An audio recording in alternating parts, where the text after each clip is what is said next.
Hello, everybody. How are you doing? How are you feeling? Hopefully everybody's doing well, feeling well. Ryan, Connie, Bazero, KH, sure. What's going on? I hope you guys are doing all right. I hope you're having a good Thursday. I hope you're ready for the upcoming weekend, and I hope you had a good yesterday too. I had a relatively decent yesterday.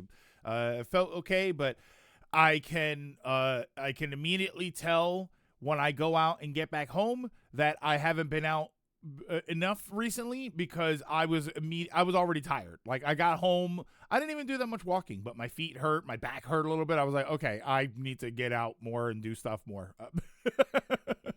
Speaking of walking, Connie. Hello, Grego. I see you've finally been playing the wee back again. Ryan, it cracks me up because there's this side of life, right? There's this side of people that are like, oh, of course it's got all these stereotypes, right? If it's Hispanic or something, or if it's like African themed, then it's like, oh, of course there's all of these stereotypes. And then I play Expedition 33, which is unabashedly French, right? Like there's the second the girl walked up, Mayella or something, I think that was her name. I'm not far into the game. And she was wearing the black and white striped shirt, right, with the pants and the suspenders. And everybody's got berets on. I'm like, wow, they like if anybody was to tell them, oh, of course it had to be French because you put all this French stuff in there because I feel like the developers would be like, yes, if it was a Western American game, there'd be cowboys wearing cowboy hats. Like it just constantly is like, hey, we're French, but and I love it, and I love it for that. I love it because it's just like, they all go to Buc-ee's in the game. No. You can't. They didn't pay for the license, so they've got to go to Shucky's or something like that. Streaming on a Thursday. We normally stream on Thursdays. Wednesdays are the day that I normally have off. Yeah, Wednesdays are when I normally take off and do stuff. I'm a tad sick, but still doing well. No Name, what's going on? Executor, what's happening? Flash, Stone, what's going on? Finished the walk. Now going to press some of my tofu before air frying. I should try tofu at some point. I've never actually tried it. Just got out of bed again. Hey, that's good. There have been streams, Flash, where I got out of bed maybe 30 minutes before. And Ryan, thank you so much for the 35 stream streak. I appreciate that. So I just came back from wait, what? Smelly French game. So I just came back from swimming in the library. My reservations came in. I got an 11 manga stack ready. Jeez. Is Thursday manga day? I'm used to Wednesdays being comic book day. So is Thursdays, is there like a manga day? Is there a day when stores usually get all their manga in? Or is it just Wednesday and you didn't go yet? Is that the meme of the white thing? Wearing a sombrero is offensive. It's Stone. To be completely honest, there's a lot of situations where that happened. There was the people mad at Mario wearing the sombrero. I mean, there's people just mad about people wearing sombreros and celebrating Cinco de Mayo anyway. You had the people that were mad about the girl with the Chinese dress. Right? There's always stuff like that. Yeah, there'd been like Speedy Gonzalez was around for a long time, and then suddenly somebody decided that it was offensive, right? Granted, these are the same people, and I'm not going to linger on this for too long. These are the same people that told Latin people that they should stop saying Latin or Latino and start saying Latinx, right? These are the people I'm talking about, and I feel like, yeah, how dare you be offended for me? And when I'm playing E33, I'm like, wow. People would have how are people not having a field day with this game and being laughed at nonstop, by the way? But like, yeah, it is unabashedly French, and I kind of love it for that. Yeah, I hated the Latinx term too. I think that it's stupid. Just say what it is. What prompted me to buy the E33? Let me jump back up. Oh no, that's right. What prompted you to buy E33? I've been planning on buying it for a while. I just never got around to it. And then like I was watching shows and I watched I watched the first 3 seasons of Batman animated series. I was watching a bunch of different anime and so I knew that buying the game when I was going to buy it, when I had wanted to buy it, I knew that I wasn't going to play it. I knew that I had a bunch of other stuff that I didn't want to put on the back burner. Now I'm not watching Batman. I'm not jumping back into One Piece just yet. I started watching Iron-Blooded Orphans again. Like I was picking up where I left off, and I'm like, I just don't think I'm in the mood for this right now. I don't think I'm in the mood for Iron-Blooded Orphans / I'm depressed all the time Gundam stuff. So I went to the store, and I have to apologize. I have to apologize to you guys. I went to the store, and my intention was to buy the Mario Galaxy 1 and 2 collection so that I could play them on stream. And then I saw E33 there, and I was like, I kind of want to play this, but I'm not going to play it on stream. So that's a game that I'm not going to play on stream, at least not the first time. I'm going to move through the game at my own pace, and I'm going to explore everything as I want to explore it. I thought it was right. Wait, what? One time I was watching Rambo with my cousins when a friend of the family that fled Vietnam came in, and her reaction was, "Oh, that girl is wearing an actual Vietnamese dress. That's cool." Like, isn't that great? Like, that's what it should be. I have a bunch of library reservations. I'll just go pick them up when they arrive. Oh, okay. You know what, Ba? I'm sorry. You said library, and I'm thinking store. That's what I was thinking.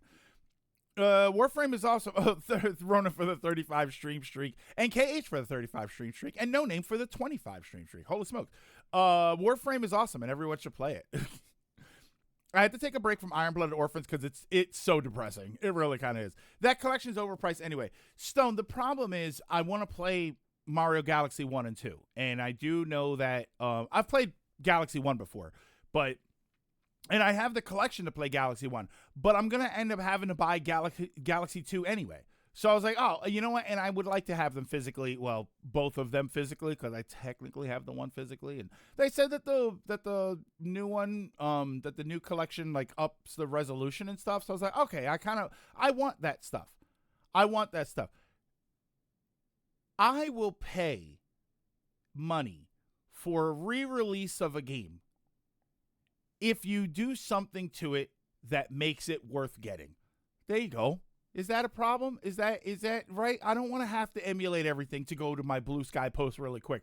I don't want to have to emulate everything. I want companies that make these remakes and remasters and stuff. I want them to do a good job. 60 though? I thought it was 70 actually. Isn't it 70? Isn't it 70? But then each game is 40 a piece. What's wrong with what's wrong with the Switch Mario Galaxy 2? Oh, nothing's wrong with it. No, it's probably going to be the best version, the best way to play the game. The problem is just that a lot of people think that it's overpriced. And I'm not. 50 I think is fine because they're legacy games. I would rather it be 40. But they did do work. They did clean it up, and my understanding is that they cleaned it up and there's some quality of life updates. I'll pay a little bit more for that. Right? 50, 60 bucks. I think that that's totally fine. I saw it for 70 and I'm like, yeah, PC parts are overpriced. Yeah. What isn't overpriced? Just the monkey ball fallacy. So yeah, I got E33 and then I went to another store. I hit a bunch of stores I was looking for like Gunpla stuff, not just Gunpla builds, but I hit a Warhammer store, that sells all of that stuff. Listen, it was not a Games Workshop, by the way. It was like a privately, I think it was like a privately owned Warhammer type store. If I have always had any old man takes, right? Boomer takes. Like I have some boomer takes. Just say I'm willing to show. We all do it. We all show for stuff we like or want to play. If I have any boomer takes, is that even if you own and operate a small store based on your likes, right? You love Gunpla, so you open up a small Gunpla store. You like selling video games, so you open a little private video game, like a retro store or something like that. I get that it's yours. And I get that maybe you don't even want to be at work. Maybe you'd rather actually be playing the game that you love so much. But for the love of God, you do run a business. When someone walks in, say hello, especially if it's a really small thing. And when someone asks you a question about products that you sell, attempting to make a purchase, A, kind of be knowledgeable about your products, and B, be willing to help the person. I go out of my way. There's a Gunpla store that I go to that I go out of my way to get to, because every time I've had an interaction with them, it's been a positive interaction. And then this other place, which is super close, that I could at least get some supplies like files and if I need to buy new nippers or something, like I can go there and I can get good stuff there. And I'll never go back there. I at this point will never go back there, because I have been there twice, and both times I have been made to feel like I'm interrupting their day. Like, I know it's a boomer take. You are at work. Do your job. I'm not asking you to act like it's the best job in the world and that you're so happy for it, right? I went to Target yesterday, and there were people that were like, I asked somebody a question, and it was like I'm bothering them. I don't expect you to act like Target is the most important job in the world and it's the greatest thing and you need to treat it like everything. But at a small little kind of store that is supposed to feel really intimate, like we like those mom and pop type stores. I love those mom and pop type stores because they feel that way, because you feel like you can have a conversation. If they want to have a conversation, you can look around, maybe even learn something. Like, I like that kind of stuff. But if you're going to be there and not want to interact with customers, what the hell are you doing there? Go home, play Warhammer, and then come here and play Warhammer. Don't go to the store to work and it'd be miserable the whole time. Like, I don't know. It's such a bad thing for me to think, but finished my Mario RPG review finally yesterday. Taking a break before moving into Echoes of Wisdom for the next one. Most of the time, the reason why people pirate only this term as a catch-all. Oh, okay. Things is because it's not available for purchase. Yeah, we want to buy the game. The problem is the companies don't want to sell it, or they want to sell us half a product, right? We want to buy. Sure, I can emulate Panzer Dragoon Saga 2. I'd rather buy an original version of it. I'd rather buy an official version of it.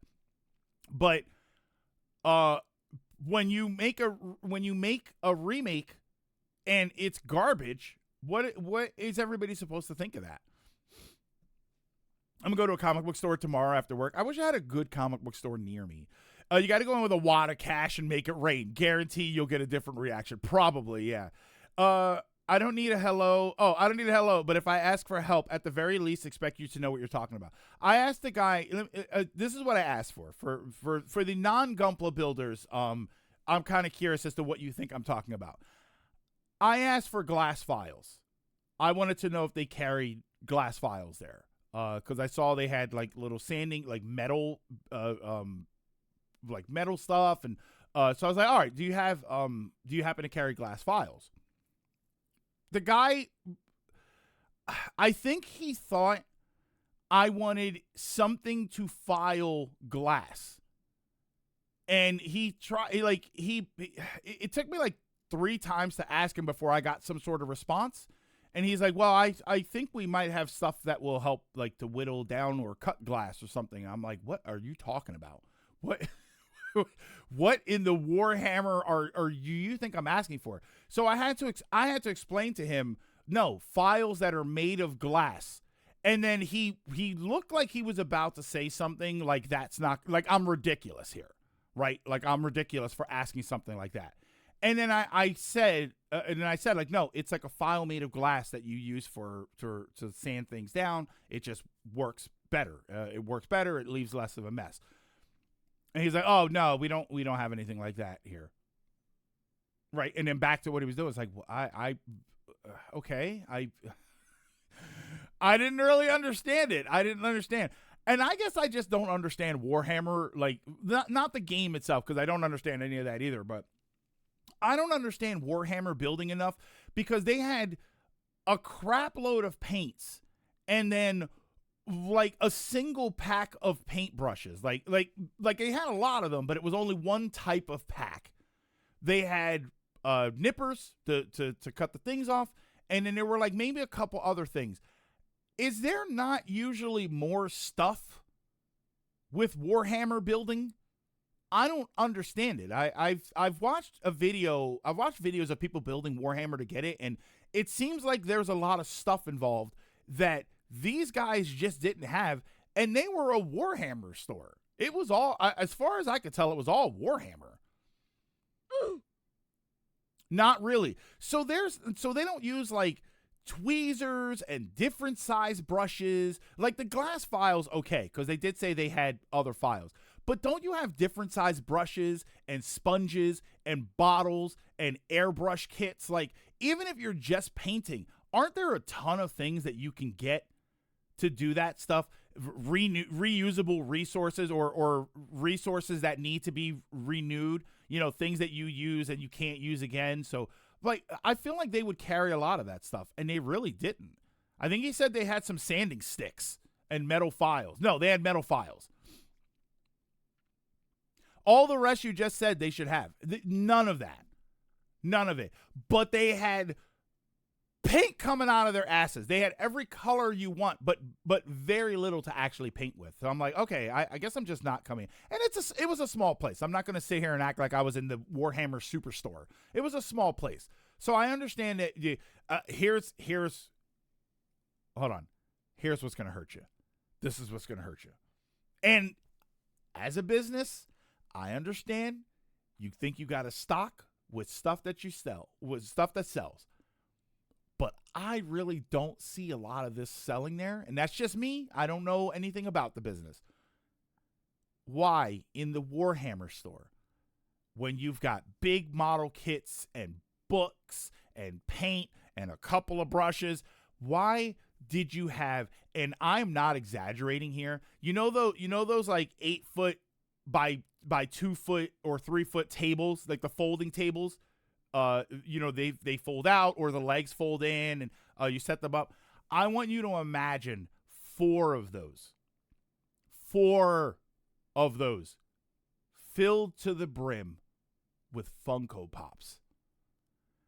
Why in a Warhammer store are you selling rows and rows and rows of Funko Pops that I don't know how much they sell, but they can't sell that much there, right? Funkos make money? Like, do people buy them crazy? And I've got plenty, right? I don't have them in the background anymore. I have them over there. I have Funko Pops, very specific ones. I have my Star Wars ones and whatnot, but the amount of those that they had was kind of amazing to me, considering that it's a really small store. They weren't Warhammer Funkos. Like, I think they had some of them. I think they had some D&D. It was a variety, man. I glanced over just to see what it was, and I saw some of everything. It was almost like they were getting random boxes of Funko Pops and then selling them in the store. It's probably leftover stock. Like, it has to be. It has to be from the big craze. And I don't hate Funko Pops. I know that there's like a weird sort of like anti-culture. This is an odd sounding Warhammer store. It is. Hi, mediocre. Like I know that Funkos have this weird sort of reputation, and some people really like them, and then some people viscerally hate them for some reason. I'm not really sure, but the fact that you are if I was a tiny business, right, and I was extremely limited on space, especially limited on space on something that takes a lot of space to do, because they did have tables set up with dioramas and stuff, not the really big, super extensive, like 20 foot by 10 foot tables where they're playing Warhammer and stuff. It was little setups where they can do things. I guess you have small battles and whatnot. You're eating up. I would honestly say, of the floor space in the store, 20% of it was Funko Pops. 20% of it was these big giant tables that had Funko Pops, and they weren't even double or triple stacked. They were just out there. It felt so strange to me. It felt strange to me to walk into a place like that and then see something so odd. Garage, thank you so much for the 10 stream streak. Warhammer people go to Warhammer stores for brushes, paints, and figures. Why the heck would anyone buy a Funko Pop at a Warhammer store? I don't get it. And sure, if you have some of them, right, when the Furby craze was going on. This is why I say when the Funko Pop craze was going on, it made perfect sense. When the Furby craze was going on, you'd walk into the most random place and they'd have Furbies because they wanted to make a buck. They knew that they were going to sell, and they knew that maybe you weren't going to find them everywhere else. But Funko Pops are everywhere now. Huh? That's not normal. It's not normal for what my friends have told. Yeah, like Funko Pops are harmless. They're harmless as far as people buying them and collecting them and stuff. They're not going to be worth anything, so I hope to God nobody's buying them because they think they're Funko empire, right? Funkos at one point were the new Beanie Babies. They were the Beanie Babies of there were people that legitimately thought they were going to retire on them. And sure, there was a market for them originally, especially the rare ones. And then at some point, people just said, I just don't care anymore. And now the people that are hanging on to them are hanging on to them for dear life because they hope one day it'll come back, which, to be fair, everything comes back. I was at Target, and they had a giant section of Space Jam, like a wall of Space Jam stuff. And I didn't know what was going on. You guys told me that it was the 30th anniversary of Space Jam, though, so that makes more sense. Yeah, Space Jam is back. It was crazy. And then somebody said, I posted it on Blue Sky, and then someone said that at their Target, their stuff was sold out. Like, they had the wall, and the wall was gone. And I'm like, okay, I didn't know. Funkos actually aren't harmless. They're made of PVC pipe and are active detrimental to the environment where landfills get filled with them. I don't know. You know what though, Garage? That's probably true, and I'm not gonna doubt whether or not that's true. I am gonna say though, the same thing has been said about a lot of plastic stuff. The guy that created, I heard this story years ago, so I don't know how true it is. The guy that created Keurig cups said that he hates it because it's so wasteful. He thinks that it's so wasteful to have Keurig cups when you can just make coffee at home. Like, there's going to be a lot of products that are like that. So I don't bash it for that. I don't think that it's done some, yeah, the F the environment. No, I just don't think that it's done, like, I don't think it's anywhere near like what AI has done, right? The building data centers and all of that. Like, none of that stuff is Funko doesn't compare to any of that kind of stuff. Doesn't mean it's not important. It's just if I'm gonna bash Funko for that, I'm gonna bash a lot of other things for a lot of other stuff, you know. It comes back. It comes back unless it never actually left. That's how you learn. It's been rotting for 15 years. Xanordo, thank you for the 3 stream streak. Greg, will you play the Funko Pop game? When I saw it, I thought, oh boy, people are gonna hate this. My problem with a Funko Pop game just in general is that it's probably, and now I'm going to use this word correctly, it's probably slop. It's probably just Funko Pop slop. Funko slop? Oh God, did I just make something? Funko slop? It's probably just nonsense to get you to buy little Funko Pop figurines and do things. It's Lego Dimensions. It's Disney Infinity. It's not really Amiibos. It's Skylanders. It's Skylanders without depth. Hold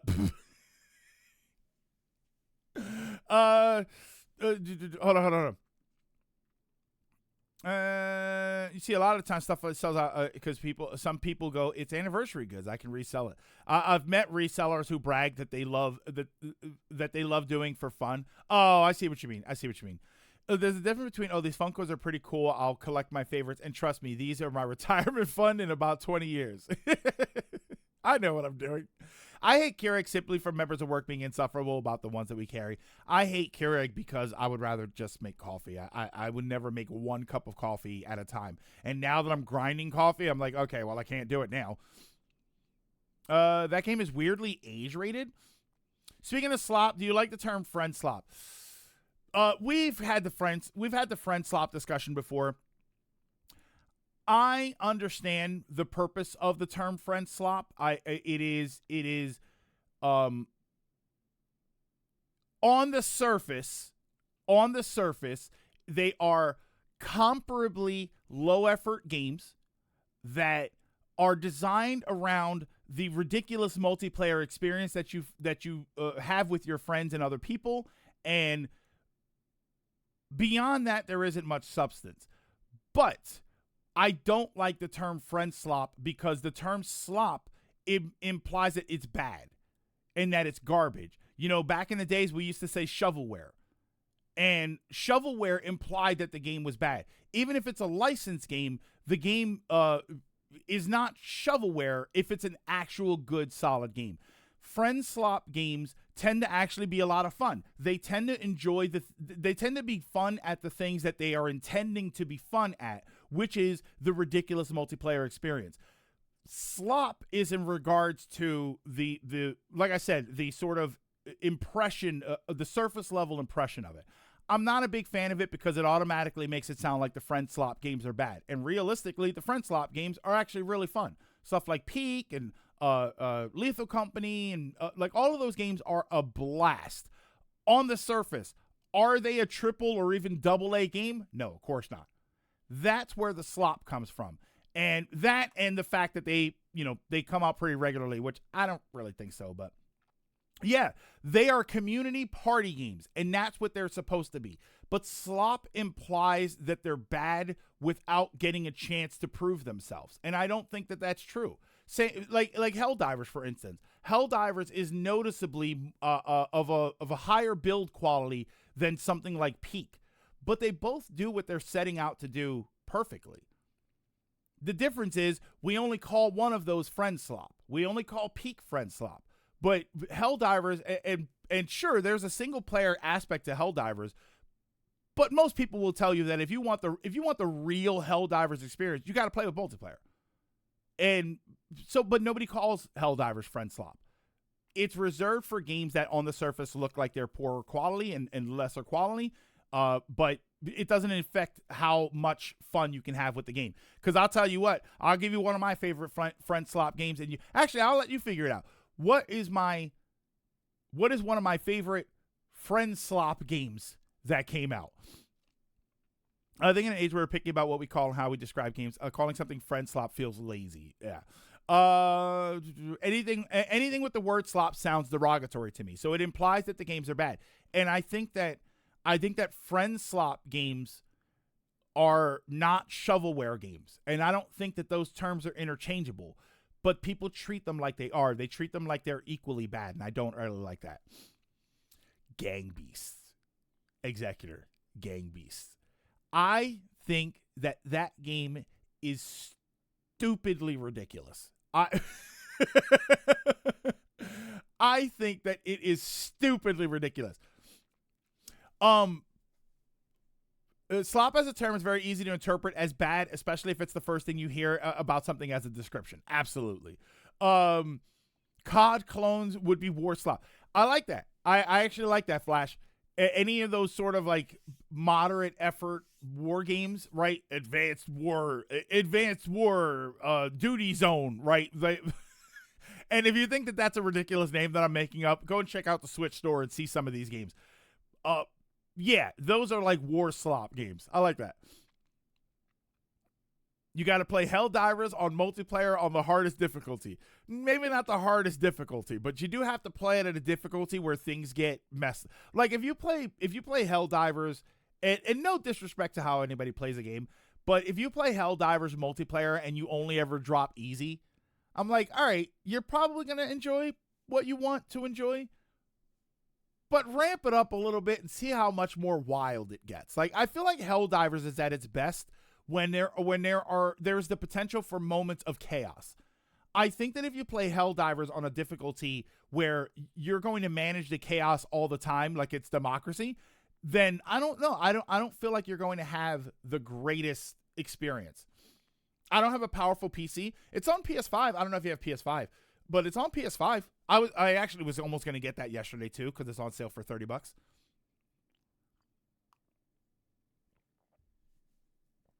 Funkos are sometimes the only merch available for a series or character, which I do agree with. If you want your Golden Girls fix, there are no Golden Girls figures out there except Funko Pops. And I actually there were Funkos that I did want to get a very long time ago, and I don't know if I can get them anymore for the show Gilmore Girls, because I used to love Gilmore Girls, and there's no merch for Gilmore Girls. Available for a series of character for some, especially younger people. The only merch in their price range, but I think they look really cheap. Hate their one mold fits all design for the most part, and those soulless eyes. Everybody hates the eyes. Yes, Helldivers is best enjoyed when the chance of death is reasonably high. I agree, and hard to get good at. My duty zone is the bathroom. That's where I do my duty. Gaming slop is high. I don't even know what we would call that. Manage the chaos like democracy. I do like that. I every once in a while I'll pat myself on the back for something dumb I said. I literally played Helldivers for the first time last night and got up to medium or level 3 difficulty. Then again, I'm literally new to the game and I hate playing with keyboard and mouse. My hands are not spy. No, I play with controller. I play with controller on PC, Sean.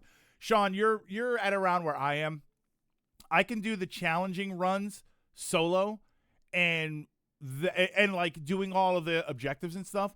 I tried to do one higher and I didn't do very well, but I think I just need more practice. I'm also just coming back to Helldivers more recently.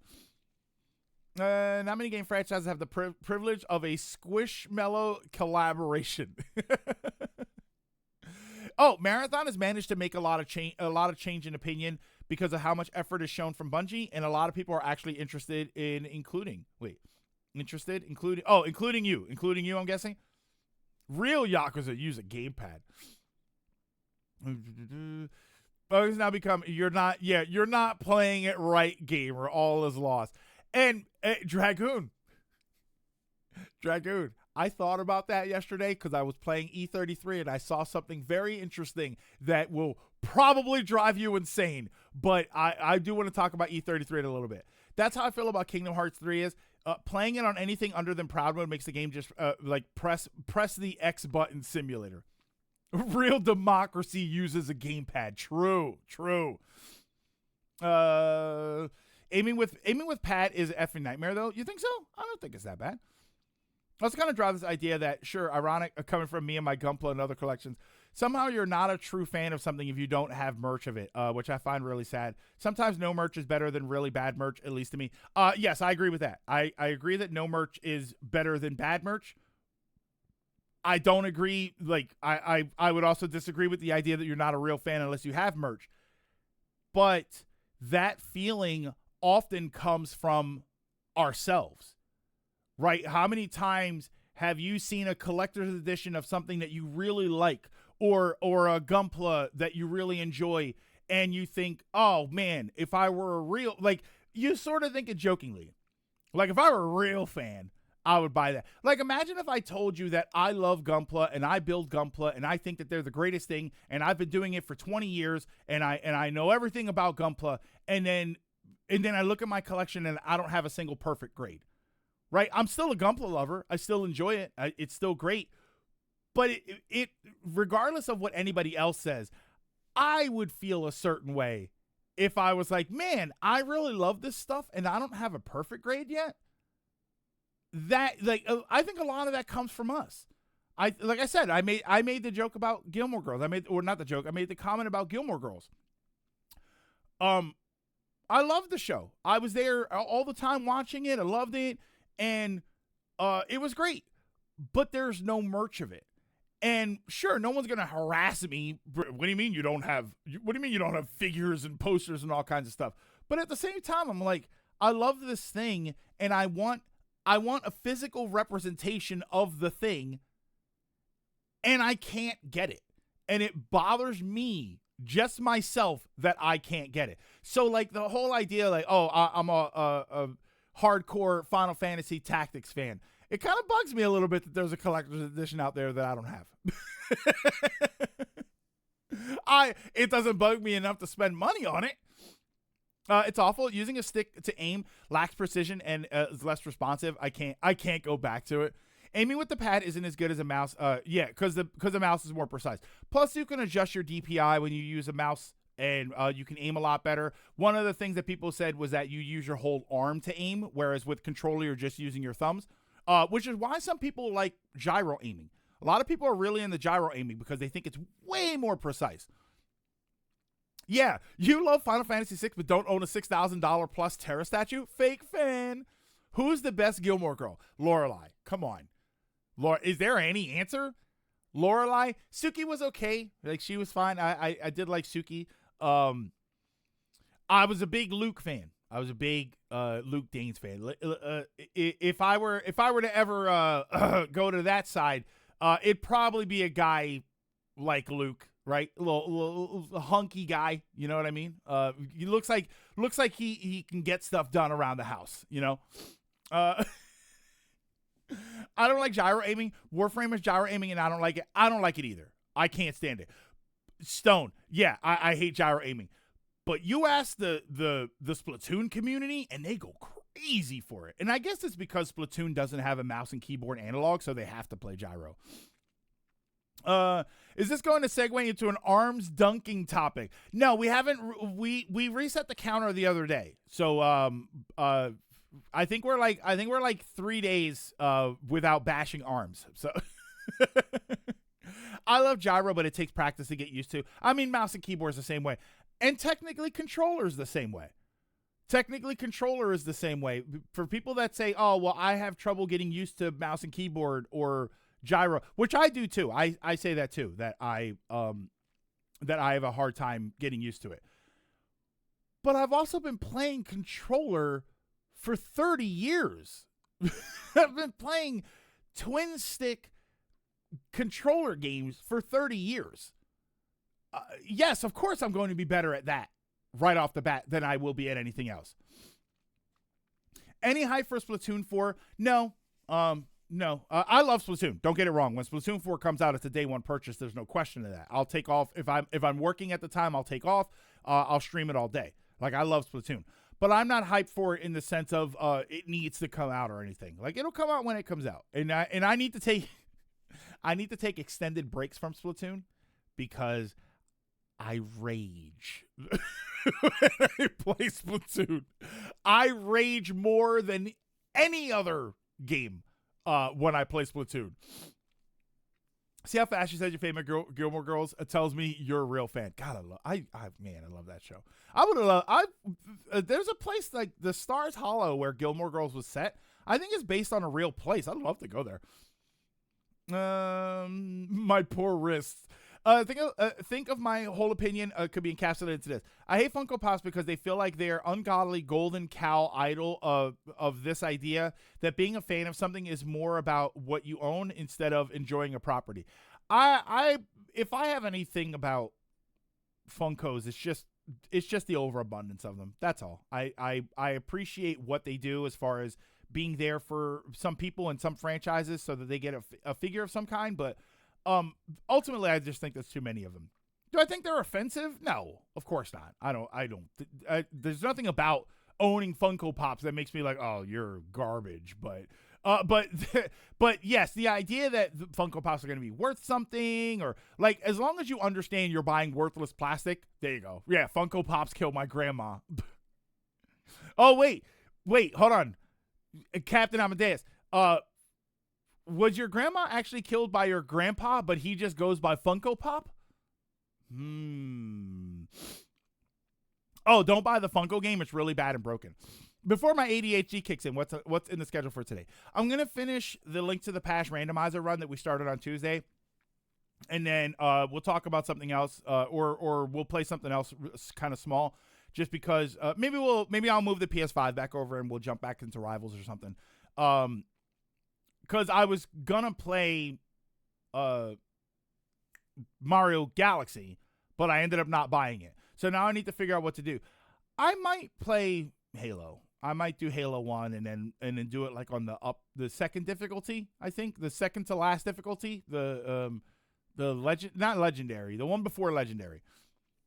Grew up on controller that even a hectic game like Doom Eternal on hard wasn't that hard. Yeah, like you jump right in. When you play a game on a controller, no matter what kind of game it is, you jump right in. And that's because you've been doing it for 30 years or 20 years or 10 years or however old you are. Copy and paste campaign. Maybe I should just maybe I should just play Halo 2. Oh, no, you know what I should play? Ooh. Should I play ODST? Because I never played that game. I played 1, 2, and 3. I never played ODST. What's this? Now that I got my shiny Deoxys and Emerald, I might resume my Octopath Zero run or resume Ys Origins. Resume Ys Origins. It's awesome. I thought Ys Origins was incredible. Played it 3 times in a row. And I'm not exaggerating. I played it, I beat it, I played it with another character, I beat it, and then I played it with a third character and beat that. That game's incredible. ODST is like 2 games in one package, honestly. It's a good game, but it's hard. Play Odyssey?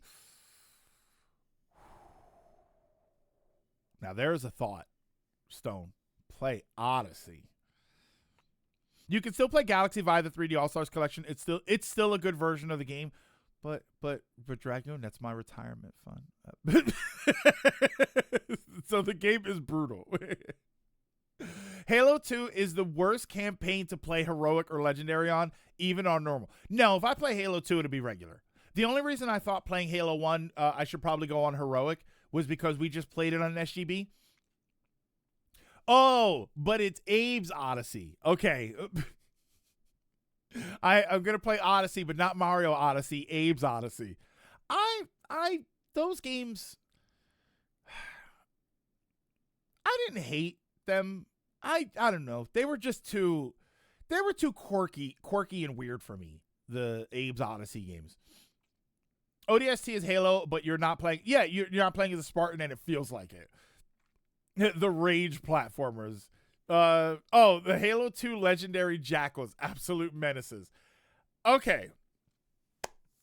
So the reason I didn't buy Mario Galaxy 1 and 2. Hang on. Sorry. So the reason I didn't buy Mario Galaxy 1 and 2 was because I finally picked up the game that I had been wanting to play for a while, that I'd heard so much about, and won Game of the Year. Expedition 33. So I started playing it last night, and I think I'm about 3 hours in. I ended up stopping because I was getting a little tired, and I wanted to jump on Rivals for a little bit. So I started playing it. I got to... Here's what I'll say. For anybody that has played it, no spoilers, by the way. No spoilers at all. I got to the mansion. Let me say that. I got to the mansion, and that's where I stopped playing. And that was why I posted that thing. By the way, for anybody that's unaware, on Blue Sky, I will be chronicling my playing the game. The pinned post on my profile it says, "Oh yeah," and that's the picture of the game. And from then on, what I'll do is, this is what I normally do, is that I update that post as I go. So if you're interested in following along with what I'm doing and how I'm feeling about everything, just follow that post there, and then that way you'll get all the updates for what I'm doing. ODST campaign is very unique compared to other Halo games. It's more about surviving and escaping the city.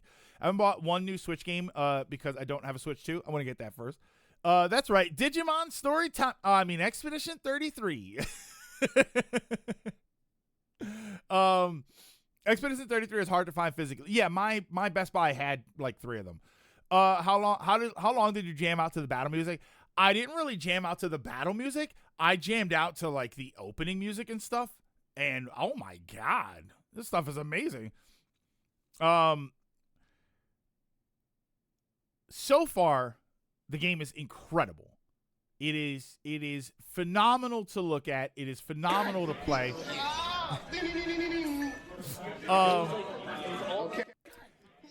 Yeah, still gotta fix that. It's great to control. It feels really good to control. There are minor issues that I have, and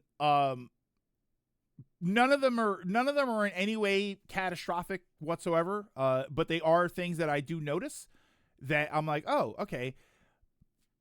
Because of a lot of the visual flair, there were some things that were a little difficult for me to understand as far as what was on the screen. So I eventually figured out a lot of it's just growing pains. Like as you play it, you're like, oh wow, I'm having trouble figuring out like what this does and what that does.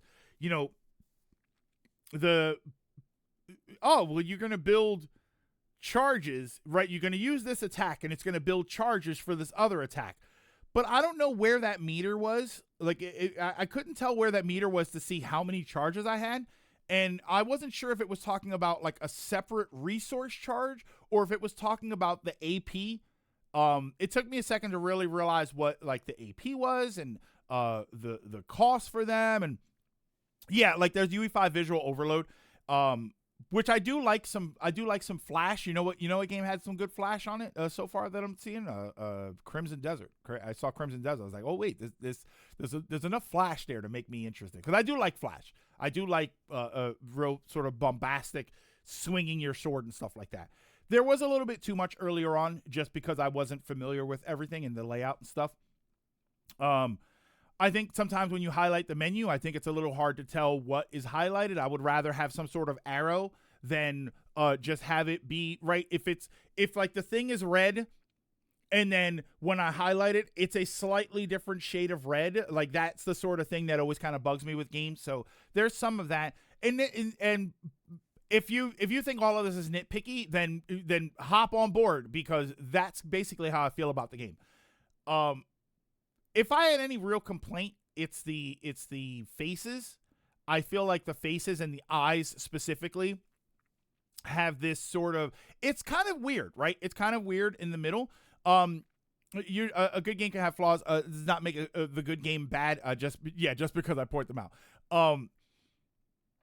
The faces and the eyes specifically, it's somewhere between. That's the art style that they're using, right? It's a very sort of, it's almost like a grimdark kind of game. So they're using this sort of artistic style where everybody's eyes are kind of dark a little bit, and there's a lot. Everybody looks kind of dour. Like even when people are happy, there's like a sadness to them. But I feel like that's intentional, considering everything that's going on at the beginning of the game. And if you watch the beginning of the game, you'll understand completely why everybody is sad. It's somewhere between that and, remember the early aughts dead eyes that video games would have? There was a movie, I don't remember if it was Wreck-It Ralph or Ralph Wrecks the Internet, that kind of made a joke about that. It was Seth Rogen's character, and he had these sort of dead-looking eyes, and it was from that era of video games where that's just what people's faces look like. So I'm having a hard time figuring out early aughts Madden eyes. Like, I'm having a hard time figuring out, because sometimes it looks like it's intentional, and sometimes it looks like I kind of wish they looked a little bit better. I think I might have used the mod to fix that. So that's interesting that you use the mod to fix things in the game. That was, Rescue Rangers. Yes, thank you, Dragon. It was Rescue Rangers that did that. That's probably my only real complaint. I could sit here and talk about the positives all day, and I'm 3 hours into the game. I could sit here and talk about the natural flow of conversation that I'm hearing out of the characters, especially when you put it on auto. The somber tone of everything that's happening, and the drama of everything that's happening. The fact that everything that's happening is not just exposition dumped on you, right? They're not just dropping a bunch of info on you. It's coming out naturally. And I still don't know entirely what's going on. And that actually makes me feel more like I'm playing a lived-in world, because a lived-in world won't explain everything to me all the time, but it's going to naturally come out in conversation. Most mods I used were cosmetic, like turning all the ladies into 2B. Okay, wait. Hey, Shadowheart. I think it's important to keep in mind that this game is a solid AA. KH, we're going to get to there. Because that's actually, that is one of my bigger points that I was going to make. Like, there's so much positive going on here that I now, when I bought the game, I ended up talking to the guy for a minute at the store because he is a gamer, and it was a Best Buy, and he was saying like, he said, I'm going to tell you exactly what the guy at the store said to me. This game is amazing. It's my game of the year of 2025, but it does have problems, but you just don't care. And immediately understand it. I now fully understand that. This game is going to have some issues, but I am fully not going to care because A, the good stuff far outweighs the bad stuff so far. And B, because it's a $50 game. Because I understand that from day one, it was not going to be treated like the AAA full price experience. It is a AA game, and it's going to have problems. But those problems don't exist where it matters, and where it matters is story and presentation and gameplay. It is phenomenal so far. Because my L's the same VA unless you're really hardcore and actually playing the game in French. Okay. That is something that I wanted to ask about. So are there French audio with English subtitles? I know there's English subtitles. Is there also French audio? Because if there's anything disconnecting me, it is the old school martial arts movie of their mouths aren't moving to what they're saying and the voices are really good, but their mouths aren't moving to it. So it's probably, other than the faces, is probably my biggest distraction. And again, it's not bad. I grew up watching those movies, so it's okay. But I have yet to put it on French with English dub or sub. Kung Pao, yeah, like it's we're so far removed from that, from like the old school martial arts thing that it's a joke. I mean, it was a joke back then. Now it's kind of a joke, but I'm having the same problem playing 12 TZA right now.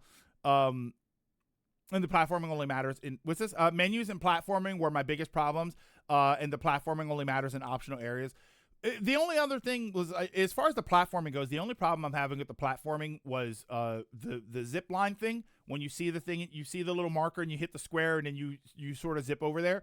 I don't like that your character stops. I do kind of wish that they would just keep moving. Like, I would run and I would do it, and like Spider-Man, right? I would run and I would Spider-Man and be across the cliff. And that's not what happens. You run and then you either have to stop or you hit the button and your character automatically dead stops. And I do kind of wish that they did it with a little more flair. But again, these things are microscopic, right? They're the tiniest problem. Oh no, my character stopped moving for 0.1 second. How horrible, right?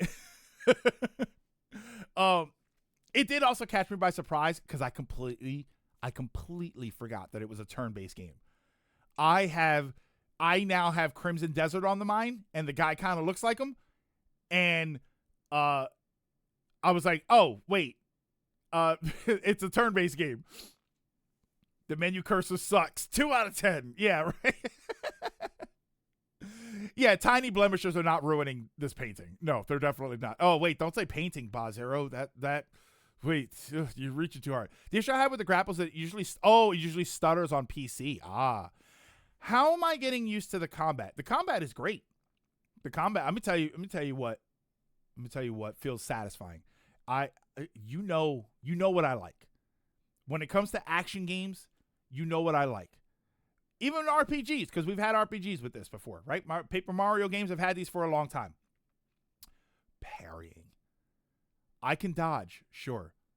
But when you, oh my God, when you hit that fat parry, right? The enemy does like a 4-hit thing, and you hit every parry, and you finish off the parry with a counter, and it's some brutal ass counter.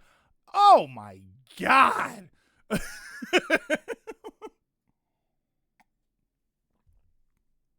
That feels so good to do that. The one problem I have with combat, and it's not a problem for me. It's a problem. I feel like it's gonna be. This is like me being upset for other people.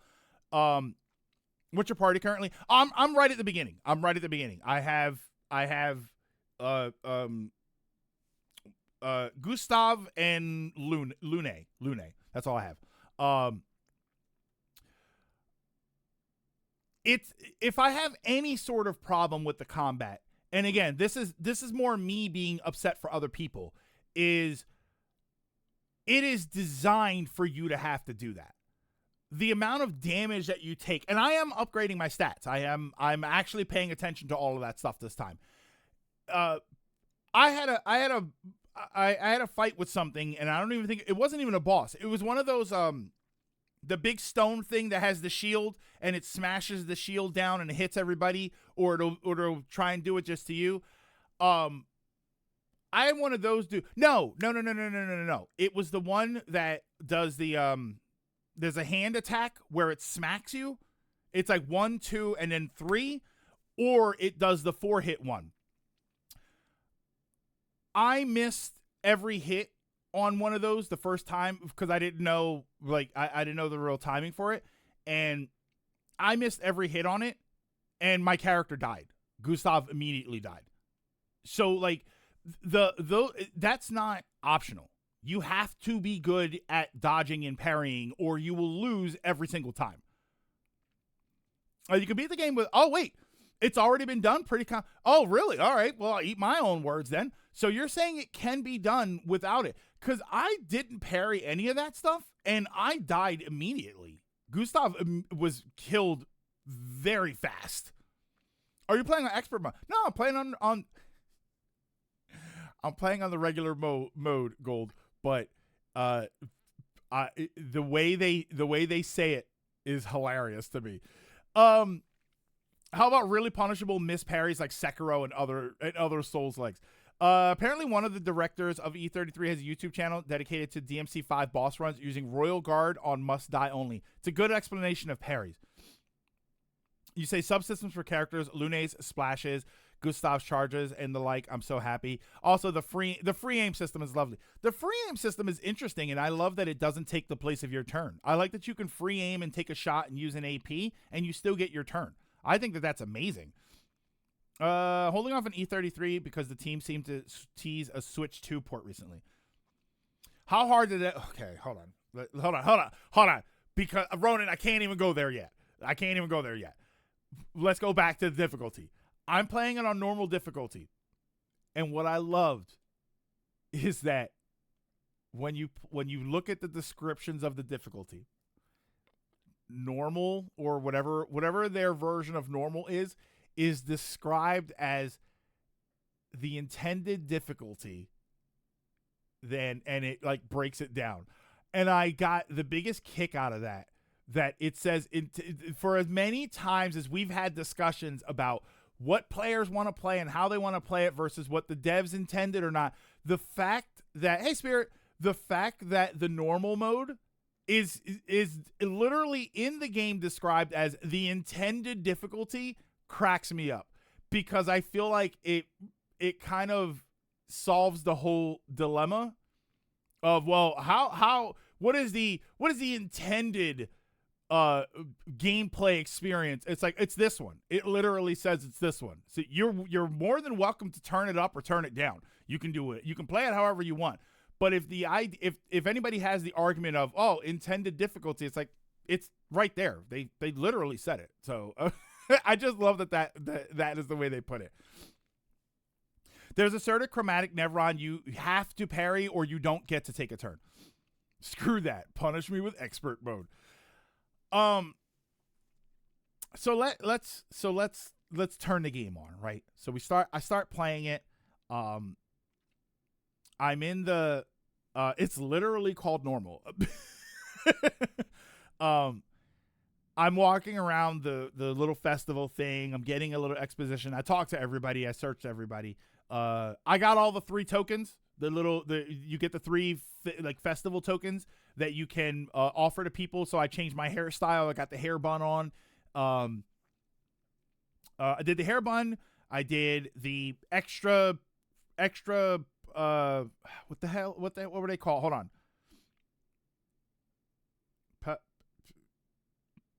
What's the what? It starts with a P. Pitos or Pantos. Pantos, I think that's what it is. I found the mime. I quickly realized that that's some sort of extra boss that I'm not supposed to fight yet. Pictos, thank you. Pictos. I got like the rare Picto. I got the haircut, and I got. What did the third person give me? One of them gives you a rare Picto that doesn't do anything yet. Oh, the old key.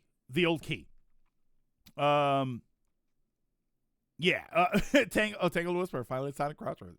I found it right away. Yeah, I ran into the mime quickly. And then yeah, I realized that that's probably not what I'm supposed to do, so I went to go around, and then I found the correct way to do it. If you did not meet the mime there, you lose out on a music CD. Yeah, so I guess I did lose out on one. I got to my camp. Oh, that's where I got to. I got to my camp recently. That mime has to be fought then. I was planning to go back and play it, but if I missed it, then I missed it. So next playthrough, I'll stick around and I'll go fight, and I'll do that. I'm always hit or miss on the what do you call it? On the bonfire system. I think we've just started calling it the bonfire system. So like you save and you get like the enemies reset if you rest. Did I get the outfit? I got the outfit for that was supposed to go to the kid, and then he didn't want it, so he gave it to me. And then I think I have another outfit. I'm not sure. Wait, flags? I haven't seen anything about flags. Oh, the prologue has these 3 tokens. If you saved one of them, they will be used for something on New Game Plus. Oh, I did not save one of them. Okay, I spent all 3 of them. So yeah, so whatever that is, I'm going to miss that out. I'm walking around. I met the one girl, Ophelia, and she was all right. She was cool. She kind of won my heart a little bit, but she lost my heart once I met Lune, because I think listen, I'm not a feet guy. I'm not a feet go look at pictures or anything like that. I don't find them anything. I don't see them as anything particularly arousing. But I do like bare feet. I like, me personally, in the summertime, if I can avoid wearing shoes and socks, you will never see me in them. I will walk around in bare feet all the time. I just like the look. I think it's more comfortable. I like everything about it. The sort of dark sorceress character, right? Magic caster. And then she's barefoot. When I saw she was barefoot, I was like, oh my God. Wait, no, this is my character. I love her. I love you. The foot people, the foot clan, you might say. Yeah, she's just my character. That's her.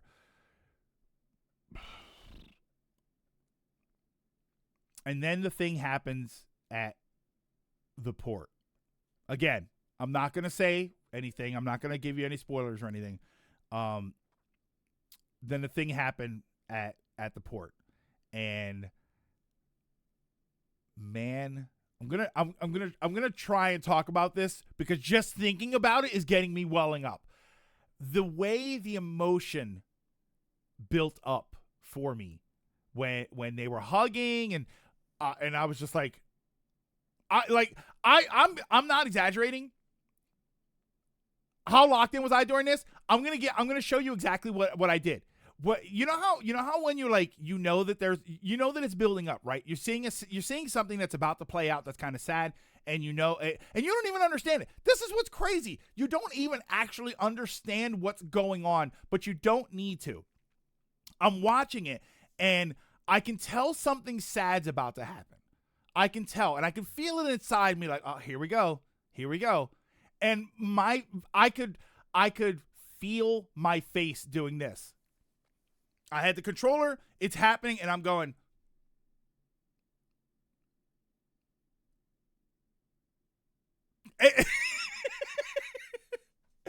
And then it just happens, right? And then like, listen, if you've ever seen the end of Angel Beats, there you go. When I played the game first, it crashed on me 6 times during the poor cutscenes. Oh, see, that's why I won't get everything immediately. Look, it welled up a little bit there. The first game where the sound of a walking cane terrified me. It's like you pick up the vibes before you understand something is even wrong, and then when it starts to happen, you're like, like I was legit crying. Not like end of Mandalorian season 2 crying, but I was definitely like, okay, well that's yeesh. Another part got me, but not this. Okay, yeah, I was just like, oh, okay. Yeah, I wasn't a blubbering mess. There have been things that I watched where Angel Beats wasn't sad. It's too short. I don't know, Van. If you didn't cry at the end of Angel Beats, I don't know what to tell you, because that oof. It's like the, see, I don't think the start of Finding Nemo is that sad. No, Ronan, Finding Nemo, I don't think it's that sad. I think it sucks, but I don't think it's that sad. Like, sucks in a way that, like, oh, that's a shame that this happened. The beginning of Up.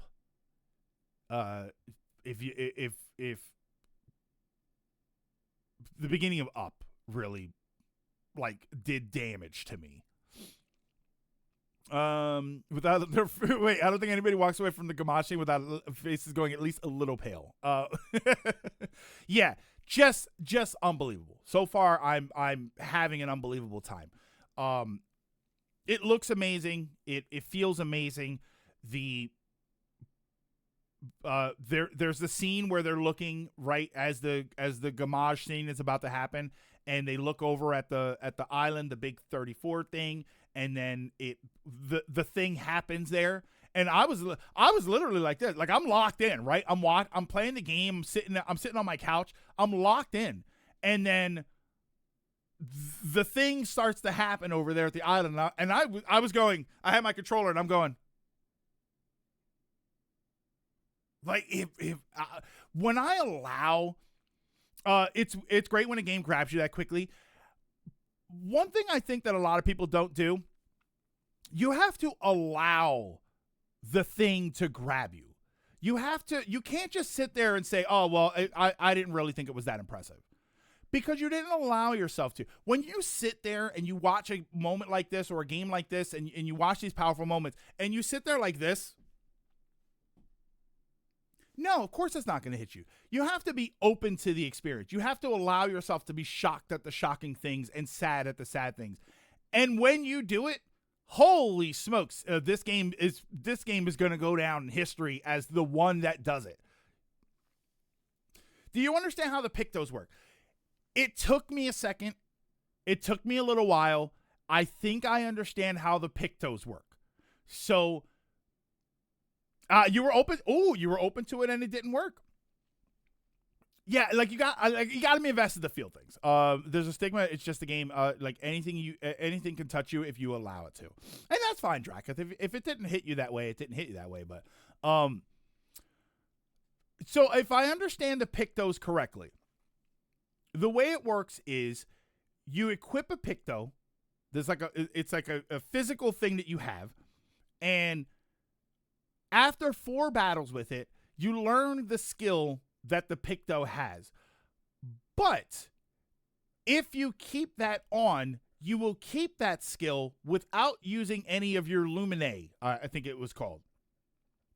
If you want to remove the Picto and have somebody else learn the skill, after you learn it, you'll have it, but now you have to spend Picto points or Luminae in order to equip that skill.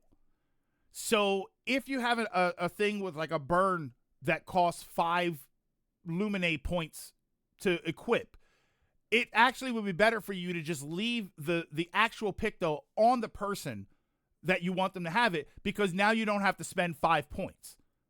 Now you can just have it for free. It's the Final Fantasy IX ability system. See, I haven't played 9 in forever. I don't usually react to much to media, even with feeling the emotion. Even I walked away from that moment and said, like I said, another scene did get me. Not enough for me to cry, but it did get me.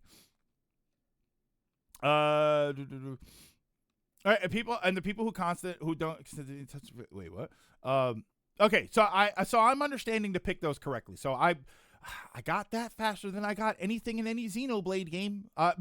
Not to bash Xenoblade, but I feel like every time I play a Xenoblade game, I have the hardest time understanding the combat system. And everybody said it eventually clicks on you, which it does. But this was like, oh, okay, I understand this. It took me like, I would say like, after I had full access to the system, I think it took me like 30 minutes to figure out how exactly it worked.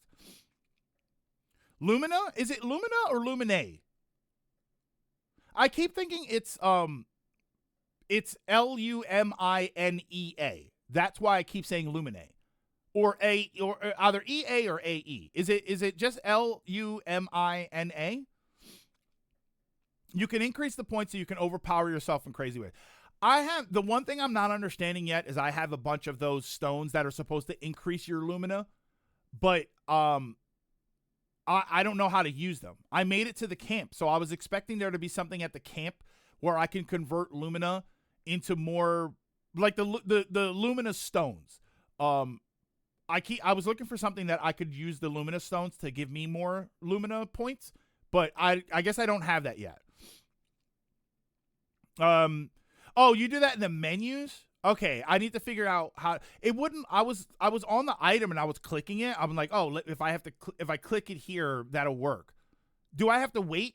Oh, you'll be able to use the Lumina after us. Okay, so I have to wait for somebody, Ronan.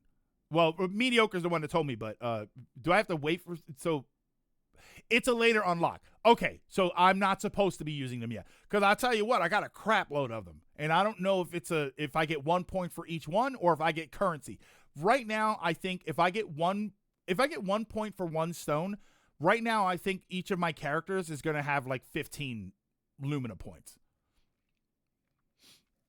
Yeah, I had so many, I was worried I was messing up. I have so many that I'm worried that I'm thinking of them wrong. I'm thinking it's going to be like a currency. And, oh, if you want to increase your Lumina points by 1, you have to give me 10 stones. Like, that's kind of what I'm thinking. But if it's 1-to-1, I have a crap load of points. Lumina, the Sword of Luminescence. Okay, Sean, I'm gonna give you my old man gamer. Hold on. Okay. I'm gonna give you my old man gamer thing. Lumina, to me, was it Lumina? I think it was Lumina. Lumina to me are the 7 things that you need to collect at one point in the game Lufia. If anybody's ever played the RPG Lufia for the Super Nintendo, there's a point where you have to collect 7 pieces of something called Lumina in order to fix your craft that you have, like your vehicle. And that's what I think of when I think of Lumina. Lumina costs get high for equipping later on. Okay, some take 30. Oh, wow, okay. Yeah, I know of Lufia. Is that enough? Well, there's a specific part in the game where you have to fix like the vehicle that you're in, and you need 7 pieces of something called Lumina.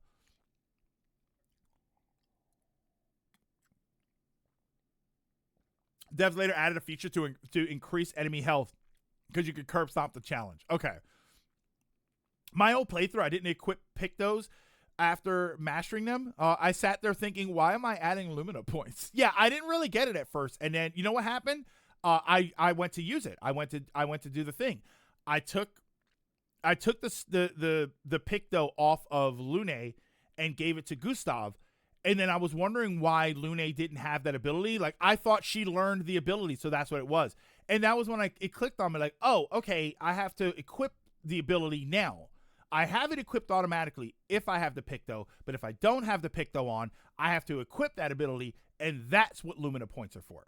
So I was like, okay, I understood by doing. And that's one of my favorite ways to learn, is to understand by doing. To an extent. Gotta do my exercise. Catch you a lot when I get back. Later, trios. Yeah, I'm even doing, listen, I want you to, I want head pats. I want appreciation, because I'm even upgrading my my stats. The other stat, there's like the Pictos and stuff, and then there's the where you upgrade all your stats. You get like 3 points per level. I'm even doing that. I'm actually paying attention to all of the mechanics in the game. Do you pay attention that do pay attention that pictos also affect stats so consider that when you equip them as well. Skills. Yeah, my skills. I'm actually even paying attention to that. And I never pay attention to that stuff early on. By the time I end up paying attention to that stuff, half the time I've got like 100 points.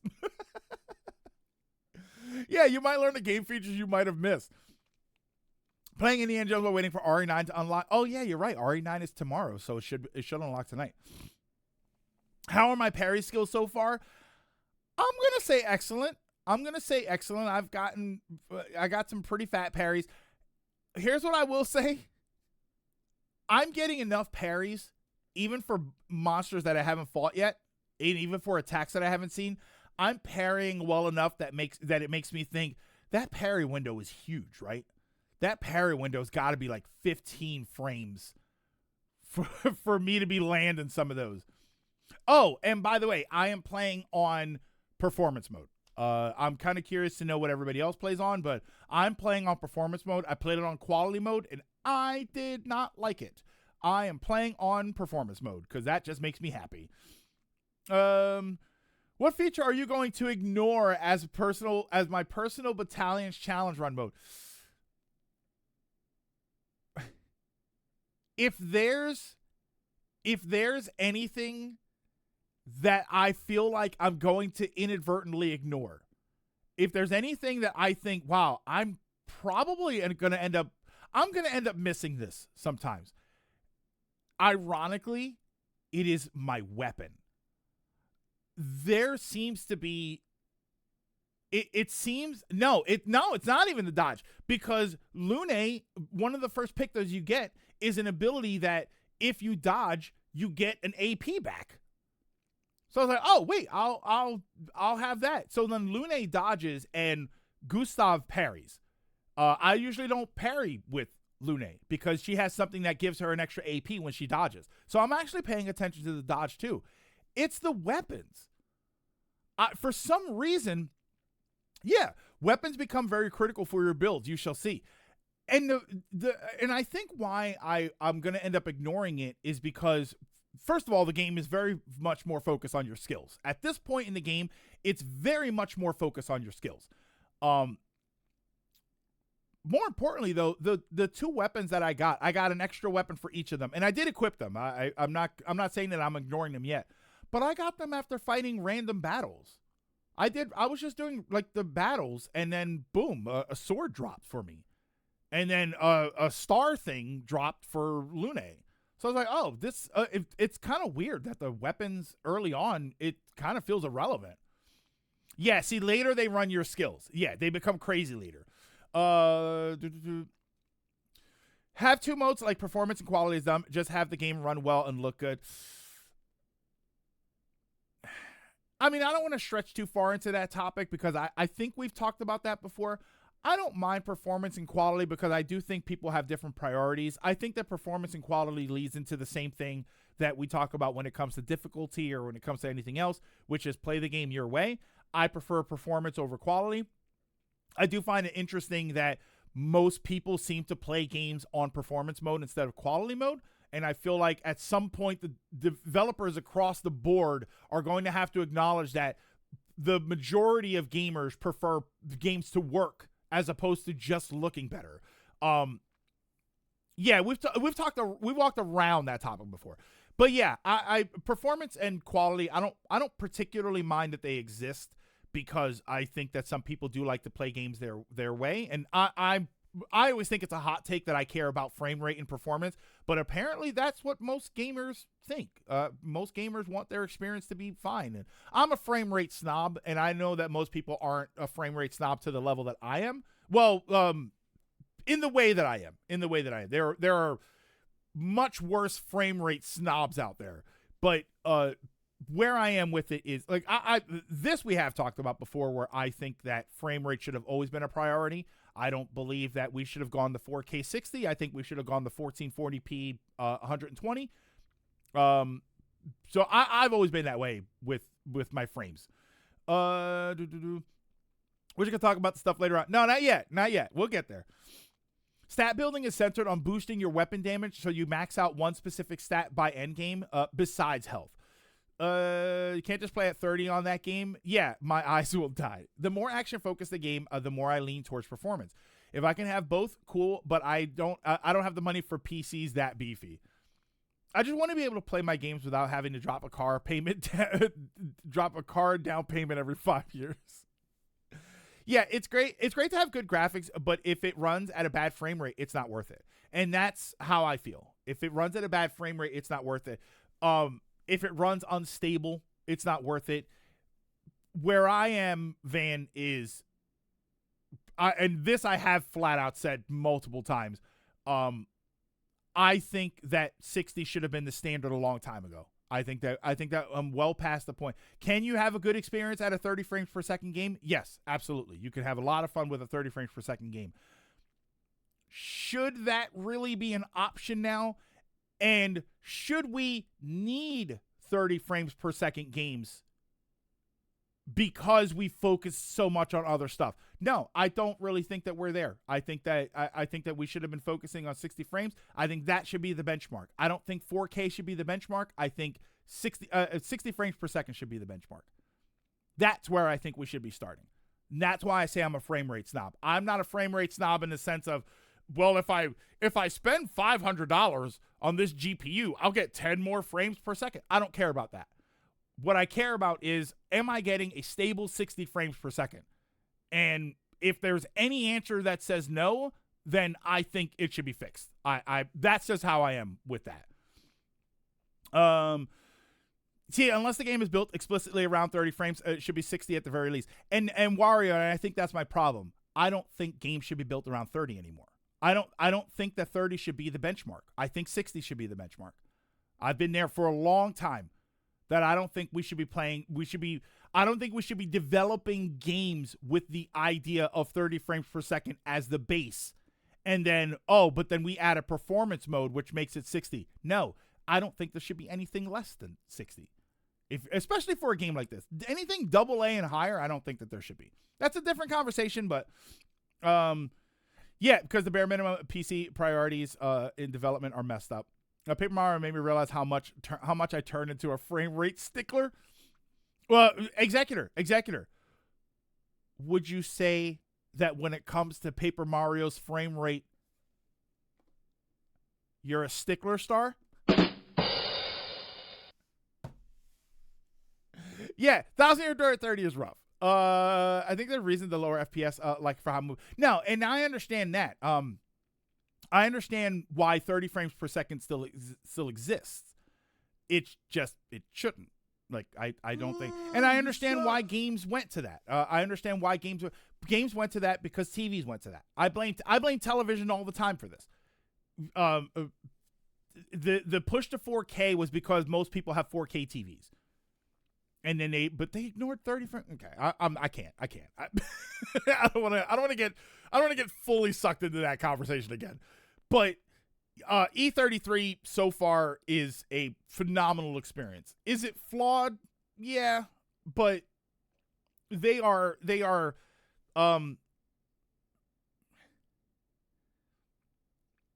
it's like a really cool robot, right? You got a really cool Gundam, right? And then some of the paint's chipped a little bit. That's what's wrong with Expedition 33. The things that are wrong with Expedition 33 are microscopic compared to the fact that this is a very cool thing, and I'm very much enjoying it so far. You blame television like the old man you are, these damn kids and their TVs. Apparently, Leaker says Sony's working on a build of the latest Gran Turismo running on the Switch too. They didn't think Sony did this port it? What? Oh, to port it, but to test it because of the rumored hybrid PS6. Oh, okay. You know what I have to say to this conversation? I'll get that for you in a second. Plus, there's still people who cannot afford to upgrade their PC for stability. I legit have a buddy who has a GTX 1050 Ti. I was at work, so I couldn't properly respond to that stickler star joke. Yeah, and even with it's clearly not a AAA. They spent 15 years and $300 million on it. Like, even without that, it's still a great looking game. It's still phenomenal looking. It's just, you can tell that it's not really the same thing as some of these other experiences, right? It doesn't look as good as like a God of War or something. But it doesn't matter. It doesn't matter because the gameplay is still amazing. The graphics are still great for what they are. The experience is unbelievable. The story and everything, the presentation and the directing and the voice work and everything, all of it is terrific. Excuse me. And it's all in a $50 package. It's all in something that you can get for $50. Cheaper if you buy it digitally, because I think it's on sale for $35 digitally right now. So if you don't even want the physical one and you're happy with digital, you can get it for even cheaper. It's so far. I played 3 hours into it, and so far it's worth every penny. Note gamers and performance. NVIDIA came out today really hinting to gamers that not only RAM but other components are probably going to go up in prices sooner or later this year. So we're done building PCs, right? Oh yeah, I was at Best Buy yesterday, and I just wanted to go and look at the RAM. If I were to buy, I think they had a two sticks of RAM for me, like that match my current one. I think it was $200. It was like $200 for 2 sticks of RAM, and I used DDR4 RAM. It was the old RAM, and it was like $200 for 2 sticks for 16 gigs. 16 gigs of 3200 speed RAM. No, I'm sorry. The 3600 speed I think was $200. It was crazy. Yeah, 16 gigs. It was 2 sticks because I have 2 sticks of 16 gigs, and I was thinking about going up to 32. So either I have to find 2 sticks that are exactly the same as the one that I had, but I only have 32 gigs, or 3000 speed RAM, or buying 4 sticks together. And if I tried to buy 4 sticks together, it'd be like $250 or $300. It's ridiculous. It is insane. Sony seems to be using the Switch 2 to benchmark their games on a portable system, which is fascinating to think about. Why wouldn't you use Steam Deck or something? Interesting. AI Bros try not to ruin everything challenge, and they've already failed. Yeah, see, I wouldn't mind going up to 32 gigs of RAM for my system, especially because now I'm doing more video making. I'm doing all of the stuff for the Gunpla videos, and I want to start doing more videos. But so I'm realizing that 16 gigs is actually going to be a hindrance. If I'm going into like content creation like that, I do need a little bit more RAM. So I do need to figure out what I need to do about my RAM situation. The RAM that I have works fine. It's just I know I need more. Like when I'm doing my video editing and stuff, when I'm like finishing it up and processing the video, I think it uses like 100% of some of my 100% of my RAM, I think. Two 16 gig. So 32 gigs of DDR5 RAM, $540. Yeesh. Yeah, this is all gonna be a catastrophe. It's just, look up. Do me a favor, Atomic. 2x8 DDR4 Corsair, because I have Corsair Vengeance RAM in my PC. Sony prefers the Nintendo idea of a dedicated console that's portable rather than the Steam Deck, which is really a Steam PC that plays games but has inconsistencies. Yeah, so yeah, you're right. Switch would be a better analog to a console maker making a hybrid console. So once again, everybody's doing what Nintendo does. Yeah, I can get a Switch 2 for that. Isn't Corsair dead? Are they? I mean, they still have them in the stores. How about not Corsair? How about just regular? Okay, no. Hold on. Because if I were to buy a different kind of RAM, I would need to buy 32 gigs. So 4x8 DDR4 3000 speed RAM. Because this is my other problem is if I were going to upgrade my RAM speed, I would also have to upgrade my motherboard, because my motherboard caps out, I think, at 3200 speed for my RAM. It makes me glad I don't have a PC that needs RAM. Just my laptop with the RAM I got earlier. I was gonna say, yeah, your laptop has RAM that you can upgrade, but you probably don't need to.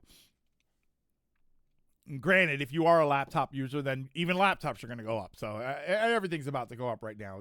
It's kind of insane. First result, 192.46, which is crazy. Second result, 500, which is obviously crazy. The really scary part being undersold is that only some AI companies bought a year's worth of stock. Other companies have admitted order a year's worth and then some. For 2 DDR4, like that's insane. That is ridiculous. Why is M censored? Wait, what? Crucial has DDR5 32 gig RAM for 320 pounds. What? People have been ripping out RAM from laptops because of the shortage, which I imagine is just going to be. You know what? It's funny. There are these versions of the future, right, that you see in movies and TV shows where the most high-tech people have junk equipment, right? You go to watch like a Ready Player One movie, and you see the setups that they have, right? They live in squalor, and all of their stuff is they're like the high-tech people in the area, right? This is we're gonna go to this guy. This is the hacker that knows everything, and you go in and it looks like it's full of junk that it's all pieced together, and that's kind of where we're getting to. We're getting to the point where even the people that are known as the highest end, smartest, most technologically savvy people, they have a bunch of stuff that's sourced from other places like the garbage because that's all they have. It's all they have access to. Yeah, and Crucial is meant to be the cheaper brand. You're right. What's this? I don't know why, but the M in RAM is censored on our end. Oh, wait, really? That's interesting. I wonder why. My laptop is from 2020. It's still not bad, but I am shifting to my console for more games just for performance. I got 64 gigs DDR5 RAM for cheaper than it is nowadays. Yeah, it is kind of insane where it is right now. But going back to Expedition 33, I'm excited to play more of it. I'm excited to find out what's going on because I still don't understand a lot of things, and that's not a bad thing. That's not like the game didn't explain it to me. It's story stuff, and the way that the way that Expedition 33 is doing it is that it's unfolding the story as you go, and I like that. It feels more natural. It feels rather than have random characters, right? Because it takes me out of the world when that happens. Hey there, person that I've known for 20 years, and we're all involved in the same problems that are going on in the world right now. How are you doing?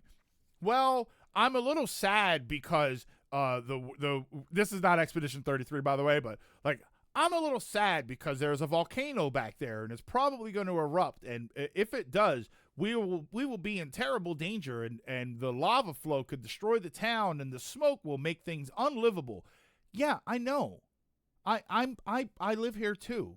We are both here solving the same problem. We're both living under the same umbrella of horribleness. Why did you just explain that to me?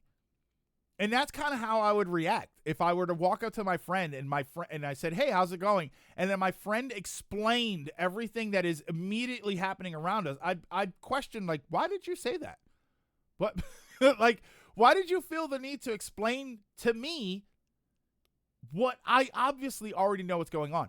And Expedition 33 isn't doing that. It is not just dropping info without there being a reason for them to be saying something. So it's kind of interesting. I like it. Hodgepodge Craft PC is a lot more work than just slapping parts in, which isn't good for the hobby. That's true. I want y'all to know that all the tech experts at my university think the new AI and smart devices are BS, and it's all the students that are into it. And the only reason the students are into it is because it makes their schoolwork easier, which is completely missing the point of schoolwork. But no one in the world truly knows what the truth is until the player does, and the game executes that impressively well. And I can tell that that's happening. I can tell that that's what's going to go on, that I'm going to learn things as I need to learn things, with the impression that maybe some other people know things, or maybe even my main character knows things, but I am going to learn at a reasonable pace. Um, why do you, why did you ask when you already know? Like, it's so weird to me when they do that stuff. Oh, by the way, I owe you $1. My alarm for lunch went off in the middle of my office, and it's the Resident Evil 2 save theme, and people freaked out.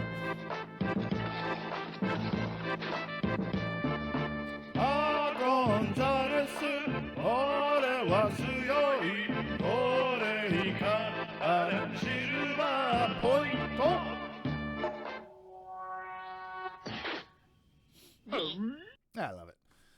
All right. I don't think I had any other topics. There wasn't anything that I was watching. I'm trying to think. Oh, other than like I watched the newest Polar. Well, I watched that the other day, but the newest Polar Opposites episode. Sadly, with how the world treats schoolwork, that's the point. We punish failing at school, but the only reward is good. Here's more, and that's it. So it shouldn't be shocking that many students embrace that. Yeah, I mean, it's AI is the new cheating on the test. It's the new copying someone else's homework. It's the new looking in the back of the book for the answers. You started reading Bleach? Isn't it just warnings on the label? Right? Don't drink this. Don't get this on your skin. There's 200 chapters of Bleach. I have one bottle. Is that? Oh, you might be talking about something different. Yeah, I was going to say, like, what's there to read? Clorox. There you go. You're done. You want to read the stuff on the back? Okay. Ingredients. Bleach. Right? The characters are perfectly clean when at full health and become more and more filthy as they take damage. I do like that, and I do like the Lune took a big hit and she was almost dead, and she was kind of like, which is not a new thing. It's just kind of funny. I'll be damned if a teacher came up to me and asked a 10-page essay. Yeah, see, but there's value in that. And I'm not going to get into the why school is valuable, but there is a conversation to be had there, and I think that a lot of people don't know it. And ironically, I kind of wish it was explained to me when I was in school, like why school is important. Because I think when kids ask that stuff, like, why do I need to know this stuff? And there are answers to that, but nobody knows them and nobody tells them. I just always like that kind of detail in games. Yeah, I like that stuff. I would rather be doing 10-page essays than my CS homework. Wait, Wario, you have, or not homework, just work. CS, you have work for Counter-Strike? Are you like a pro gamer? Is that a pro gamer move? Mega Man X did. I'm still shocked when games don't. Bleach, aka no matter what, every fight ends in a sword clash. Oh wait, hold on, yeah.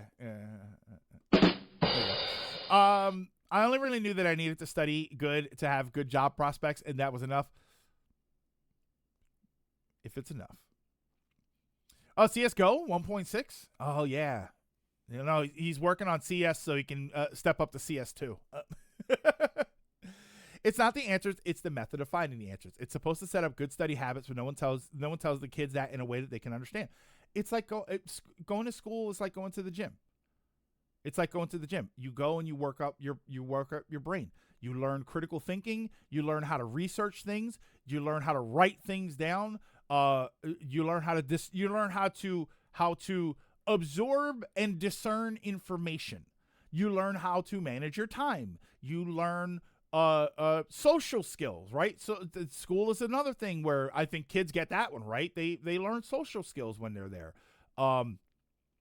They learn how to retain information. You don't just read something and put it on a test. You read something and then you remember it later on. Like it is exercise for your brain to go to school and to learn things and to go through that process.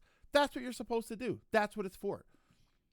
But school in the U.S. at least, school has for almost 100 years now, school has been, let's teach children skills that will make them better workers in the future.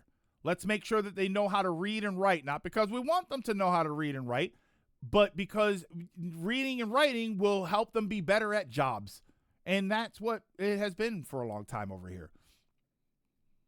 But what has the job market actually taught us as adults? It's not about methods. It's about getting your answers your boss wants, regardless of quality, as fast as possible, or we'll hire somebody. I actually saw a comic strip the other day that made me laugh, like panels, and it was someone doing the hiring, telling the person, forget everything you learned at college. We'll teach you how to do the job here. And the person at the interview says, "Oh, that's good because I didn't go to college." And then the hirer says, "Oh, well then you're not qualified for this job." It's like, what? School is busy work until you find a job or go to prison. What if you get a job at a prison?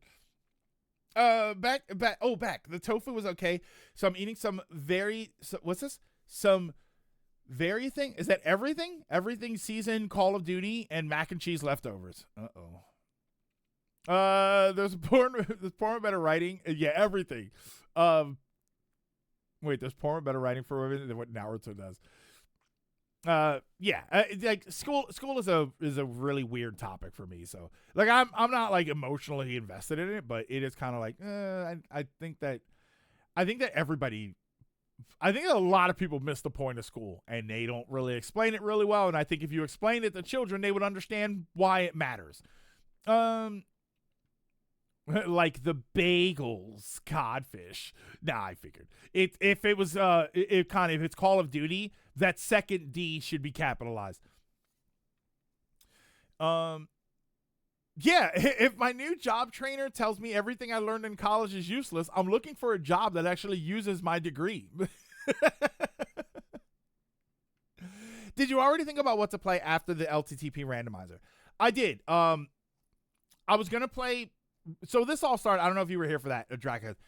This all started because I went out yesterday and I was going to actually pick up the Galaxy 1 and 2 collection, but I had been wanting to buy Expedition 33, so I figured it was the time to buy that. I am kind of thinking Halo, but I'm actually thinking about Halo ODST because I've never actually played ODST. I don't know. I will get through the Link to the Past, and then we'll probably play some multiplayer stuff today, and then I'll figure out what to do after that because I don't want to get into something that I'm not going to want to play all the way through. And I do love me some Halo. And that won't be on heroic or anything. That'll just be normal difficulty. Because I don't know what else. Like, I don't know. How about shooting up those evil residents? I'm not going to be getting the new Resident Evil anytime soon, but I haven't played 8 yet. Which ones did I not play on stream? 1, 5, and 6, right?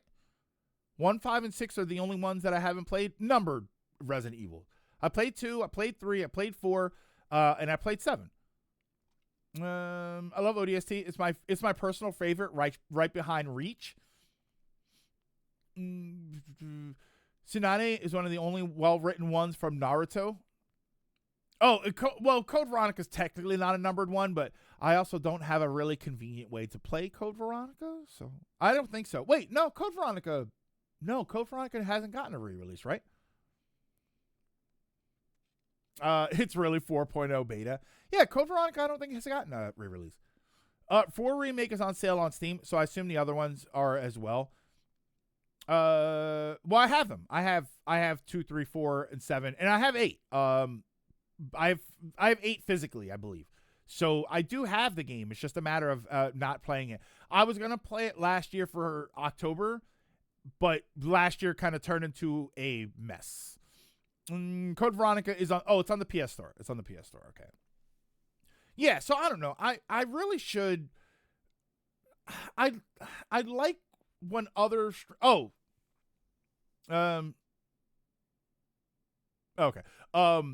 I like when I see other streamers and content creators. They talk about like they've got a list of things that they're gonna play, and like, all right, we're gonna go to the next one, and we're gonna go to the next one, and I don't know. I know that I should do that. I know that I should put some sort of list together of the things that I want to play.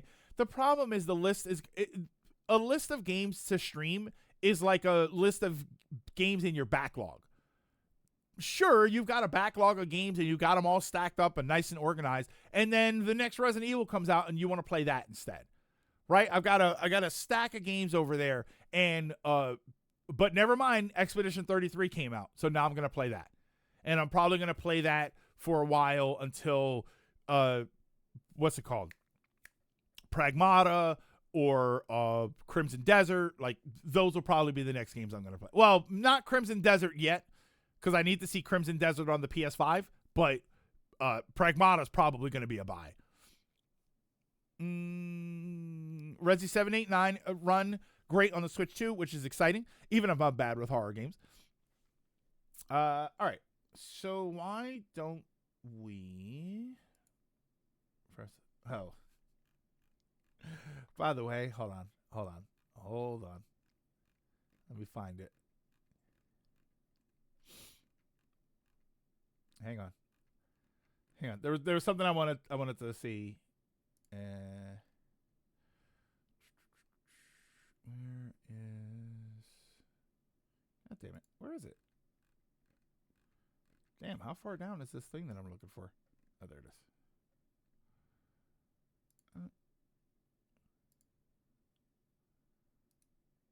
Copy. Hang on.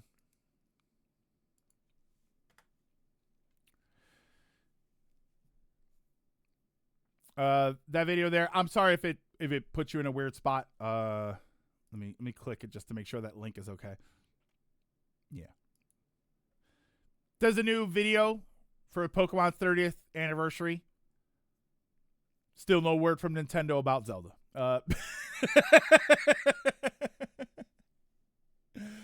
Looking for Genos. Wait, looking for Genos? Gunpla? Wait, hold on. Current backlog game is Final Fantasy 16. It's an interesting time so far.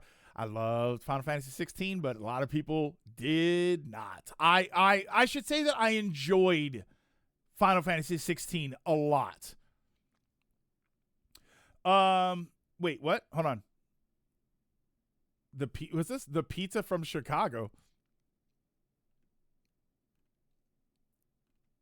Oh, yeah, Geno's. Yeah, I had a Geno's here. There's a Geno's. I think there are several Geno's in Philadelphia. Look, well, they're wrong. Genos. No, wait, is it Geno's or Genos? Is it pizza place or One Punch Man? Final Fantasy 16 is divisive for sure. It really look, we have, you know what's crazy? We have the entire spectrum of Final Fantasy 16 in two posts right next to each other. Van says Final Fantasy 16 is bad. Ronan says Final Fantasy 16 is awesome. That is the entirety of Final Fantasy 16 discourse in two posts back to back. Yeah, I meant Gunpla. All right, so why don't we do this? Why don't we take a quick break so I can run and get more water because my coffee is no. There's 3 posts. Wait, hold on. Was there a third one?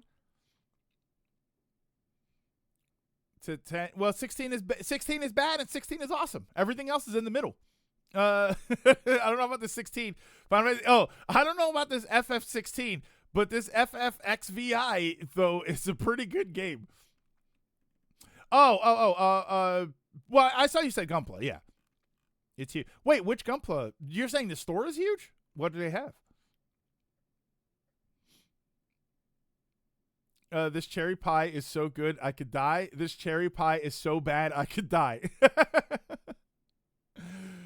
Do you think they will make Final Fantasy 67? I'm gonna say 67, not the other way.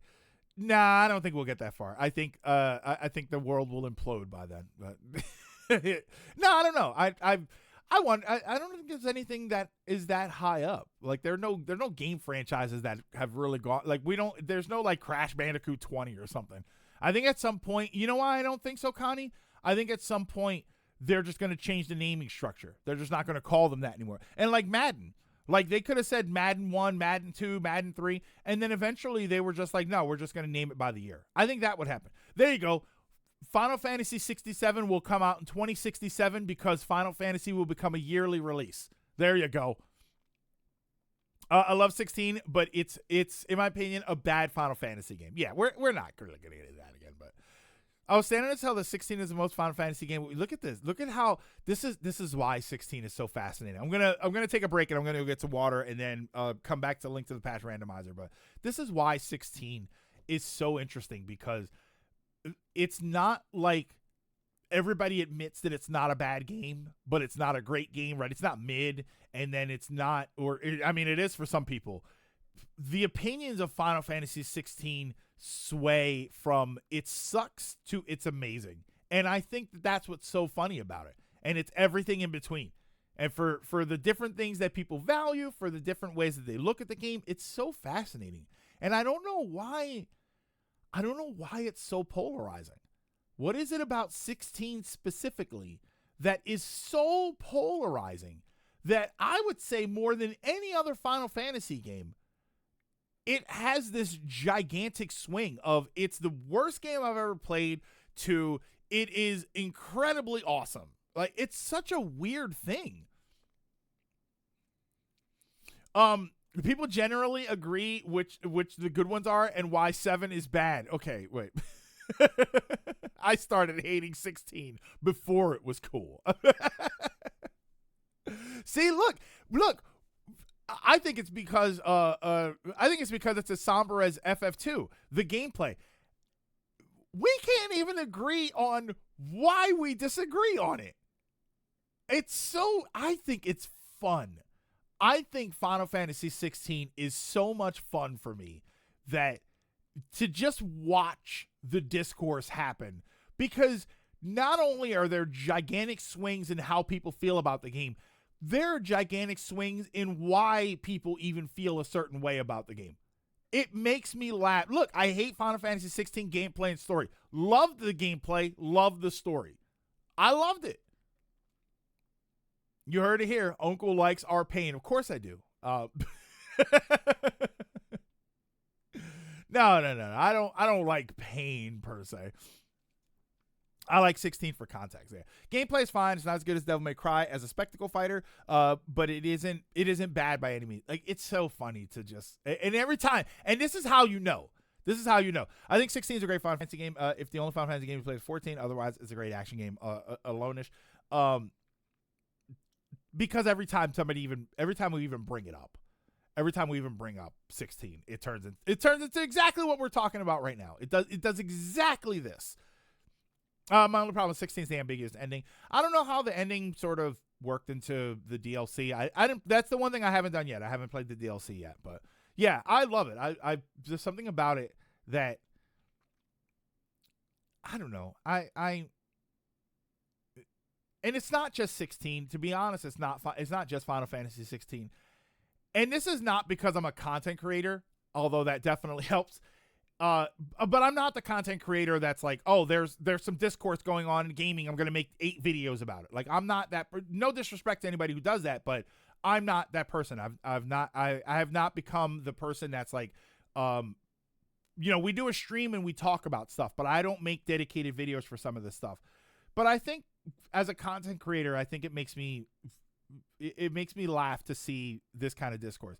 First of all, I as somebody who always over dramatizes things, and I'm very quick-witted with certain things, which is, I don't mean to sound like I'm patting myself on the back, but I'm very quick-witted, but also kind of like, I like goofy scenarios, right? I have the whole story about like different franchises and like, oh, they should make a version of this kind of story or that kind of story.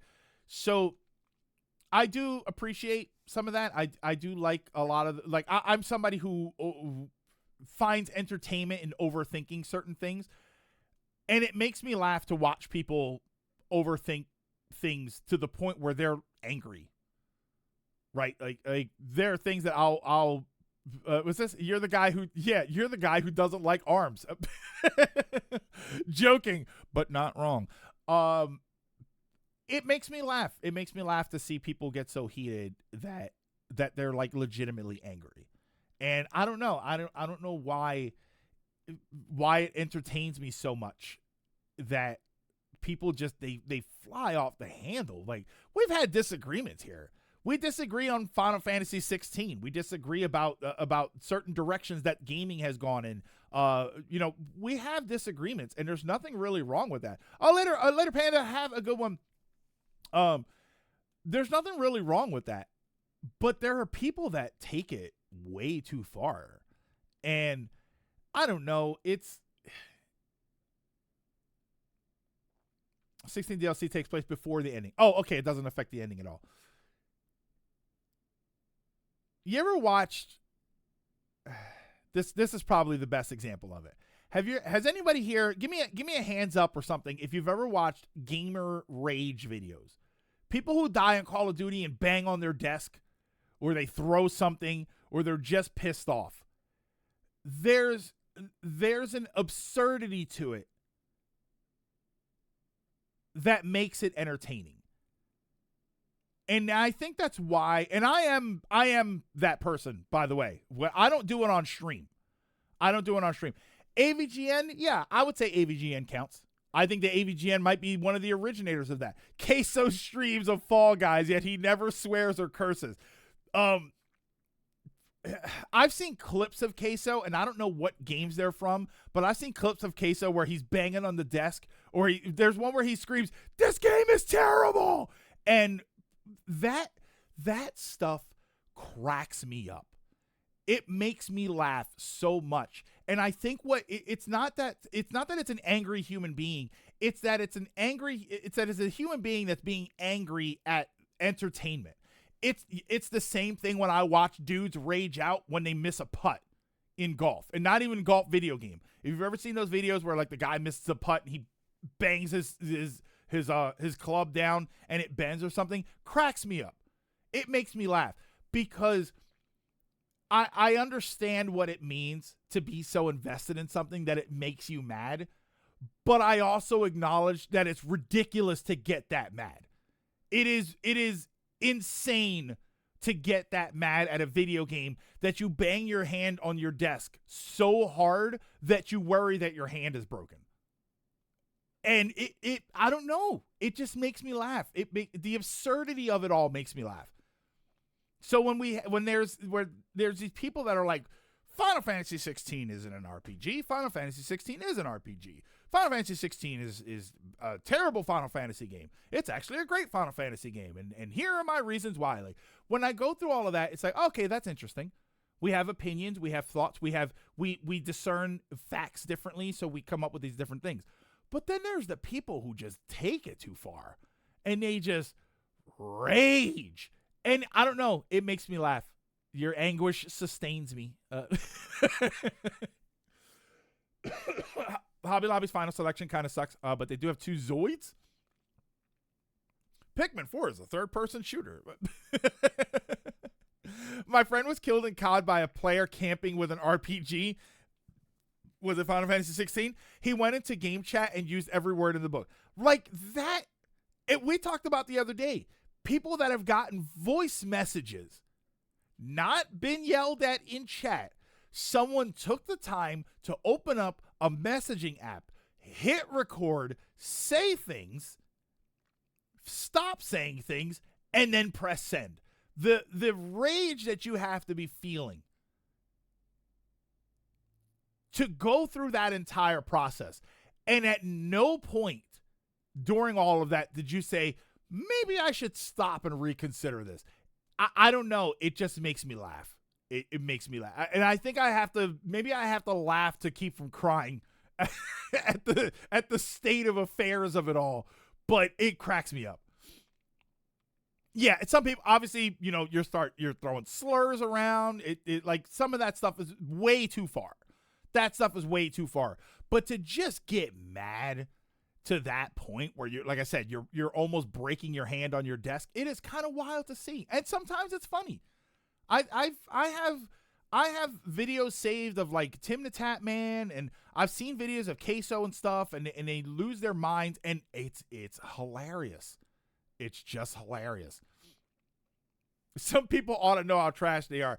Hey, and I know, right? I've had Marvel Rivals games that reach every extreme where I think I'm the best player and everybody else is garbage. I've had games where everybody else is the best player and I'm garbage and I'm mad at myself for it. I've had games where I'm furious because I'm not getting healed, or the DPS isn't doing what their job, or the tanks aren't doing their job, and we're winning. Right? Like, I'm sitting there complaining about the healers that I'm not getting healed, even though I'm jumping around on Squirrel Girl, so it's kind of hard to heal me sometimes. And we're winning. And even I look at it afterwards and I think, why was I mad? We had already won the first round and we were halfway through capping the second round. And yet I'm furious. And I don't know why. I don't know why.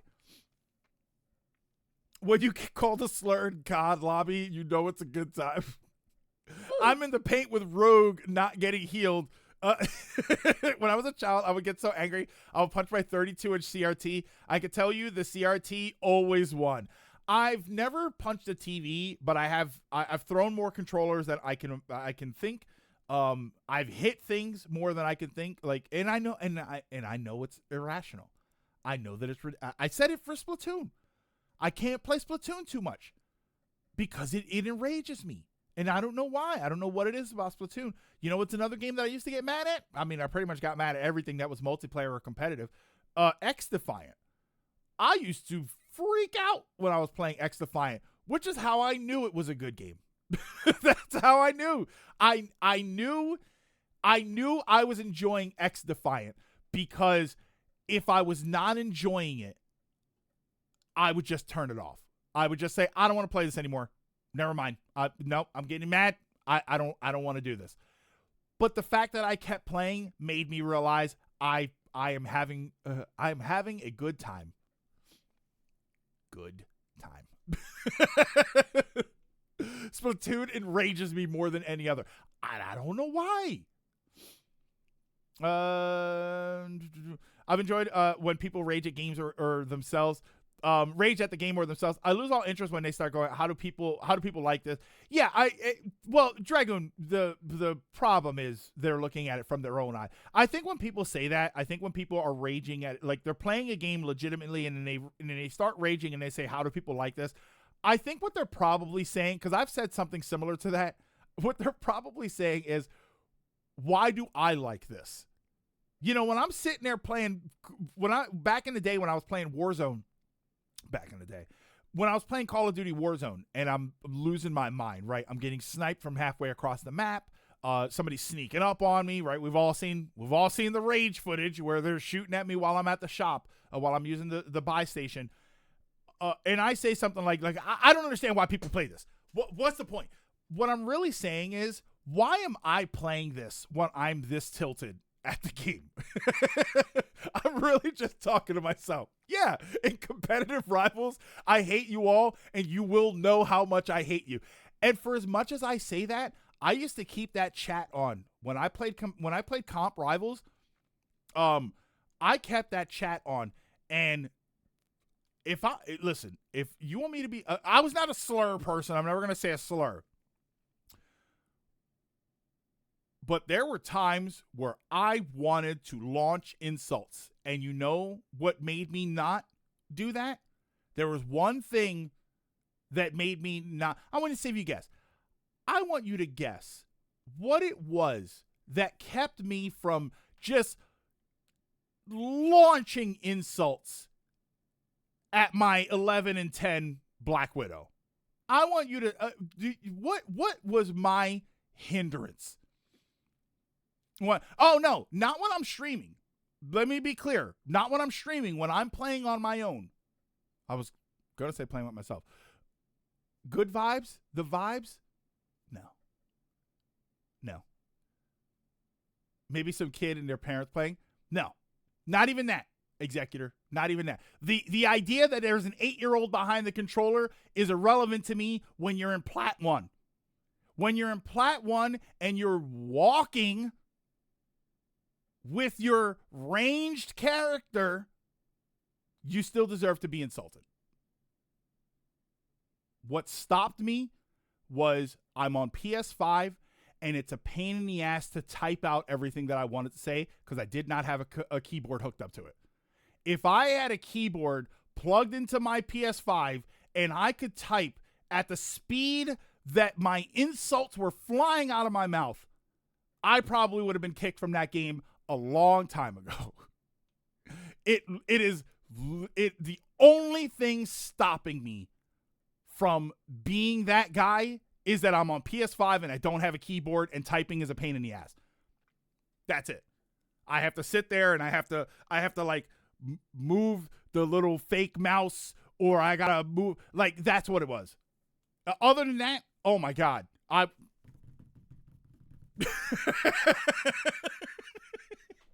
you would hear mechanical keyboard going crazy.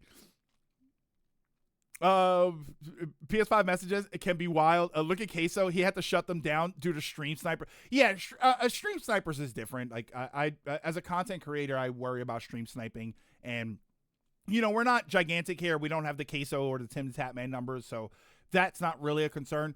My problem is we've played Fortnite on stream. And even games like Fortnite have had stream snipers.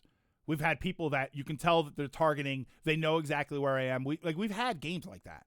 And because there are people that actively do that. There are people that just go like, and I assume that they're younger, but they go around and that's what they do. And then we only did Fortnite a handful of times on stream, and it's because of stuff like that. We get really toxic people that come into the chat, and then there were games where you could tell that there's no way that they knew that I was there unless they were there. And then they were in your next game.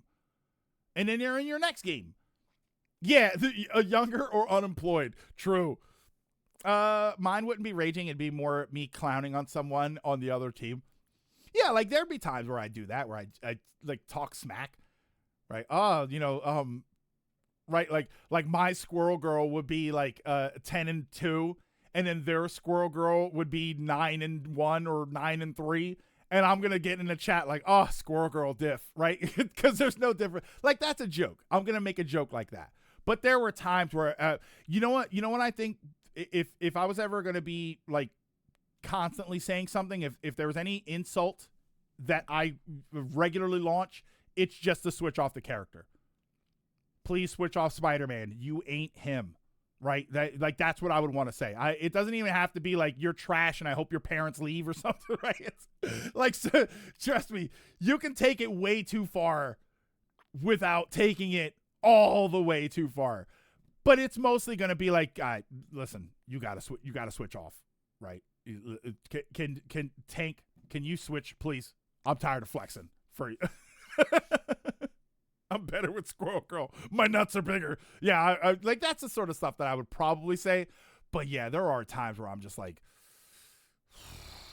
listen, you got to stop playing this character. This is not the right comp to be playing this character. This is not the right map to be playing this character. What are you doing? Oh, any updates on the Discord news and age stuff? Now they're saying that it's going to be like the second half of the year. That we're basically now just wait and see. I usually respond with "Thanks, Coach" to people telling me to swap. Yeah, so that's where I'm like, if I was on PC, it would not be pleasant for me to have a keyboard with me. Why are you running? Like, stop walking him down. Like, where are you guys? Yeah, oh Jesus. As a tank, that's mine. Like, oh no, we keep losing in the back line. Walk forward. Why are you in the back line? Why Spider-Man are you hanging out in the back line with everybody else? If you're gonna be him, he's over there. Spider-Man goes everywhere. Don't be in the back line with the healers wondering why you're getting tagged. You shouldn't be there in the first place. Just thought of a person that's very knowledgeable about comics.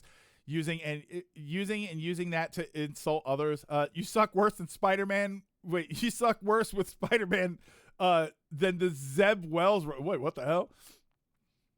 Drive the 5 minutes from the Hobby Lobby to the actual hobby shop. This is much better.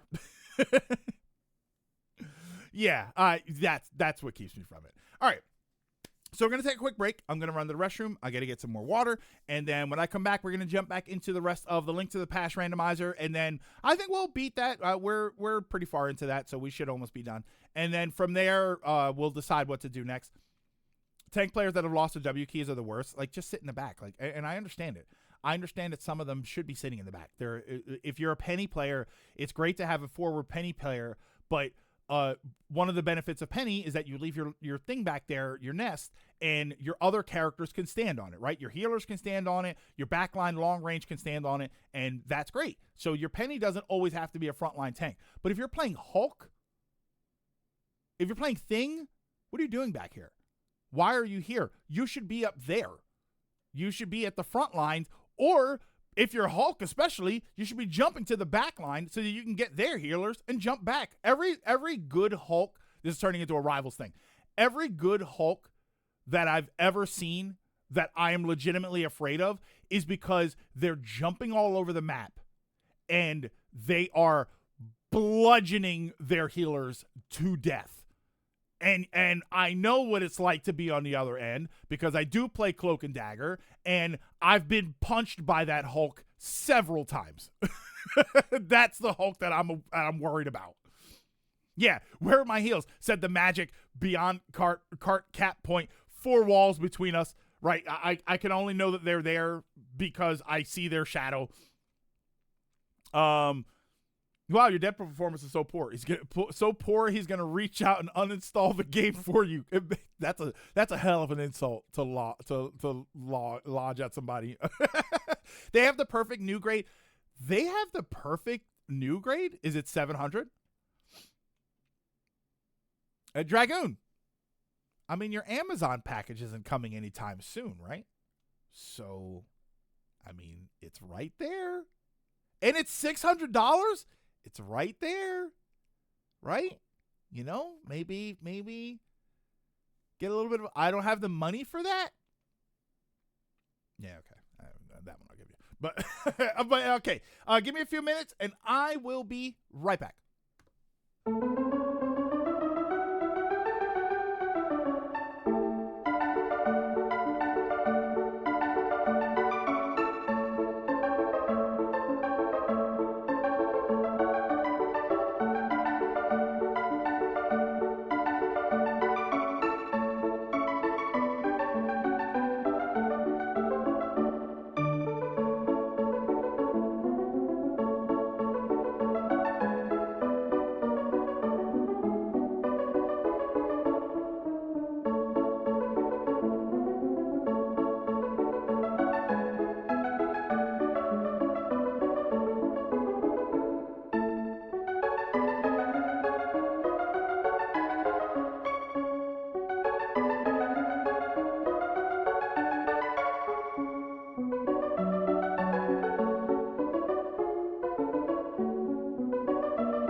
you only need one kidney anyway. Absolutely. You can sell the other one. Get some Gunpla. Actually, what if you sell one kidney and then buy a Gunpla kit of another kidney so then you can have two? There you go. They also have your beloved MG Sazabi. That means it's a good store. That's what it is. That means that's a good store. The store that I go to, they had one. I forget if it was a real grade or it was a smaller box, but it's the metallic finish one, and I don't know how that's gonna look. Like, I have no idea. I know building a metallic kit is different, so I don't know how it's gonna look. So I'm hesitant to buy it. I wouldn't mind going and seeing if they got the other one again. Post something in the side chat one.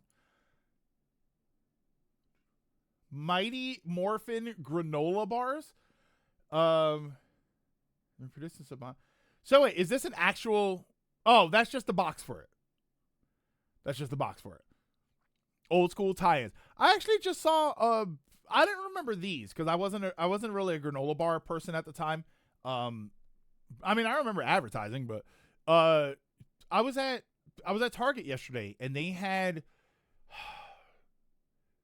It's one of those brands of sparkling soda, but it was a Mario Bros tie-in, and I think it was for the Galaxy movie. I think a lot of the Galaxy movie tie-in stuff is starting to come out, which I guess is just because they announced it recently. I think it was Galaxy. It had Mario on it. I know that much. And it was one of those sparkling soda brands. I just don't remember which one. They restocked recently. They have a bunch of the new G-Quacks Gundam. I'm kind of pissed off. I was at Hobby Lobby, and I did all this yesterday. This is why everything happened yesterday. I was at Hobby Lobby yesterday, and my Hobby Lobby still hasn't gotten any of the G-Quacks kits. I've got the one. I've got the actual the main star Gundam, but the red Gundam. There's another one that looks like the main one. They haven't gotten any of those. I did not miss the Mega Man and Base completionist experience. I got my police Zaku. That's all I really care about from G-Quacks. Until I can watch the show, that's all I care about was the police Zaku, and I'm happy I got it. All right, so now let me. What's this? I did not miss. Oh, there are 14 discs. I have no damn clue where to find. Wait, what?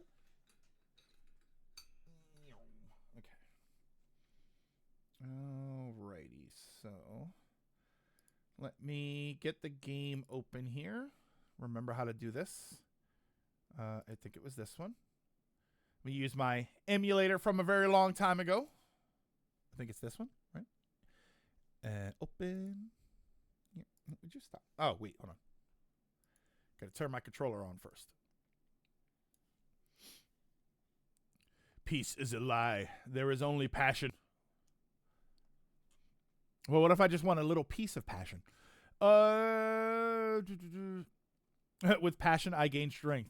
No, now I'm stuck on. Now I'm gonna get stuck on E33 quotes. We could use this. What is it?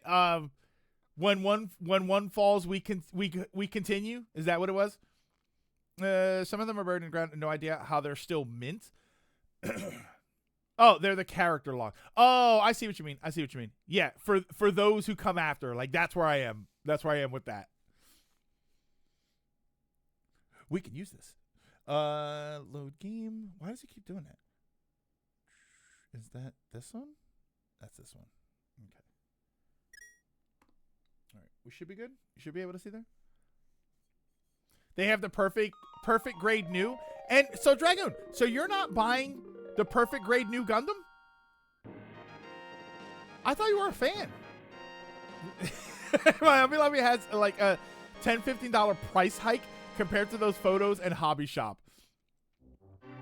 I thought you were a fan. Jeez. All right.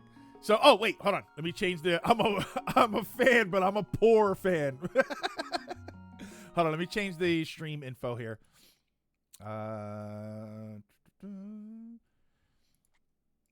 Retro.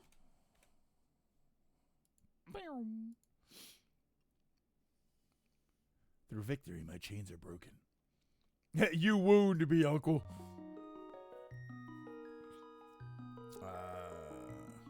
Oh, and I've realized there's a new. Remember, we've talked. I think we've talked about like the things that get stuck in your head, right? And then they become the things that you always think of. Whenever I hear "thank you" in a game, when I do something and I hear "thank you," I always think of the thank you from Metal Slug. Thank you. When you would rescue one of the little veteran guys, and they would go, "Thank you." There's a bunch of stuff that's like that. The new one for me, or the one that I'm realizing is probably going to be in my life for the rest of my life, and it happened during E33, counter. I didn't really play that much Guilty Gear compared to other people, and yet when I get a counter in something, that is what I hear. In my brain, I go, I just read thank you, so I almost said thank you. I go, counter. Like, that's where I am. Hey, I'm going to put this cup in your kitchen. Where should I put it? What should I put it on? Counter. I always think of Beetle from... Oh, you think of Beetle from Wind Waker. Thank you. My only problem with that is I do think of thank you sometimes, but Beetle to me is more, oh. That to me is Beetle for me. I never know which one actually gray code?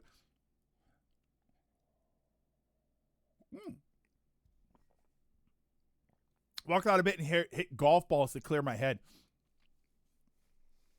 I love the Sith code. Oh, okay. All right. I actually don't remember where we were going here.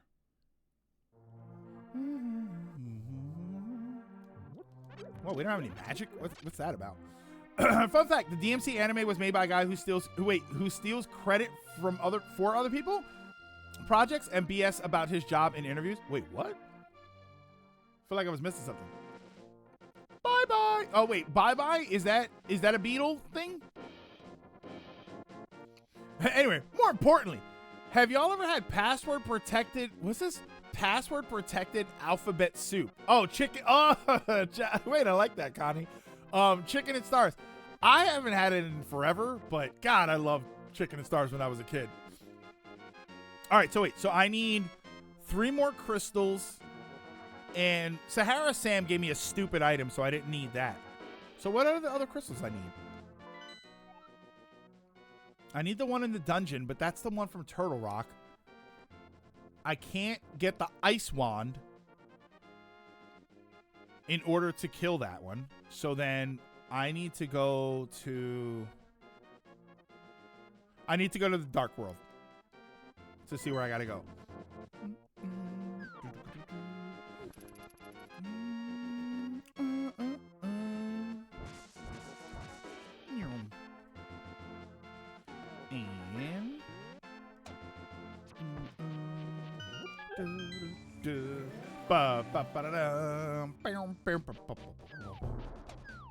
I could use the boots too. I don't have the boots. I don't have the flippers. Oh, hold on. So now I'm in Dark World. So I need Palace. I need the Ice Palace. And I need Turtle Rock. But I can't get to... Oh, you know what? I was... Okay, I'm going to go to Turtle Rock. Ah, damn it. I should have done that. I need magic more than I need anything else. Oh, wait. Let me test something out here. Is chicken noodle good, or does stars make it better? I like noodles better. My issue with chicken noodle, though, is because I love soup and I love chicken noodle soup. I like thick, heavy noodles, and chicken and stars, like, the noodles are just too small. The noodles are just too small. I like a good, like a home style chicken noodle soup where the noodles are really big and beefy. Oh, so good. Well, not beefy, but damn it. I need magic is what I need. Hey, wait, did I get the mushroom? Oh, I did not get the mushroom. I like my nudes thick. Wait, hold on. Hang on. Stop. Everybody stop. And where is the mushroom? I thought I had gotten it. Soba dipped in chicken noodle soup broth. That sounds good. News, thick you say? I mean, I do like the. Okay. It's the stone. Where's the sword? No, I have it. I have the level 4 sword. We have the maximum sword. For some reason, we got super lucky with the sword. Or is that just a stick of butter? All right, so I'm gonna go to. I need magic, but I don't have.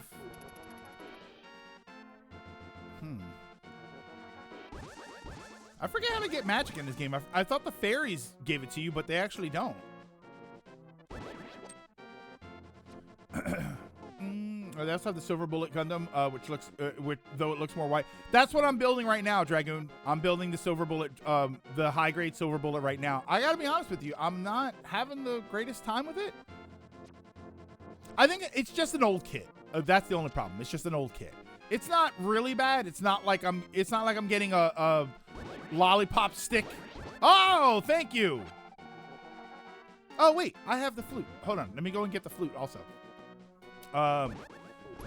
It's not like the worst experience ever or anything. It's just I don't really like the color separation. I hate the stickers that it comes with. It comes with when I say stickers, you know, when we're talking about Gunpla and you say stickers, you could mean like the stickers are different quality. Like the RX, the Requiem for Vengeance Gundam that I built, it has stickers in it, but the stickers are incredible. They're basically decals. The silver bullet stickers are stickers. They feel like stickers and they look like stickers. And the problem is some of the stickers are used to color separate the parts, and I would have rather just had color separated parts rather than a sticker that goes over the entire piece. Like, hold on, because now I'm talking about it. See how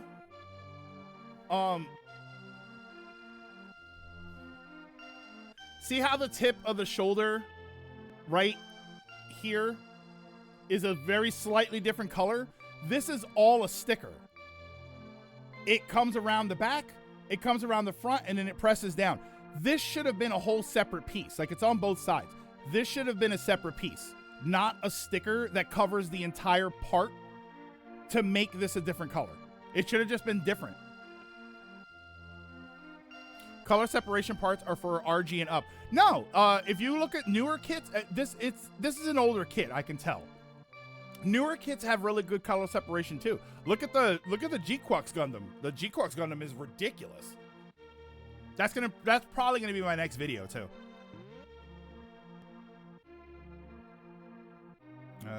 I talked to you already. Yeah, dude, you already have it.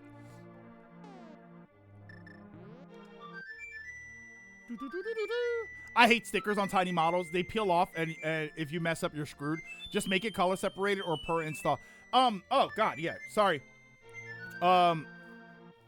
It depends on how small they are. You know what I don't like? I don't like stickers for eyes.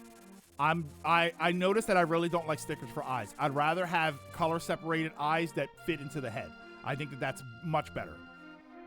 7 years is not that old in terms of kits. When is the silver bullet? When was the silver, like the kit that they're using for the silver bullet Gundam? When was that developed? Eyes and the tiny little headlight dot. HG stickers are very, wow, these are good, or wow, these are bad. Yeah, silver bullet unfortunately is one of the bad ones. Oh, so wait. Oh, this is perfect. So now, I think I only needed to go, I need to go there. I need to go to Turtle Rock. And where was the last crystal? Oh God, Ice Palace. Do I want to do the Ice Palace now and just get it out of the way? Nah, let's go to what's it called? So I can do this. 2019? Yeah, I wonder why. I wonder why it came with stickers that are like that.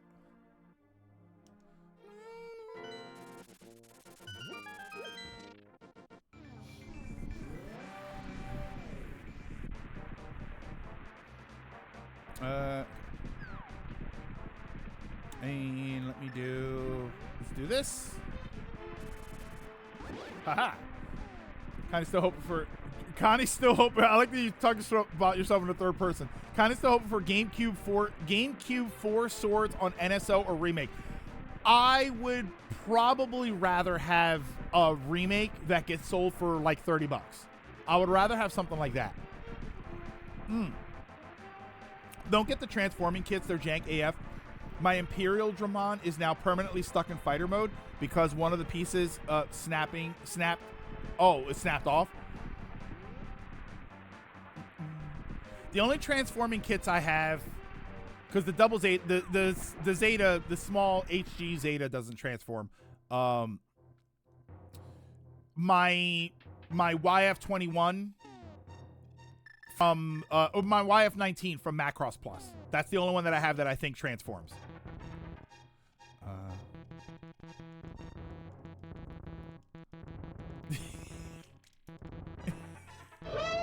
Get all this out of the way. God damn it. Oh, well, I got a heart out of that. You could probably get swords to stick on your Switch Joy-Cons. Are there model kits that require IKEA level tools to set up? As far as like a tiny wrench or a hammer. Not for Gunpla. Not for Gunpla. It kind of depends on what you want to do. Because there are Gunpla kits that do get that can get involved, but you can get really involved with a Gunpla kit on a entry grade Gundam. I've seen those videos where they take the entry grade Gundam, which is $12, but then they etch in new lines, they paint it a certain way, like they do a bunch of stuff. So there's a lot you can do. If you're gonna go hardcore, I'd probably say to save that stuff for maybe your real grades or your perfect grades. But I think sanding and a pair of nippers, and I think you can build basically any Gunpla out there.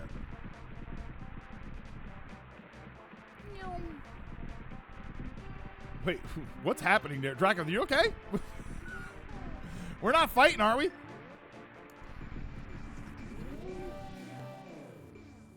Steampunk Rhino Beetle that uses screws, grease, and stuff, but it gives you the tools in those kits. Okay, so there are ones that do elaborate things. Like, I'm thinking more about Gunpla, but there are ones that do elaborate things. Really? No, we're not. Okay. All right. I just got to make sure. I just feel like I got to make sure every once in a while. When the comments on this videos hit me too hard, this guy's entry grade looks better than my perfect grade. And they do. They do look incredible. But that stuff takes specialty tools and a lot of know-how. And when I say specialty tools, I don't mean $500 nippers or some $1,000 airbrush kit. I just mean that you have to usually buy something that's kind of somewhat purpose-built. All right, so we'll go here. I don't think this guy has anything. I forget if there's a chest in here. There's not a check in here, is there? This is the guy that just... Yeah, no. Then go away. Is it morning or afternoon? Maybe at work. Yeah, okay, there's nothing in here. Oh, wait, bombs. Here, let me get... it cost me a bomb to get in here, so we'll replace it. It's not like the beginning of the Great Cave Offensive. Well, maybe that's where it gets it from. Maybe the Great Cave Offensive actually comes from this. Oh, and let me check this. I mean, I'm here, so like...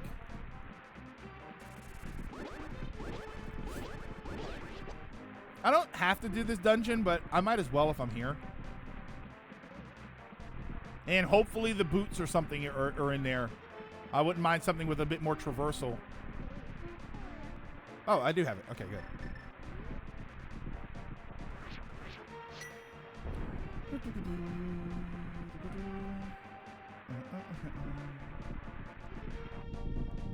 I also changed the light on my Gunpla setup, so hopefully the next video looks a little bit better. I got to get new lights. I think at some point I need to really make the decision about what I want to do as far as Gunpla as a content creator, like as far as content creation goes, because I will need to level all of that stuff up. I will need to get better lighting and a better camera. I don't know. I always said that I wouldn't talk to you guys about crowdfunding anything like for like I wouldn't do like streams where I just get money and stuff or ask for anything, but and I don't have like a throne and all. I saw you guys talking about that earlier. Oh, that was what came up. What's this thing about Amazon saying that if you donate something they can see your address? What's the actual breakdown of that? I got 2 Gunpla, a new heavy armor HG and the HD 00 Quant. I almost got that yesterday, Dragoon. I almost bought that 00 Quant or whatever it's called. Yeah, put it on your Amazon wish list. Why does every gaming rig unnecessary RGB? I'm trying to sleep. They don't actually need RGB. People just think it looks cool. My joke, Connie, is that my joke for that has always been RGB, like all the lights and stuff on your PC, they're good for your temps. They're good for the temperature because they make your PC cooler. Ow. Whoa. Haha. Yeah, it's like, oh, what do you put all these lights on your PC for? Makes it cooler. You mean like it runs cooler? Sure. Oh, so the short is... Oh, damn it. I went the wrong way. Yeah, because this is the big key. If you put something on a public wish list, I can then go to that wish list and buy it for you. But for transparency, now Amazon decided to let me see the address of where it's coming from and where it's going. Meaning I could dox you if you don't have it going to a PO box. Oh. Yeah, that's kind of bad.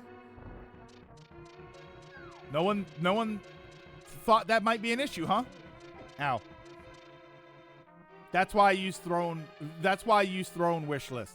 I never made any of that stuff though. I never made like a throne or a wish list or anything on any of that because my logic was always, and again, I don't disrespect people who do this stuff, but my logic was always, I don't want to use you guys like, hey, I want things that I don't necessarily need, but I'm gonna get other people to buy them for me.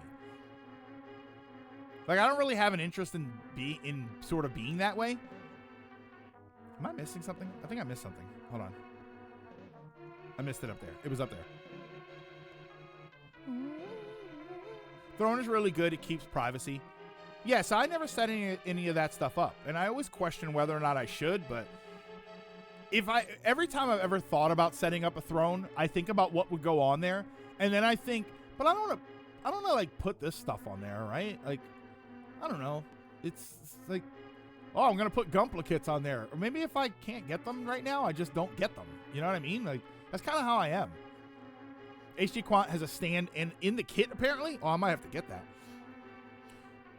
If I were to do that for games, yeah, I would need to beat it. Well, what I always say for people who donate games is I'll try the game. I'll dedicate one, depending on the kind of game it is, I'll probably dedicate one stream to playing the game just to justify. Oh wait, this is the big key room. I've always said that I would do that I'll play the game, but I won't necessarily beat the game. I have to be careful of that because first of all, the big problem is people donating games that I don't want to play. Like there are a couple of games, there's a handful of games that I've flat out said, don't bother donating it, I'm not going to play it. What type of throne are you talking about? The only one I only know the sitting one. There's a website or something, or it's an app or a website or something where you can put items and then you can link it to people so that they can either help you buy those things or buy those things flat out. I don't know too much about it. I've never really looked into it other than just like what would I put on there. Ow. Why am I getting hit all the time? Why are enemies hitting me? Don't they realize I'm trying to save the land? There it goes. Key. Ah.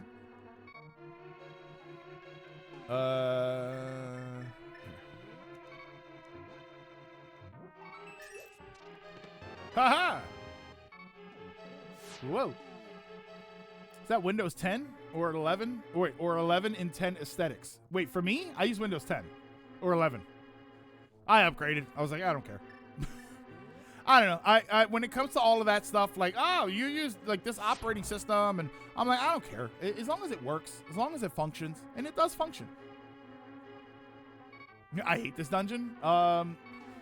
Given how shoulder heavy the quant is, I appreciate the stand. It's probably why they included one, because they know you need one.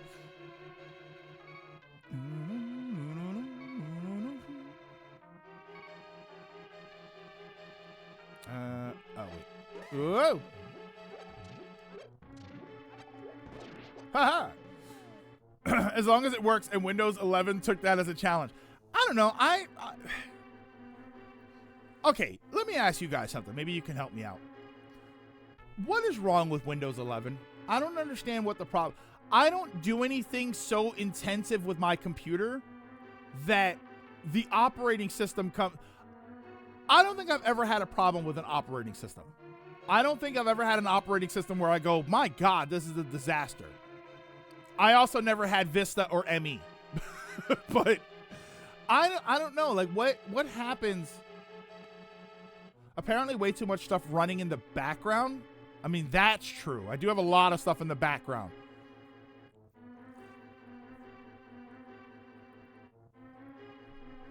Windows 11 breaks something with every update. But is that, I don't know. Like, that's bad. Definitely is bad.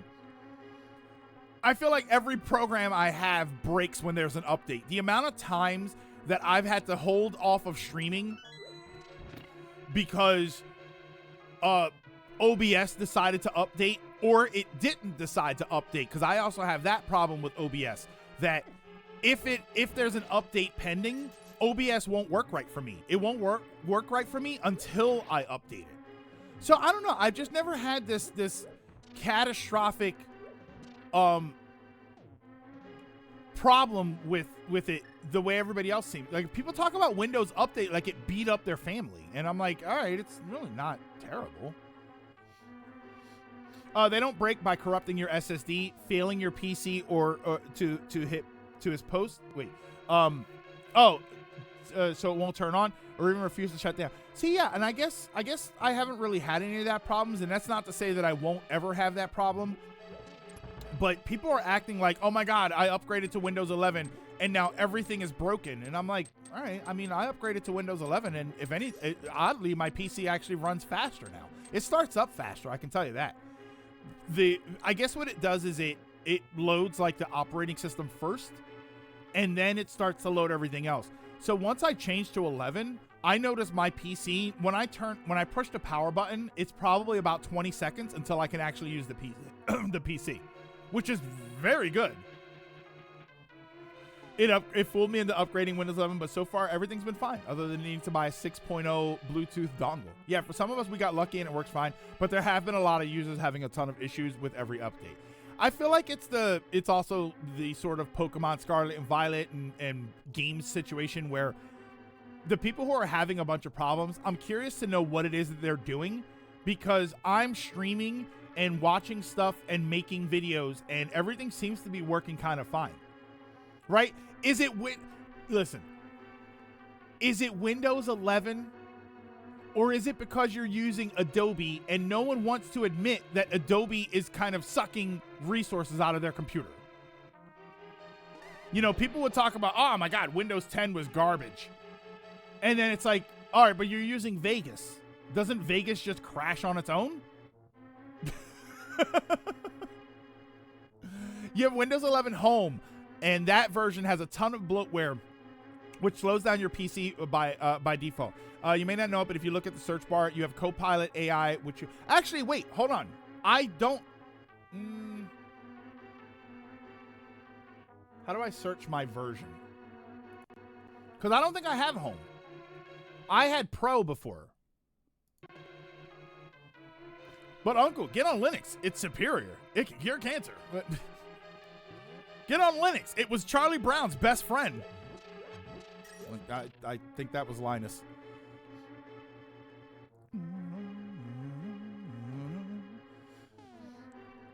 That Adobe comment felt charged. Did it do something to you? No, it's just people have told me that I should get Adobe, and like, cause I use Windows Movie Maker.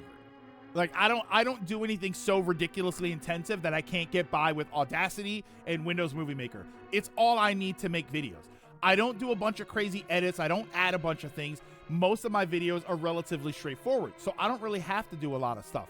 So, but then whenever I mention it, even though that's enough, I've had people actually say like, oh, but if you got Adobe, you would get more. Like you'd be able to do more stuff. It's like, well, I don't want to do more stuff. But then half the time I hear about Adobe, it's people complaining that they don't like the price or they don't like the subscription or that it's just messing up or that it's causing a problem. So it's like, what should I really be switching to then? Because I've known a couple people that used Vegas back in the day and they hated it too. Yeah, why would I want to pay a subscription for something? Some YouTube poos having grave crap into my brain. Yeah, I work audio visual and your setup gave me psychic damage. What, my Windows Movie Maker with Audacity? Does that bother you? Is that what it is? Does it bother you? Because I think we established earlier. I think we established earlier that when things bother you, it makes me happy.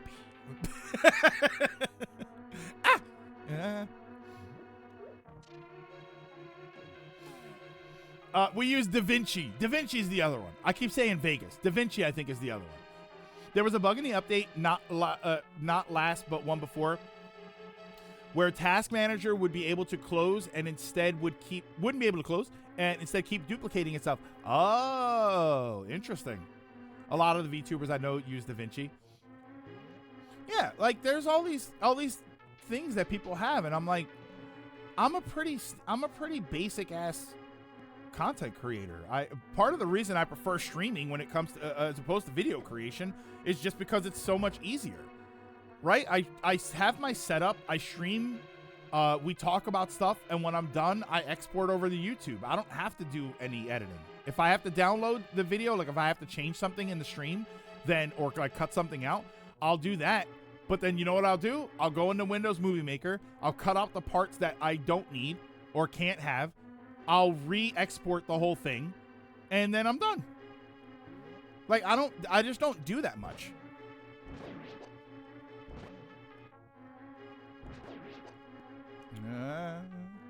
Ow. Bear in mind, you have a much more powerful PC than what you had ages ago. Yeah, and I'm sure that if I got DaVinci or something, I would be able to do a lot more. I just don't care to. And you know what, Ronan? Here's what I will say. Now that I'm in a position where I need to consider whether or not I'm going to do this full time. I need to consider whether or not I'm going to focus on content creation, whether or not I'm going to stream more. Like, I do need to worry about this stuff now. I do need to at least think about this stuff now. So now it's starting to become more worth it for me to do a bunch of different things. And now if I have the tools, I will probably do more stuff. So I am getting to that point where I might need to start considering an actual video editor so that I can do more things. Whoa. Oh, did I play? No, I haven't played Cyberpunk yet. I have the same. Oh my God, what? I have the same weird history with Cyberpunk that everybody else has, which is I was super excited for the game to come out. And then when it came out and it was a broken mess, I just never went back to it. I have it now. Now technically I have it because I have it on Xbox. Oh, no. Damn it.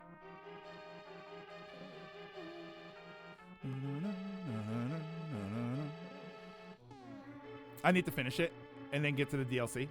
I want to figure out when to play it. In this case of Windows 11 issues, Microsoft acknowledged publicly it's a Windows 11 issue. Okay, so they do know.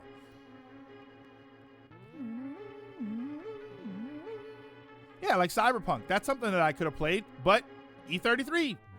I picked that up, so now that's what I play. I am an E33 player. Whoa.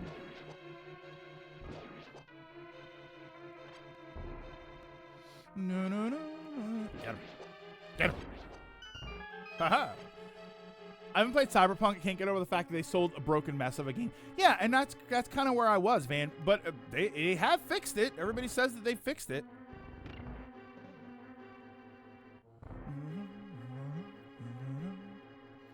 Oh,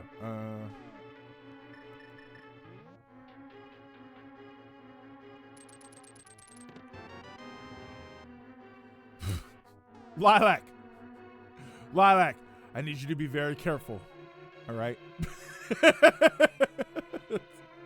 I just read what you said there, and I'm a few words in, and I just need you to be very careful. Hey, Elliot. You know what they say? The early bird gets to do the worm. Gets to do the worm? Before I agree to doing this worm, I'd like to know how thick it is. There's nothing wrong with that. I know that there's nothing wrong with that word. I know. But I feel like I just need to caution you. The same way that I caution myself every time I talk about Gunpla and I use the word nippers. I just want to be clear and aware that things can get dangerous. All right. Well, now I need. This isn't the BAFTAs. Oh wait, I can go this way. I think there was a door that I missed. Isn't there a door that I missed? Was it this one? No, I got this one.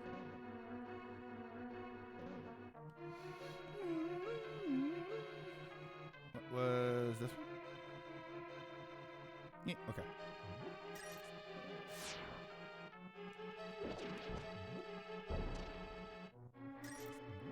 I don't even remember this room. We chill here. Wait, aren't BAFTA those buffalo? Was this those buffalo looking things from Star Wars? No, I don't think so. That sounds like a skill issue. I learned that word from a shitpost. Yeah, you know, just you know, sometimes just want everybody to be aware of what's happening. Woo! Ow! I don't know why those things always get me, but they do.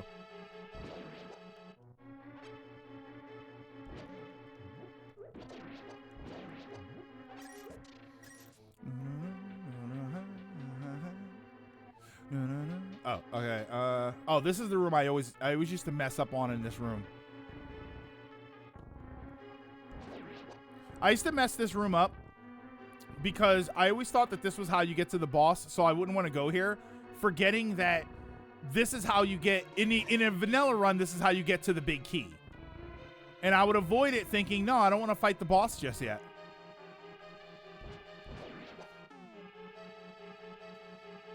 So hold on, what's the BAFTA story?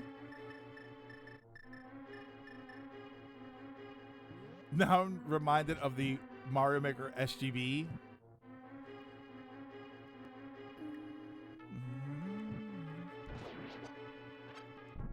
Oh yeah, and Elliot, I don't care if we played it before. We're playing X-Men arcade game when that collection comes out. We also have a food that is a 6-letter word, 6-letter F word, basically means meatloaf meatball. I don't know, Lilac, I don't know that one, but isn't there a word? Is it the same word as the bundle of sticks? Oh, dude, yell N-word at Michael B. Jordan. Wait, what the heck? Did I just fall again? Why is that happening? Oh, look, the big key was actually in the same place. Yeah, I actually didn't know that happened. Back home and shoot with my Gunpla purchase? Gondola purchase? Gunpla purchase. So Phil so seen and called out. I walked in the door, my mom went, so I bet you also went to your hobby shop. She knows. Oh, he had Tourette's? Oh, what's her name got in trouble for the same thing? Sweet Anita, is that her? She got in trouble for the same thing. Yeah, she did the same thing at one point. It's like, but she has a, like, you all know she has a medical condition, right? Like, you know that. And it's not like a fake made up medical condition. It's a real thing that people have.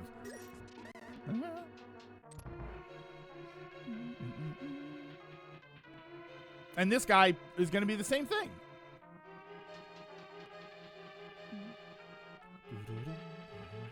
All right, so. Ow. We'll go this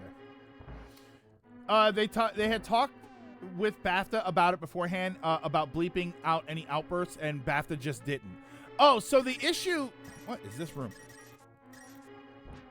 So part of the issue isn't that it just happened; it's that they aired it. No, it's bad speech-wise. It's a real issue. Like it is genuinely a real issue. People don't understand it. And like even when you explain, like some people know it exists and they still don't understand it, so they just get mad about it.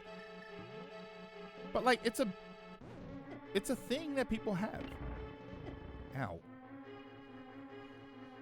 The food is the same as the bundle of sticks. The reason they didn't change the name was it's been called that for over 100 years, long before it was a slur. I don't know, but language kind of changes because the R word was a word, like the R word is a word that actually means something. People use it in an offensive way, but that word actually has a definition that is used. And now you can't because language has changed. And I'm not saying like, oh, boo-hoo, I don't get to use that word. I'm just saying that we have kind of steered away from that word because of the negative versions of it, even though there are positive versions of it. We're not talking about the same word. We're talking about a different word. Uh-oh. Yeah, the R word can be used for slowly affecting medicine. I've always heard it as it hinders something. You know, like smoking stunts your growth, they used to say. The R word actually works in there. That's what that word is for. But we have decided that that is not a word that we want to hear, so we change it. So that's what language does. Language evolves. Because I guarantee you, if I were using some of the language that we thought was okay 100 years ago, I would be kicked off the platform faster than I can imagine. This one, okay.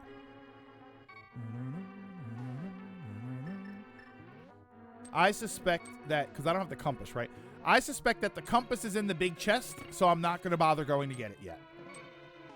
Yeah, you still call cigarettes that. Like, okay, but, you know, we have decided as a society what that word primarily means, so we decide we don't use it anymore. Is that so difficult for people to understand? Like, oh, we used to use it for this. Yeah, but it doesn't mean that anymore. We used to say gay used to mean happy. And we don't really use it as that anymore. When you say someone is gay, you think something else entirely. And sure, 100 years ago, it meant happy. But we don't use it that way anymore. Aha. I think in this case, context is extremely important. But again, even with the context, some people just don't want to hear the word. I think the R word is a good example for that. There are real uses for the word, but because of the context that a-holes use that word in, no one wants to hear the word at all. Granted, there are also people, once again, that take it too far.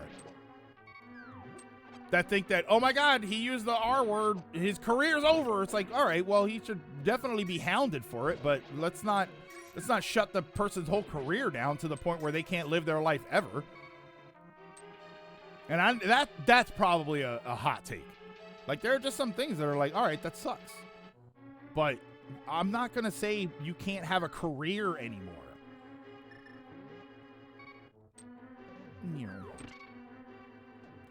I'm sure even that girl that was yelling during the Rivals tournament is eventually going to have a streaming career again.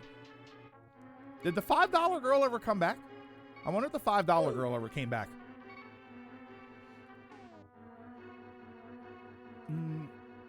You guys chose. We continue to use it. You guys chose. We continue to use it and have almost accidentally said it when talking about smoking before. Oh, okay. Just because it's so normal over here that it doesn't click in my mind at first.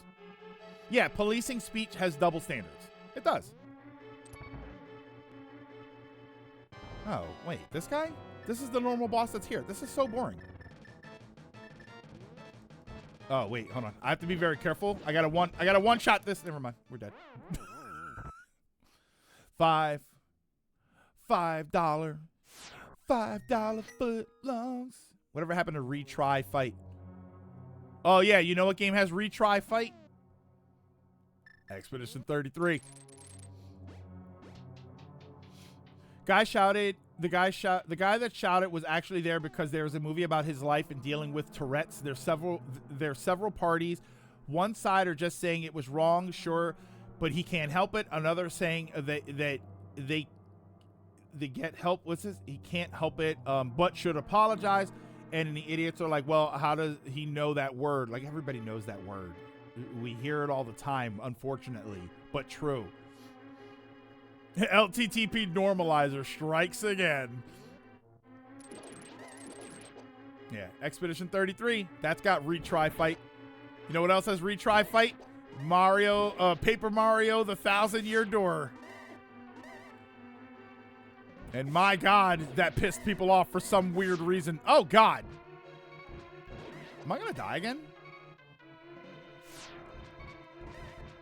Oh, really? I'm dead. I'm dead. I'm dead. Is this a yellow paint is bad thing? Maybe. That argument makes me laugh. There's a split over here. The people that don't like the C word, but the majority use it, tends to be used more between friends. The C word is so interesting because, like, when people use it over here, it's funny. You know, unless you're being called it, it's kind of funny when people use the, like, I don't know. There's something about the anger that drives someone to use the C word that, again, it's one of those situations where a lot of people just think it's funny. 1,000-Year Door doesn't have a retry fight for, no, the original did not. The original 1,000-Year Door did not have retry fight. The new one does.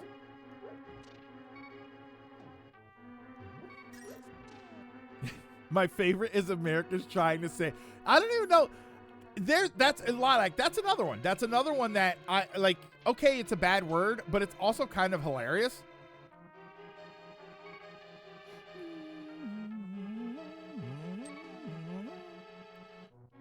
The C word in different places is like a slur for women, but in others is more normalized. Where it's lost meaning. Australia.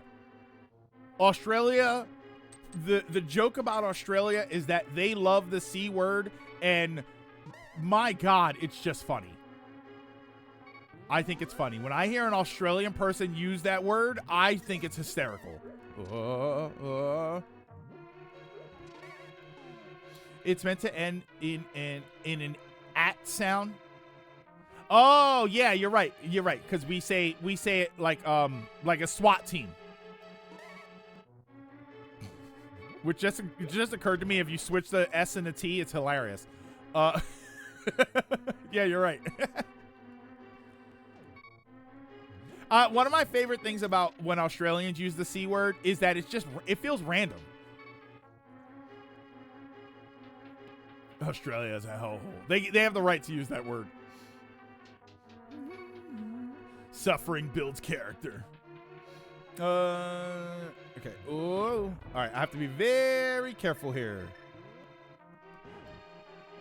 Oh.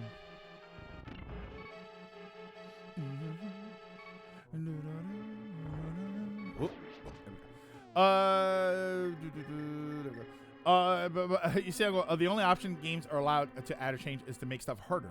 Never easier. You have to be the same as me. Let Bluey say the C word. Because oi vagina just doesn't hit the same way.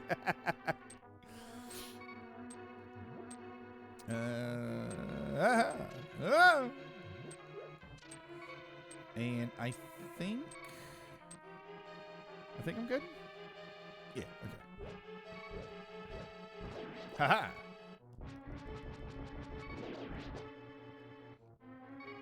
Was this Bluey and the cold ones when? It's similar to the UK. We just throw it in so much that it has no meaning. And usually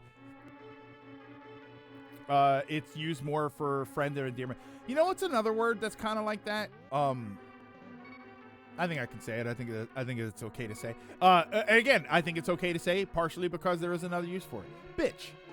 I think that people use the word bitch so much that it doesn't really have any meaning here. And I don't even just mean like bitching about something. I think that there is a subculture that just sort of uses the word so naturally that everybody's just kind of, whether or not they're okay with it, they've kind of accepted it. But I think a lot of people are also kind of okay with it. Like there are cultures that are just like American cultures that are just like, yeah, okay, that's just the word people use. I had some guy say that to me one time, and I was at work, and I looked at him, and he must have thought that I was going to jump through the glass and get him. Like, I did not like being talked to that way. Yeah, and Draken, it was kind of like that. It was like that was the sort of context that he said it in. And I got really pissed off. And he apologized. He's like, yeah, I just sort of naturally used the word. And when I calmed down a little bit, I was like, yeah, he's not wrong. There are people that just sort of naturally use that word, and they use it so much that it kind of has lost all impact.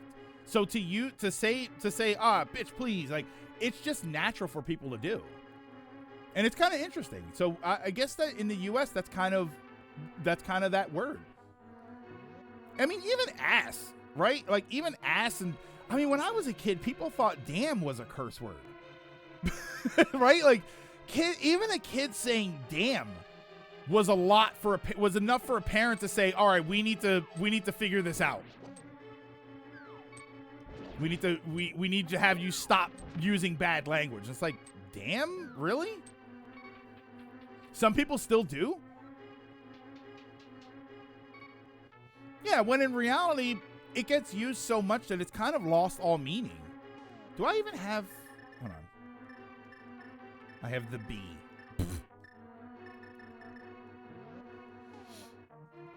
Over here at least.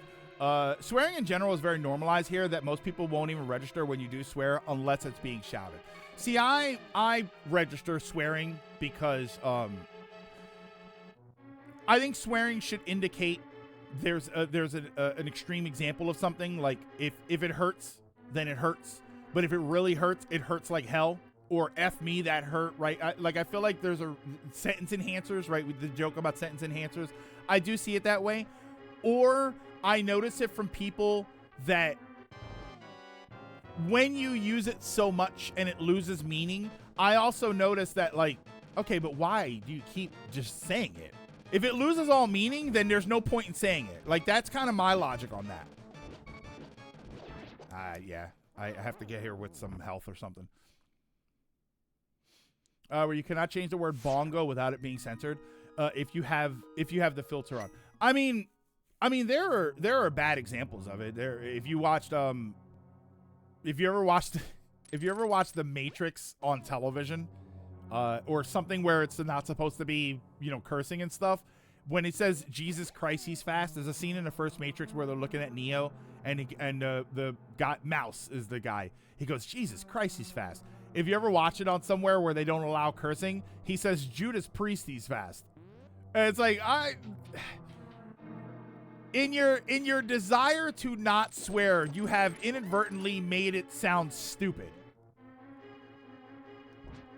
Oh wait, what's the snakes on a plane one? What's the snakes on a plane one where they change it so that it doesn't curse, but it now just sounds absolutely ridiculous? It's like monkey fighting snakes.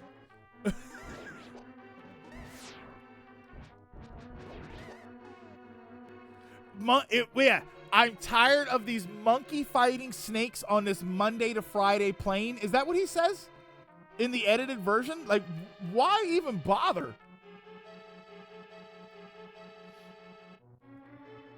This is where language and how we perceive stuff gets complicated, because we can get used to a thing where it loses its meaning in the U.S., but if you are a derogatory target, the word never loses its meaning. It's a reminder, and when others just accept it and tell you to do the same, it only hurts worse. Again, it's complicated. Yeah, Jesus Christ and cheese and crackers is one that I've heard. Like, that's fine. Not really, but like, how good are your cheese and crackers that's your comparison?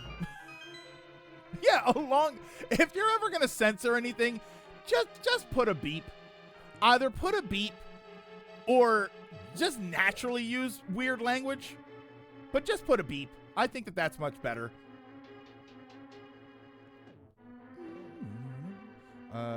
This way, right?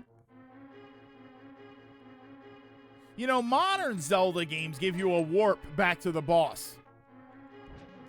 Whoa.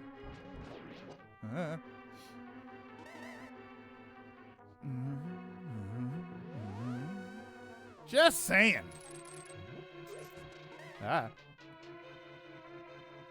This is a modern Zelda.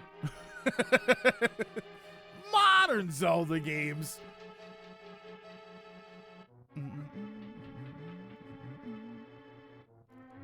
Whoa. I mean, the next Zelda game after did this. Did Link's Awakening do this? Oh yeah, Link's Awakening did have the... Whoa, what the hell was that? Ooh, that was kind of cool. I'm just having fun running over the thing. There you go. Yeah, oh yeah, you're right, when you beat the mini-boss.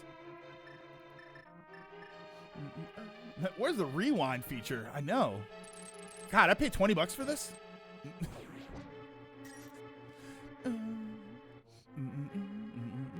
Like how Lucy from the Fallout series doesn't swear as part of her character. She just goes, "I'm not a fudging idiot" at one point. I mean, you know, whenever this comes up, I not that it's a surprise or anything, but I always feel the need to point out, I don't particularly like cursing when I don't have to.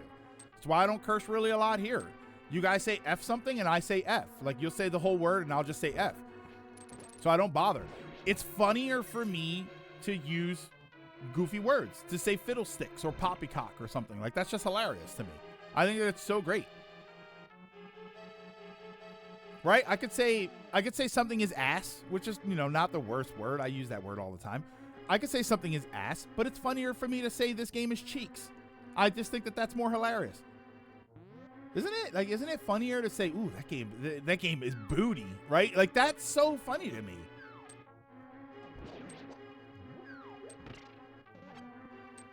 Wait till Greg finds out that poppycock has cock in it. I mean, let me say, okay. Poppycock has cock in it. Lucky Poppy. Just horrible. Something is a donkey for sure. Yeah, I think it's hysterical. Now, don't get it wrong. When, like I said, when I stub my toe, there's no substitute for the F word, you know. But if I'm just talking about something naturally, I don't know. I just think it's funnier. Oh my God, I forgot how many hearts this takes.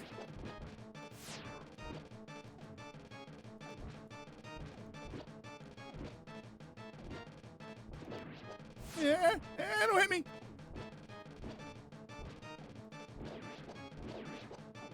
No! Oh! You know, like a rooster. Hey, there's another word. By the way, I could be winning this. I'm gonna go and get some health.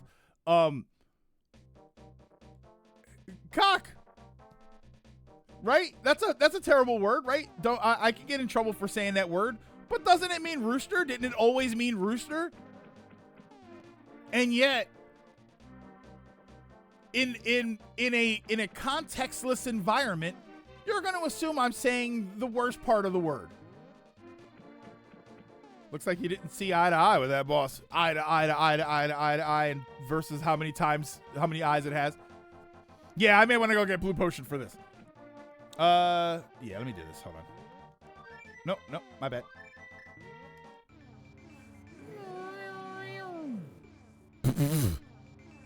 And this is why we don't have teleporting. Yeah, okay. Hold on. Sorry. When did it become to mean? Oh, I don't know. This way. I think I saw that guy, right? I love that got flagged. Yeah, like that was crazy that got flagged. In other news, according to Jason Schreier and a few others, it seems Sony is backing off the single-player games for PC, making Wolverine a true PS5 exclusive. Uh-oh. Maybe they just don't want to develop for it. Here.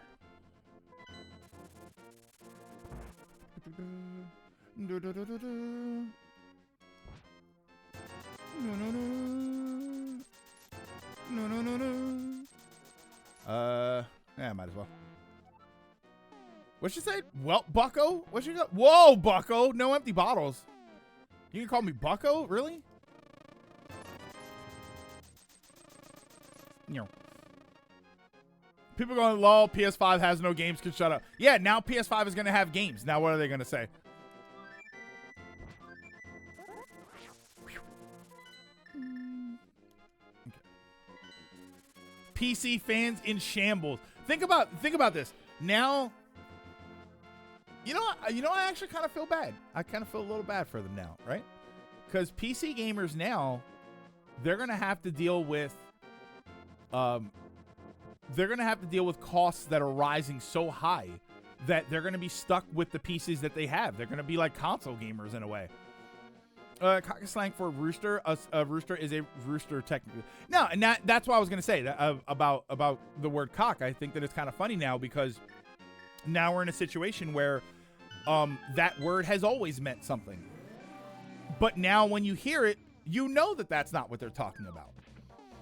Some people are whining, but then again, no one complains when Nintendo has a plethora of true exclusives. Ryan, I don't know about that. How many people have been complaining that Nintendo, right? There's no Mario Kart on PC or something. I would say most people, but not no one. I posted above. Wait, hold on.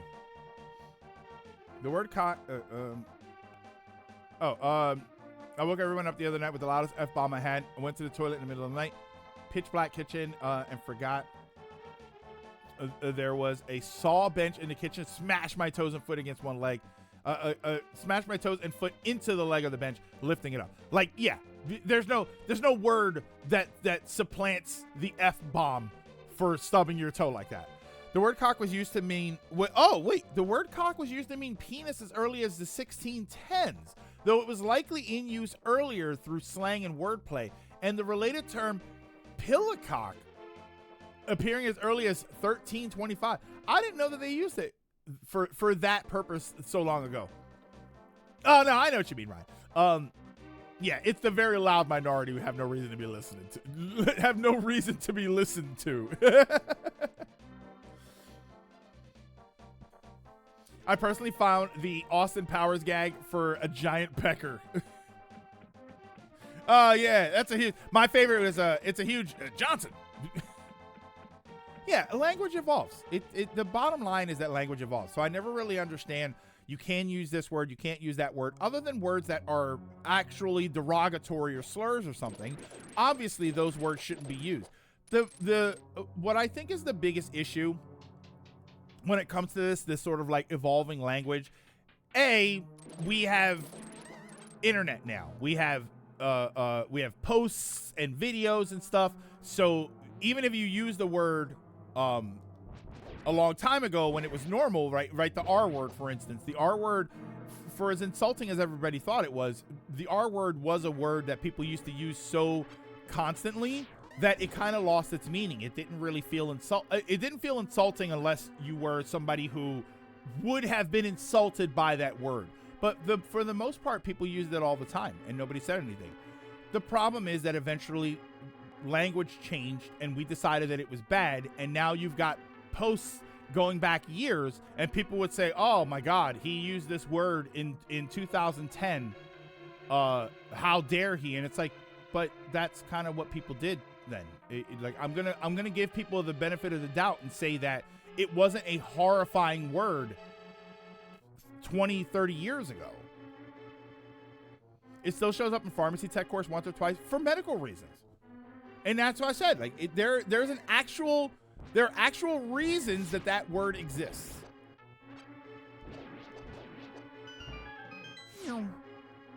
But once someone decides that the word is bad, it becomes a situation that every time the word has ever been used, it was bad, including the times when people use that language.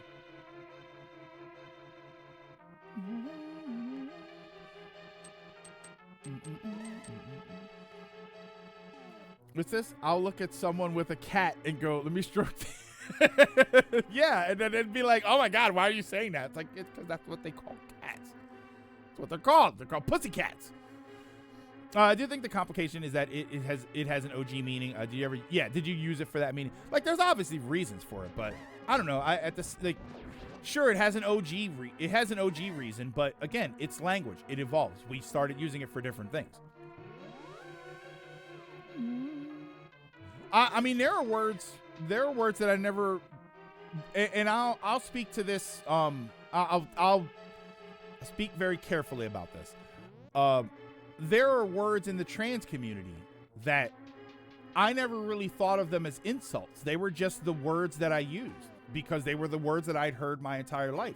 And it wasn't until later that actual people in the trans community came out and started saying, "No, we actually don't like that word. We don't like some of those words." And I'm like, all right, then I won't use it anymore. But I don't want anybody to go back and say, "How dare you use that word?" It's like, because it was 30 years ago and that was the language that everybody used. Yeah, I'm not going to say anything. But I didn't know any better because nobody taught me any better and nobody else knew any better. It was just kind of like the word that people had used.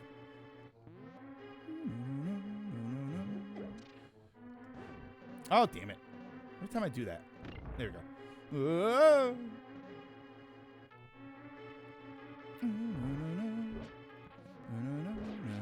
So now I don't use it. It's two words in particular, and I don't use either one of them. Okay. Oh, I only have to hit the second one. How long will the KYTY PS emulator last with Wolverine? I'm going to be honest with you. I'm not even aware of that as a thing. I don't follow the emulation scene like that. I don't steal video games. I have no idea. I have no idea. Yeah, I don't know. What do you mean, like, last with Wolverine? You mean like Sony will come after them? Oh God, switch back. There you go. I wouldn't download a car. I mean, I would, but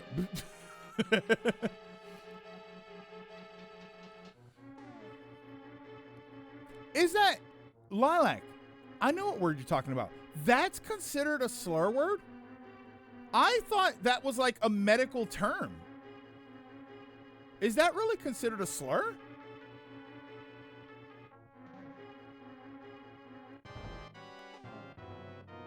Dracus. Yeah, those two words. Never use them, but I never saw them being used outside of porn tags. But it was anti-trans a-holes used it. Yeah, I guess that's the problem. I guess that some words, and like I said, that's where it comes into play. Is that who's using? That's a good question. Who's using the word? Yeah. Because it's like, oh, that word's not offensive. Yeah, but I look at the people who are defending the use of it, and I don't want to be associated with them, so I'm not going to use it either.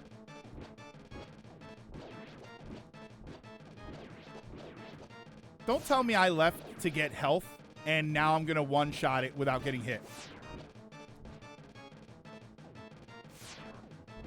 I'm going to do this without getting hit.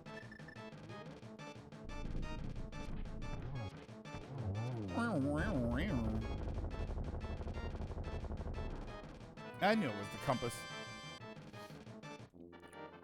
This is the F word as it, for that case now. Well, my trans community calls it. My trans community does. Okay. Yeah, the safety net always makes you play better. I hate that. Yeah, so it's fine. It's fine that people are like, no, I don't want. Like, trans community doesn't want people to use that word. I'm like, okay, then I won't use that word. I just want people to understand. Was this gawk? Wait, what? No, you're saying gawk, not the H word. Better to have it and not need it than the other way around. Yeah, that's true. All right, so let me. Oh, you know what I still don't have? I still don't have. Do I have to do that dungeon too? No, I can't. I don't have the boots. I have to go up to Turtle Rock now. Yeah, Turtle Rock is the only place that I can go. So let's do this. Let's not get stuck in a wall again. This is why instant teleportation is not a thing. We would be stuck in the wall and dead.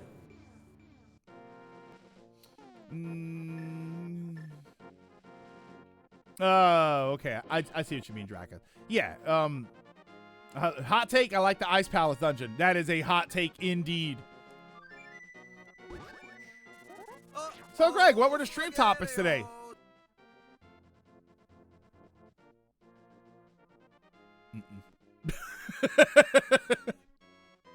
I don't want to talk about it. Oh, did you get in the way? Oh, thank God. Okay. Back to fun facts. The term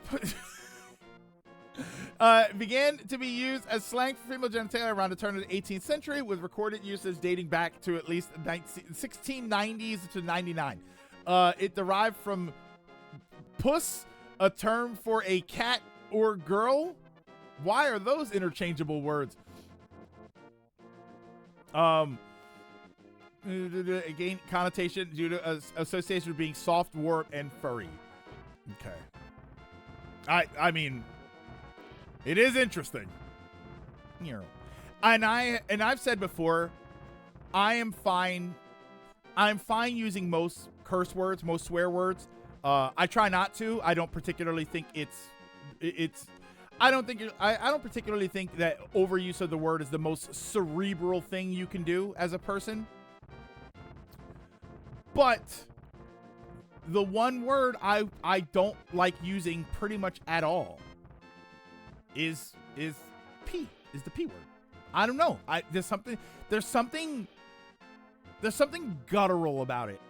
And there's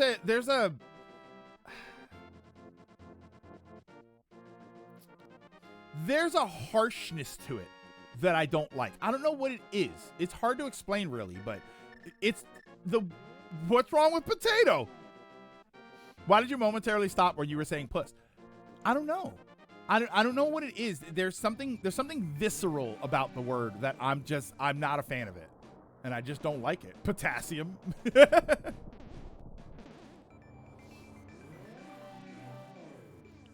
Yeah, look at who was in power through history. Then it makes perfect sense. So I'll go this way. Oh, wait, and I have magic, so I can actually get into Turtle Rock now. Is LttP the best Zelda game of all time?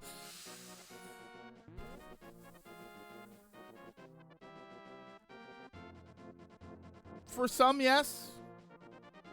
For others, probably not.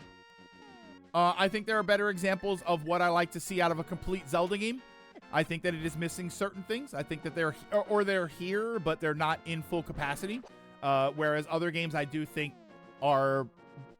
I think other games do the Zelda formula better than Link to the Past. No, go that way. There we go. Yeah. When I hear puss, I don't think puss. See, yeah. Puss to me to hear is like, when I hear puss, I think Puss in Boots. I think of Puss in Boots. When I see it written out of context, I think puss. So I don't actually think that.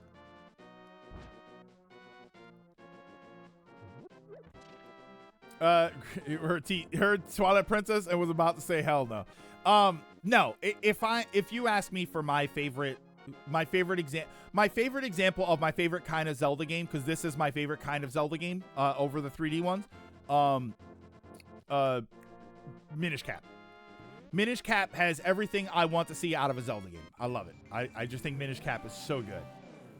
It might actually be my favorite Zelda game, despite... Oh, great. I forgot I didn't open it yet.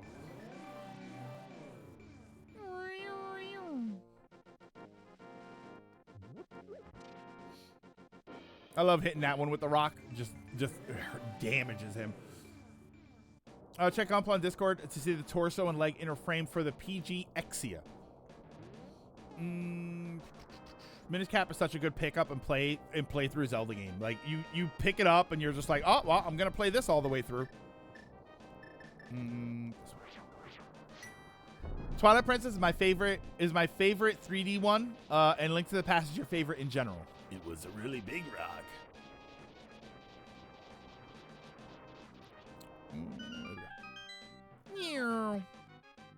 All right, this is one of the dungeons that I absolutely need to finish because they have a crystal in it.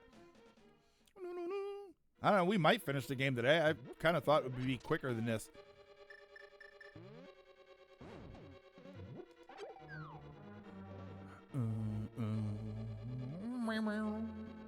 This Exia is so cool and tall. Actually, wait, I have to reopen Discord. Okay. Look at the inner frame. It's so funny looking. Oh, Majora's Mask might have overtaken Twilight Princess now. Oh, well, that's good then. Finally, you're coming around to how much how mid Twilight Princess is. Even though, you know, Majora's Mask sucks too.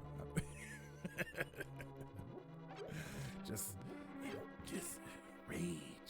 Good. Your hate has made you powerful. Breath of the Wild, for me, it nails the adventure aspect of what Zelda games want to bring along so well. Did you play Tears of the Kingdom?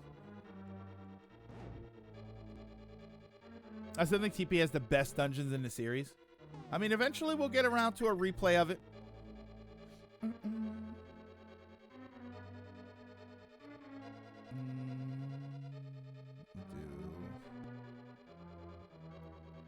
Ah, wait, hold on. I screwed up.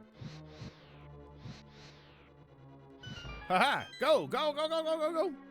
I screwed up. Oh, I've yet to get Tears of the Kingdom.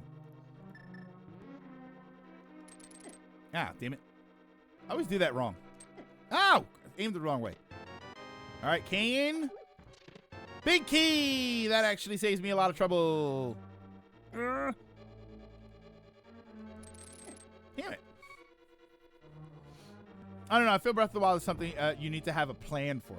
It's funny because one of my problems with the game is the dungeons. Maybe it's because I'm streaming it blind. Oh, you're streaming it?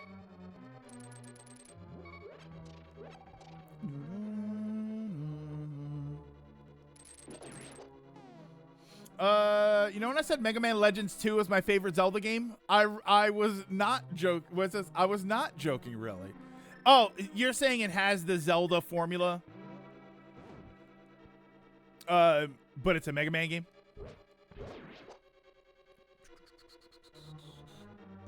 I can stay here, right? Yeah. Oh, not now, but on Mondays.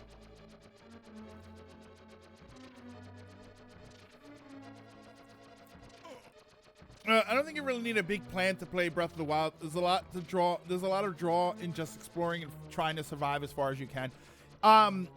Yeah, I don't particularly think you need a plan in Breath of the Wild or Tears of the Kingdom, specifically because the game is laid out that way.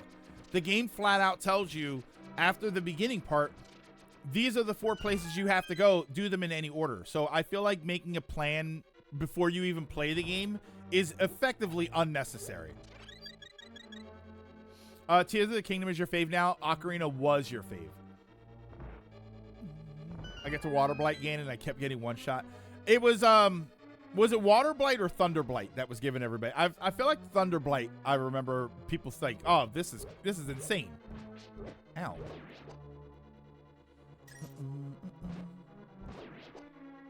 there not a key somewhere here?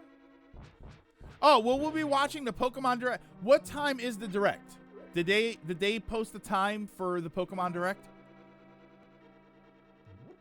Am I missing something? No.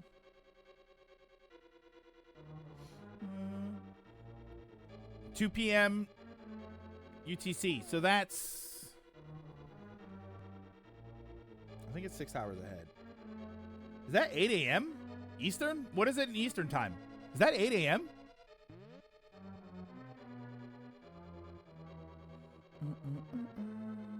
This has got to be a key. Thank you. All right, now I can get somewhere and do something.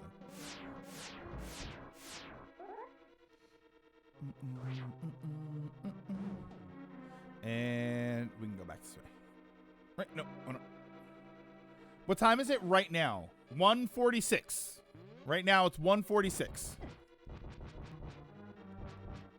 This way. Turn around. There you go. Turn around. Yeah, why am I asking? I can see your clock. Oh, yeah.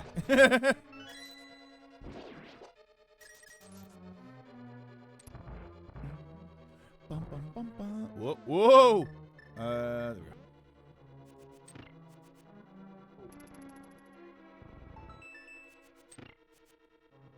Key.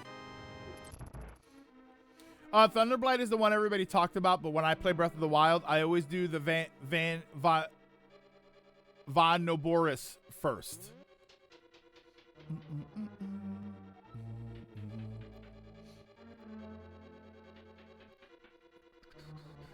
I just remember that video of the guy, the animated, like the dance, and it's to the what's the desert boss with the really good music? Is that the Von Noboris?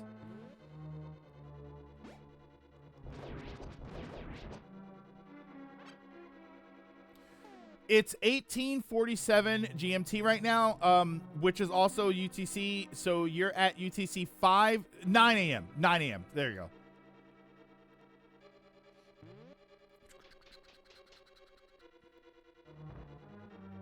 I don't know. Do you think it's time? I wonder if it's time for another Breath of the Wild run. I've only ever done it once because I played it for 200 hours or something. So I need to check out Wind Waker. Only Toon Link game I played was Phantom Hourglass, which was okay. I like Phantom Hourglass. I don't know. I don't particularly get the hate for Phantom Hourglass. Thunderblight Ganon was Von Noboris. Okay. Yeah. Get back here.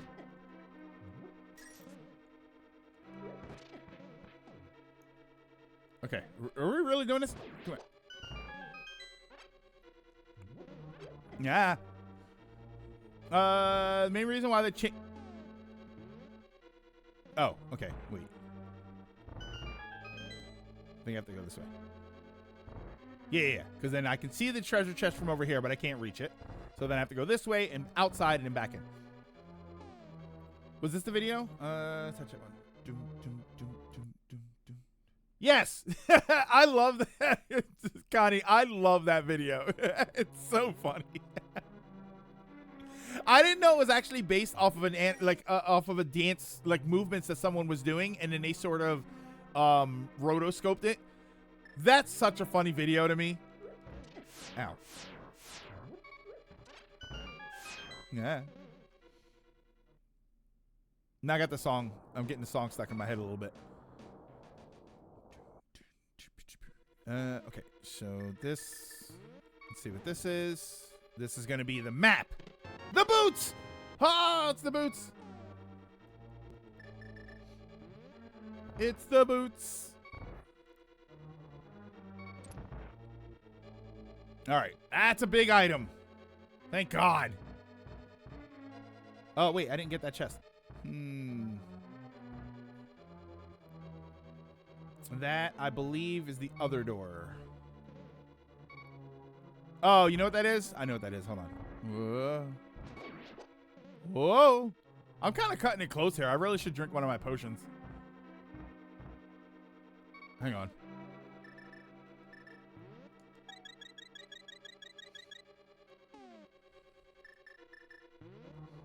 What's this? The boots. They're here under the floorboard. Why do I know that? Do I know that? Why do I know that from? All right, so this is this way.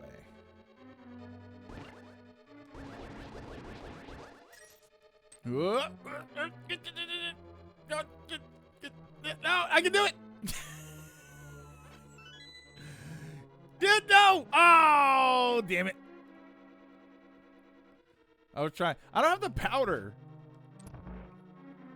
Oh, SpongeBob's earliest episodes. Okay. Yeah, okay. I think I might have needed that key, so it's a good thing I came back here. And so we go back this way. Haha! Go back up and do this. Oh, okay. It's a SpongeBob thing. All right. I probably heard that through another source or something. Telltale heart moment. Oh, see, the only telltale heart moment I know is The Simpsons. It's the beating of the hideous heart. When she makes the diorama. All my weapons keep breaking on me. I just want something that doesn't. Is it, Otaku, what are you playing that is it, you're talking about Zelda? That the weapons keep breaking on you? What?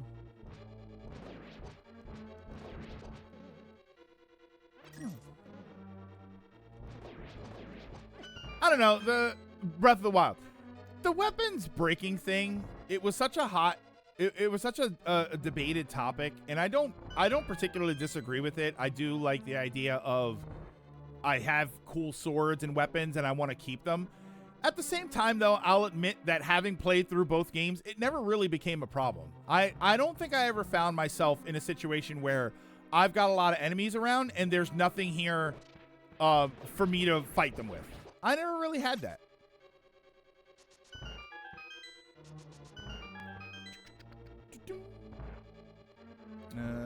I don't think this is anything important, but... Oh, wait, I have to do that from the other side.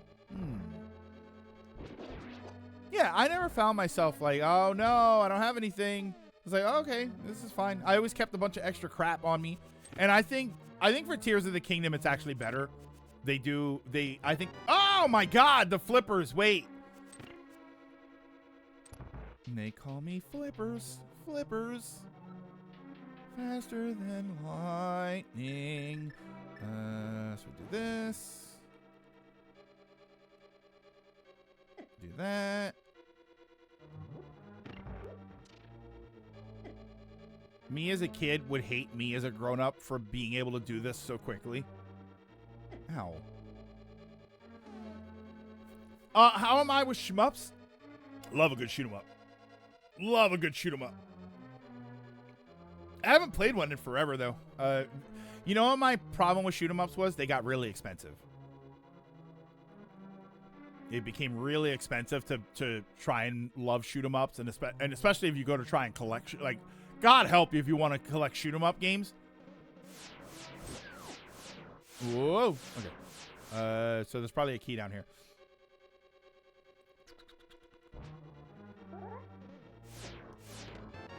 There it is. Ow, ow, ow. Oh, wait, this thing. Hold on. Oh, no. No! I'm dead. I think I had that happen once during a Shrine Guardian trial once or something, and it just kind of soured me. Breath of the Wild run, I missed the inventory upgrade guy. Rain swept me away down a river to Kakariko, so I learned early on never to rely on a weapon. They were a resource, and I treated them like it. Yeah, I do have this. I was just trying not to use it. I try not to use my magic too much. All right, and I forgot we went outside technically, so we just start right here. Yeah, I do have the cape though. Okay, really? No way for me to avoid that, huh?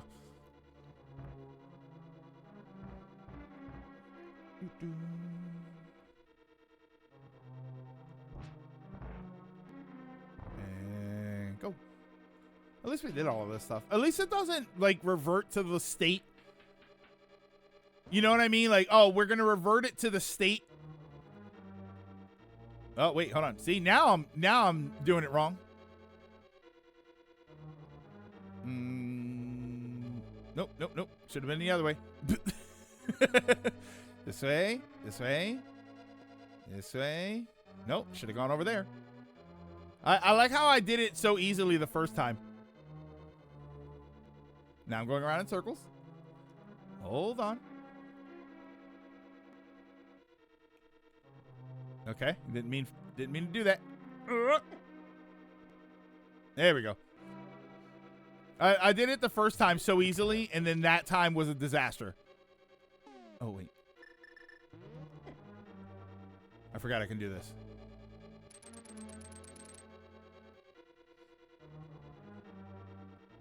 Rolling around at the speed of sound. And going through the door. Can I interest you in a game coming this July for first time in the West? 70s style robot anime GOTY X. Wait, I know that name. Side-scrolling shoot 'em up where it's also a parody of of the old school super robot like Mazinger, Getter Robo, and even Go Lion especially. Can you post it in Discord? I kind of want to see that. That sounds familiar. Oh wait, and then I have the boots. Let's do this just in case. Haha! Oh, and I have the key already, but... Oh, you know what I used to do here? Hold on, watch this. Okay. So I do this. Hope I don't get hit with a bomb. Go outside and come back in. Because this right here acts as a checkpoint. And now I can do this.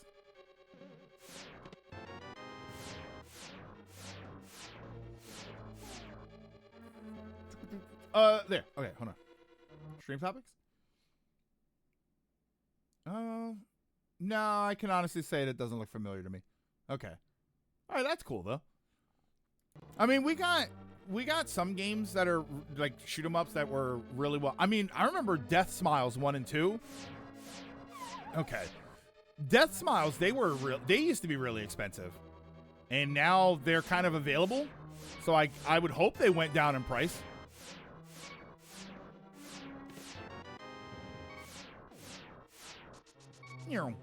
Pro strats.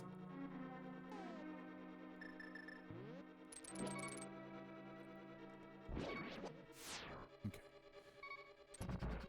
There was Death Smiles 1 and 2. There were some other ones that were really, I mean, there's still games out there that you can't, like shoot 'em ups and stuff that you can't really find. I think Psychic Killer on the Saturn, on Japanese Saturn, I think that was a shoot 'em up. And that game was very hard to find. Burrito. Wait, burrito.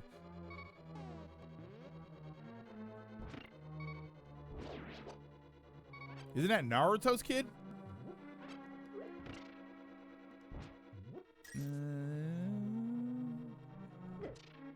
Damn, I really wish I had the powder here. Oh my god, wait, really? I'm a big fan of Star Soldier Vanishing Earth on the N64.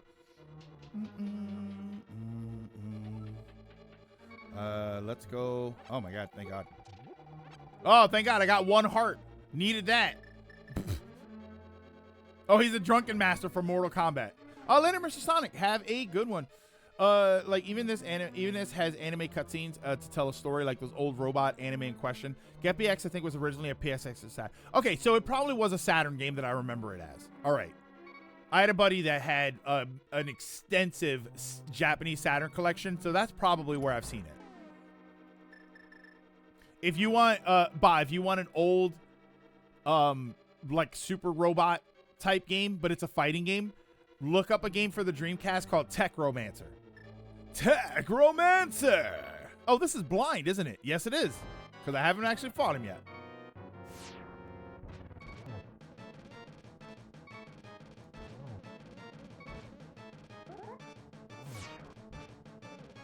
Will I kill him before... hold on.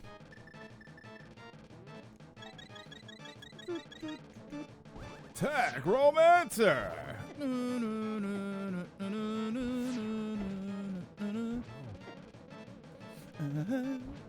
Or, what was Tech Romancer over here? I think it was called... in Japan. I think it was called Kikayo. Na, na, na, Kikayo. What a great intro for that game. Speaking of shoot 'em ups, I don't remember that many bullets being on the screen. The compass again. Yeah, you can cheese them with the cane. We did it before. Did you guys see the opening video for the new Dissidia game? No, I saw a post about the new Dissidia game, but I didn't actually look at it. A side note, this PG plastic is very cuttable. Like with the HG and such, the nibs can be annoying to cut off. Where here, even if you happen to get some, they're gone on like one sanding pass. Oh, like a softer, is it like a softer plastic? Choco Senkai Kikayo. That might be the one. That might be the one, Ba. Watch the intro for it. Watch the intro for it. It's such a great intro. All right, so that's... Ugh. I still got to go to the Ice Palace. Here. So let's do this. Oh, we got the boots. Wait, or the flippers, I mean.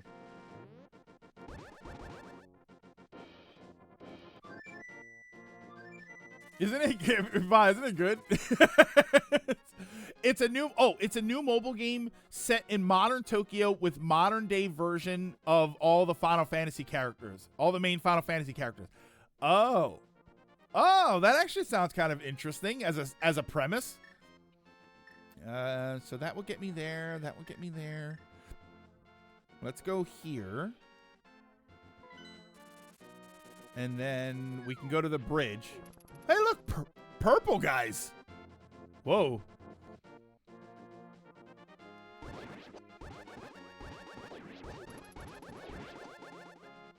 I was interested until mobile. They call them flippers, slow as molasses. So please move your asses. Oh, wait, I have the boots.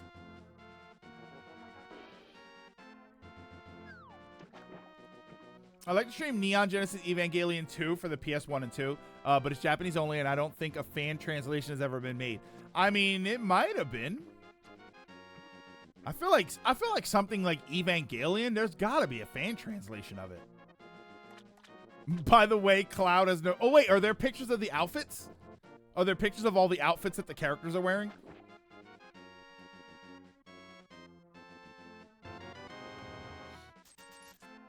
As a big Capcom and Mecha nut, of course I've heard. Oh, okay. I wasn't sure. I don't know. Listen, Dreamcast nowadays is considered retro, and a lot of people might not have engaged in some of this retro stuff. I mean, Otaku mentioned the Evangelion game, and I gotta be honest with you, I wasn't aware that there were any Evangelion games. I thought everybody was so depressed that they didn't make a game out of it. What's there? Oh, rubies. Okay. Rupees. Sounded like I said rubies there. Oh, wait. Hold on. I got another... There's another good check here that I can go to. He paid me 100 rupees to tell me to F off. 20 rupees. 20. I think all he gave me was the red one. Ow. Or depressed because it's Evangelion. Not all of them. Just 1 to 13. 1 to 15. 1 to 15. Oh, so wait. So there's no Clive? No Clive? You just brought back sad memories when I saw it wasn't on the Fighting Collection too. I'm glad I'm not the only one that felt bad about that.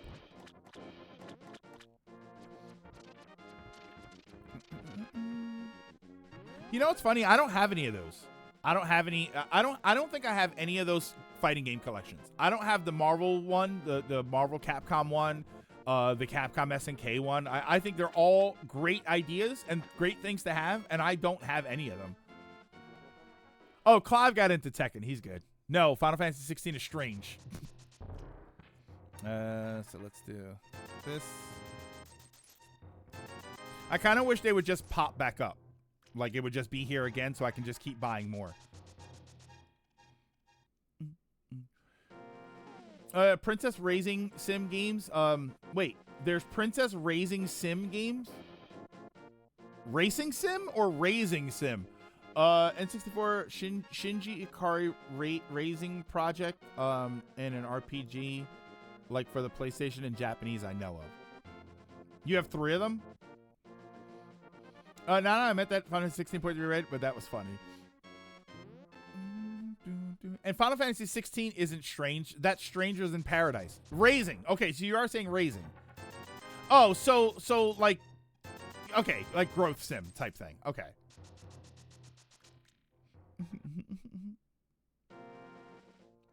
You know, I wouldn't mind building a kit out of Evangelion. How much would I have to pay? Like Princess Maker. Okay. How much would I have to pay for a Gunpla kit of Eva, the red one, 02? How much would I have to? What do you think the? Can you even get one anymore? I think I can just buy all of these.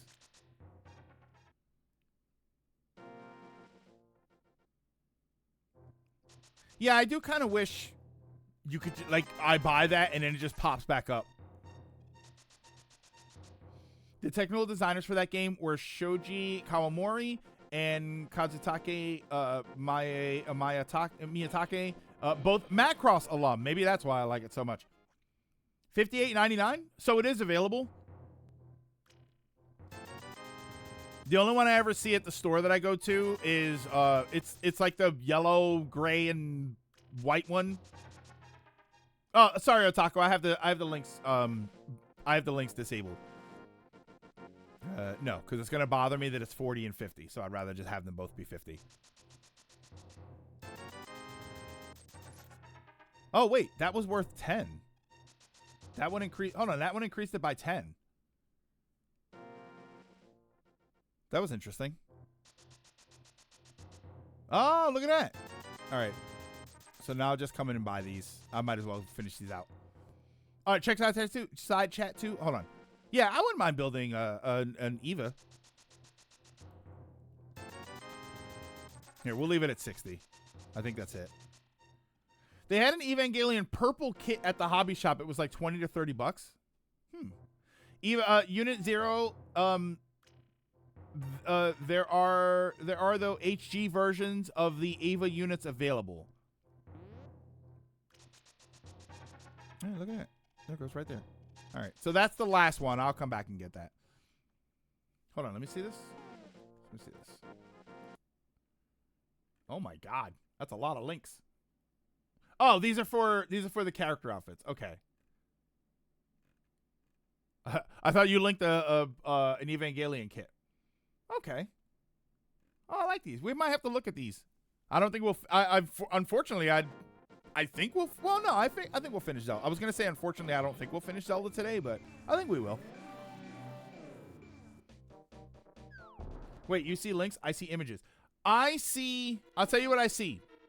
Ronan, I see. I'm gonna start from the bottom up. I see Renoa. I see Lightning. I see. I'm assuming that's Cecil or Kane. I don't know who the girl with the pink sweater is. I don't think that's Aerith. And I see the guy with the purple fedora that looks like he's edge farming. And then I see a bunch of links above that. Yeah, that's what I see. I see the 5 pictures under that, and then I see a bunch of links like that. That's what I see. What Lilac just posted there. I see London. I see France. Well, I only see France because I'm playing Expedition 33.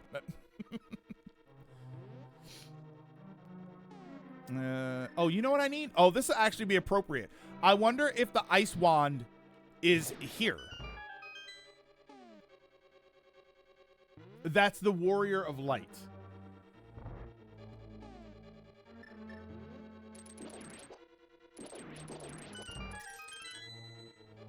Kane? Oh, is that Kane? Terra? Oh, is that Terra? Is that Terra? Oh, that's who that's supposed to be. That might be Terra. So Kane Oh my god. Stop. Oh, whoa, whoa, whoa, whoa, whoa. Hold on. My computer, my Discord's acting up on me. There we go. Look behind the character. Oh, yeah, that is Kain. Okay. So yeah, Kain, Terra. I thought that was Cecil. You're saying that's the Warrior of Light, Lightning, and Renoa, and then above that are a bunch of links, which is basically the picture line I posted. So I don't know why I'm repeating it.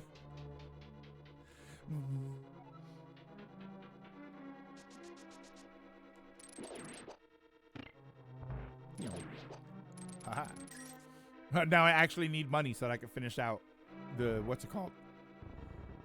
All right, so oh,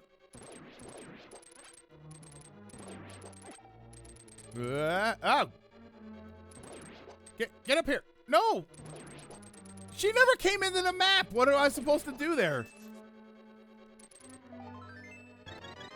Did people goon to lightning back then?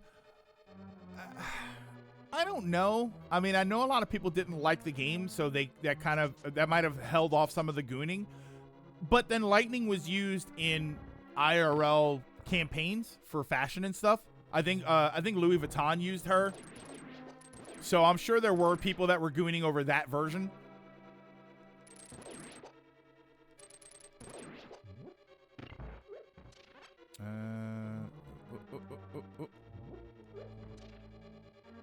Let's go this way. Damn it. Lightning had like IRL fashion deals. Oh, visually Lightning was very popular, which I guess is where all of the fashion deals came from. So, like, sort of, I guess. Surprisingly, not many goon to Lightning. They all went for Fang and Sarah. And the guy with the chocobo in his hair, whose name I always forget. Ow.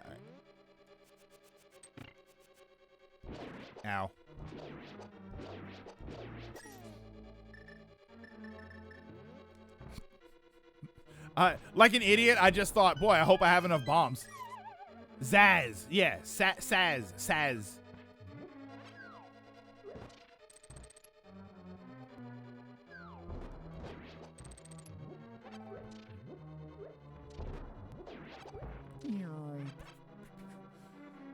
You don't goon. He's a family man. You respect him. Pfft. Where do you think families come from? Gooning. There we go.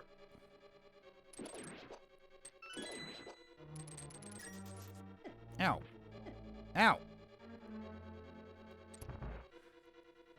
The only good character in the cast. Who, like many of us, wants nothing to do with the story of Final Fantasy 13. At some point, I am gonna... I don't know. I want to say that at some point I'm gonna try it again, but I don't know if I want to waste my time doing that. Zaz is factually the best character in 13. Great dad, cares for the group, always puts others before himself, but no one is more important than his own son. I mean, it sounds, you know, he's got the Barrett thing going on there. Not because of that. Aha. There we go.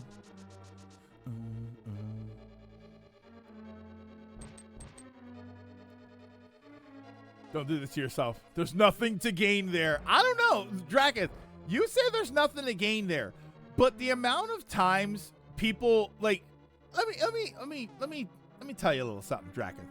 Let me tell you a little something.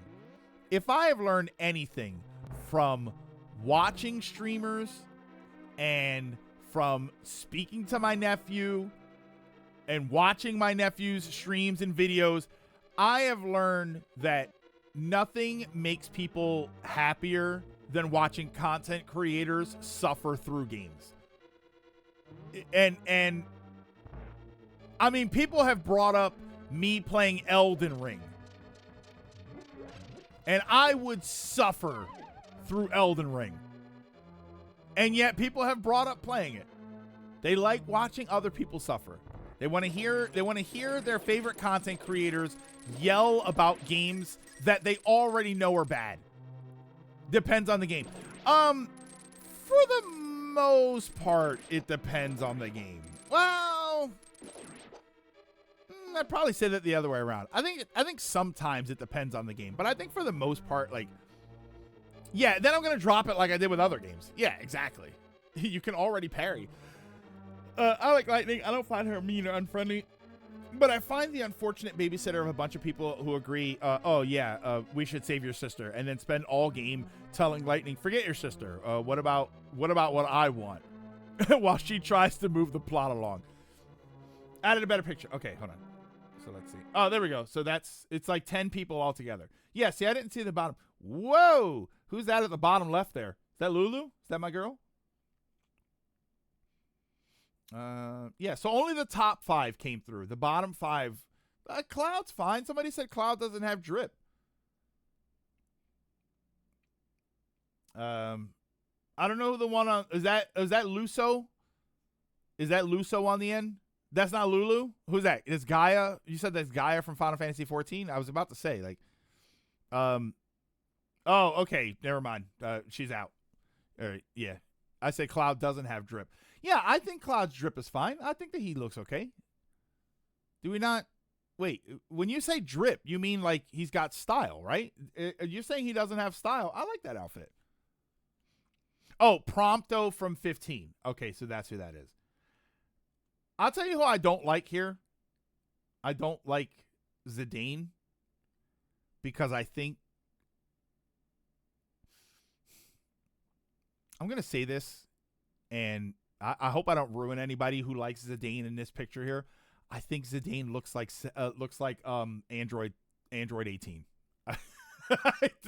I'm looking at Zidane and I see Android 18, and I had to double take when I first looked at it. Yeah, he looks like Android 18 to me. Shame about the rest of the AC Cloud of AC Cloud being the worst. Oh, that comparison has been made. Okay, thank God. Same size for it. No, look at Zidane's outfit in that picture, and go look at the standard Android 18, the one where she wears the pearls. Like that. That's the same outfit.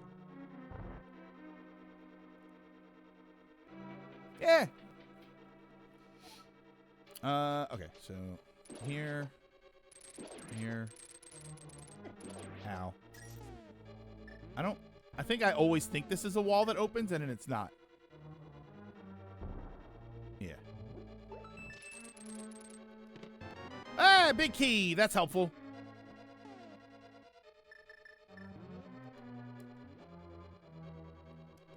Get the IMAX theater. Okay. I mean, come on.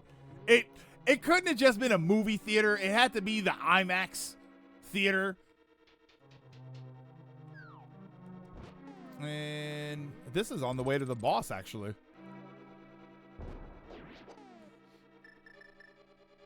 Post from November last year. Let's see. Oh, yeah. Okay. Oh, we've seen this the entire time? I thought this was the first time we saw some of these renders. Yeah, that's crazy that looks exactly... The fact that they gave him that chain and everything, there's no way that's unintentional. That has to be intentional that they did that.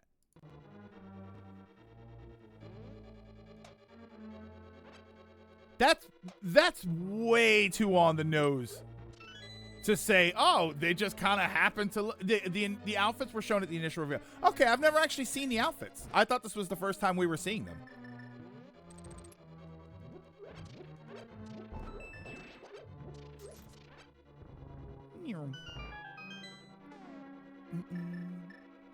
Oh, you're back, Connie.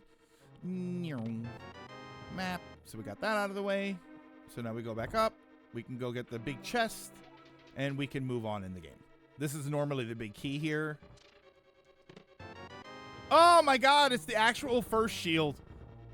Makes it funny when people make the Goku jokes because Monkey. Yeah, so wait. Zidane was Goku, and now he's 18? He's Android 18?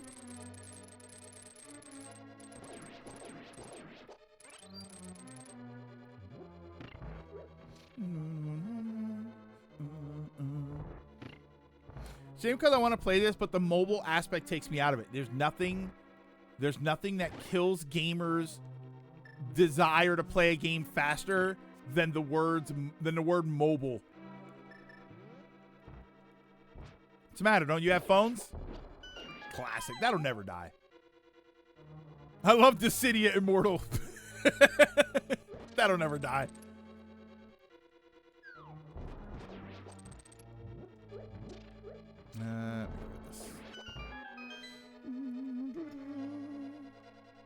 Maybe it'll come to consoles. I mean, we all said that about the Pixel remasters. Not the life drained from my face when I first saw the Pixel remasters, and we all thought it was exciting, and then they said mobile. Ever Crisis. Has anybody actually played Ever Crisis? Like, is anybody actively playing that game?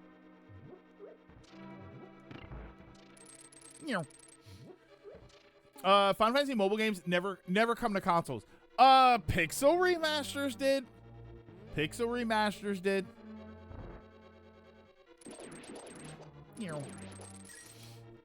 So there's an Overwatch mobile game now. Take your rage on the go.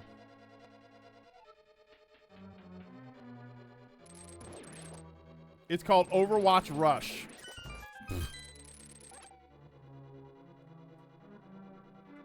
I occasionally play Ever Crisis, though it's also on Steam, I think. Yeah, like all of that stuff was supposed to be mobile only. And then eventually it came out.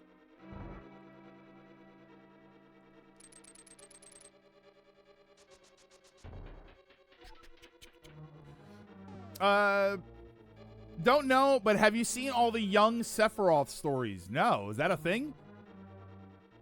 Warframe is now fully... Oh, wait. Pixel remasters were the exception, not the rule. True. Did you know Warframe is now available to play on mobile? Oh, Warframe's available on mobile now? Oh, Warframe is trash. Knew it. I knew not playing Warframe was a good idea. Damn. I can't believe they killed Warframe. Any SGB news? We should be meeting this weekend. We actually did record some stuff. I'm a little surprised that the stuff didn't go up. So I don't know when that stuff is going to go up.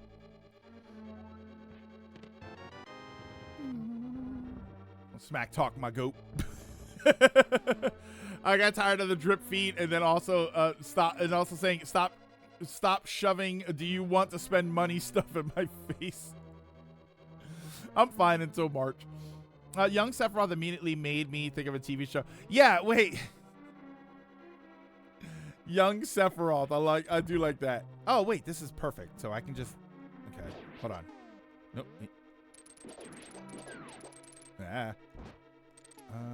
This... Yeah.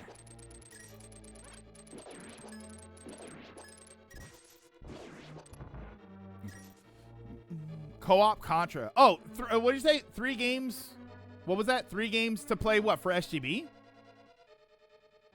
If you could choose any 3 games to... Yeah, what do you mean? What do you mean if I could choose any 3 games to play? Like forever or for SGB or what? Her name is Genova. Oh, I've seen this picture before. Is that from Ever Crisis? Yeah, it's okay. I do kind of like that. This was the photo he was given of Genova. Yeah, I don't hate that. It's a nice picture of Genova, too. Out of my way. I'm going to see my mommy. Now I got that in my head. You ever want to cheese this dungeon? Whenever you play this game, you can do this on vanilla.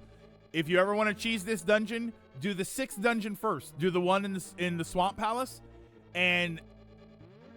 all the trivia, the worst part of this dungeon is like having to loop around and stuff, because you have to get to a certain room with the the orange and blue blocks that go up and down. There's like a weird convoluted path that you have to take in order to get to the right side, to the correct side, while the right blocks are done. Or you just come here with this, with the cane that you get from the 6th dungeon, and you can finish this. Yeah, you should always do the Swamp Palace first.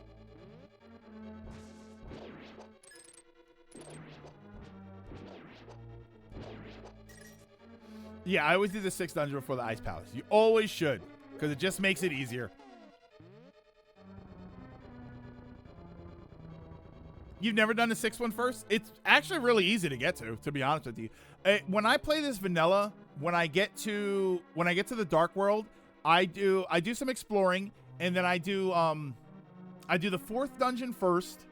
No, the 6th dungeon is the Swamp Palace. In the one that's in the desert, in the light world, but in the dark world, it's the swampy place. I do the 4th dungeon first. That's the one that's in the town, in the dark Kakariko village. And then I do the 6th dungeon. And then I start doing them in order usually.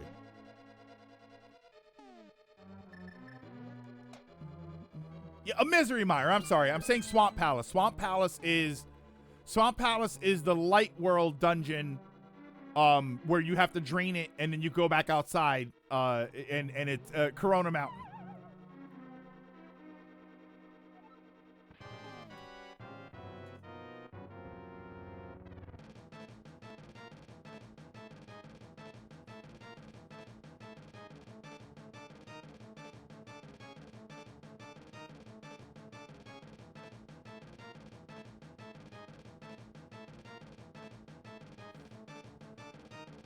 Absolute cinema. Okay, I have random bosses set up, but this boss is in another dungeon. This boss was not here. This boss is the one in the Palace of Darkness. Why is this here too? I can't beat this boss. Oh wait, I can, because I have to go and get the... All right, let me try something here. Yeah, why is this boss here?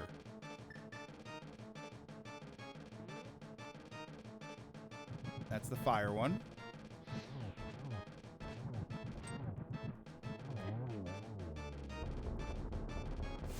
Uh-oh, wait, I'm not paying attention. Hold on. All right, so I need to see if I can do this, if I can fight this boss, because I might not be able to. Oh, that's Bombos. Wait, hold on. No, I can't. I need ether.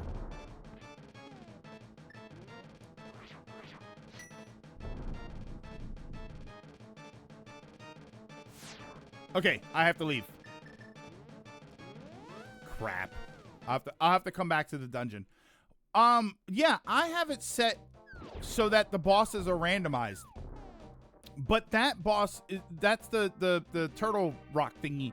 That boss is already in another dungeon.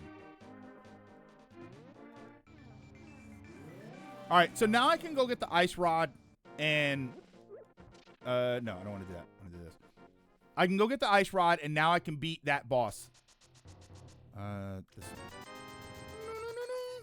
Hello. She doesn't talk to you. It's the new Neon Turtle Rock. All right, so let's go here. I hate those bomb-throwing seagull mushroom monsters.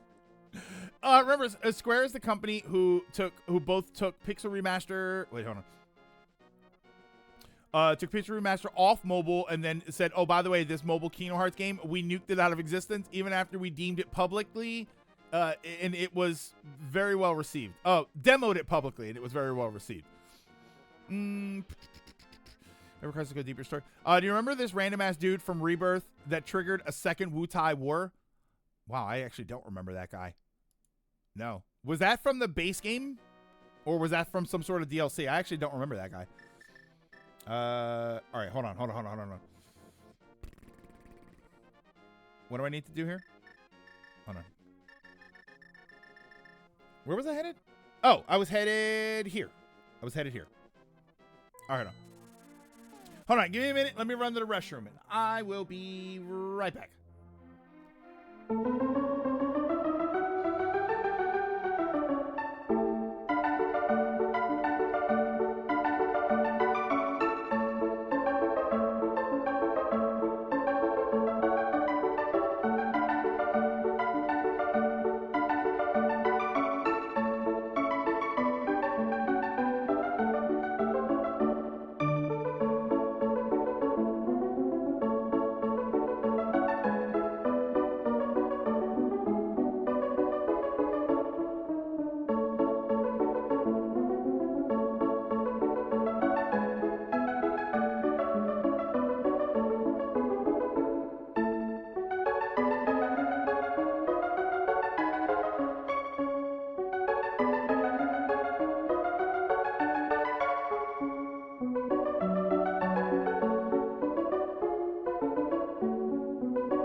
That was base game here put multiple times. What was his name? He was actually a support character in the first Soldier initially too. Yeah, in Rebirth. I don't know. All I remember from Rebirth is Queen's Blood. Queen's Blood and the one guy that was the guy with all the weapons. All right, here. The summon or whatever. Sephiroth was pretending to be him. Oh, was pretending to be him and make Rufus focus on Wu-Tai while he does his thing. So wait. They were saying that that's supposed to be like Sephiroth in disguise? Do I need the boots for anything? I don't think so. It's not weird you don't remember him, because if you didn't play Ever Crisis, he's a very, who is this guy? Wait, really? Yeah, because I definitely don't remember him. Granted, I think when I 100% games like that, I just kind of lose the, I kind of lose the plot along the way. That was Glenn. Wait, I can't. Oh, are you serious?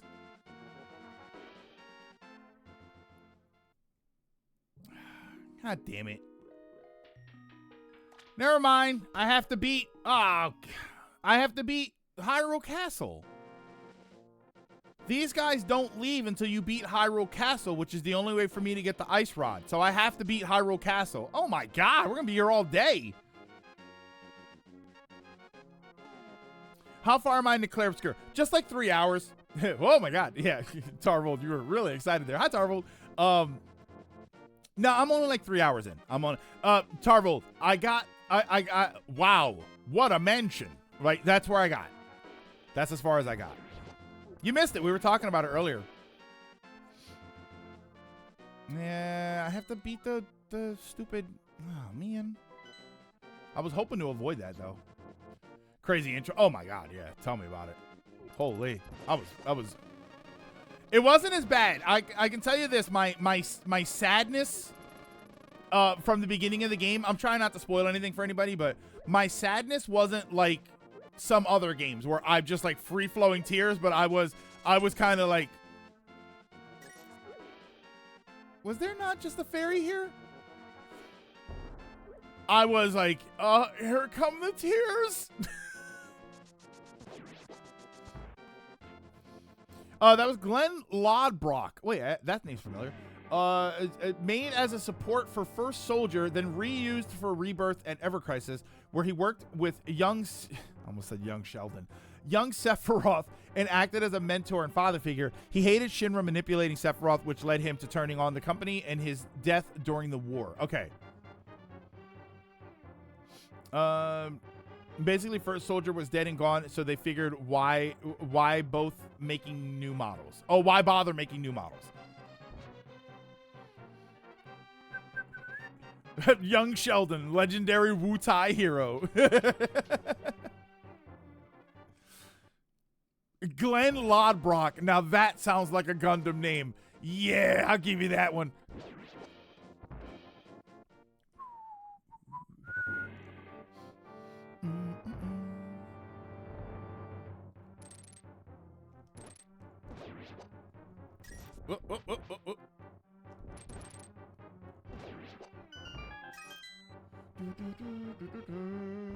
Damn, I was hoping not to have to come here. I mean, this is a quick dungeon, but...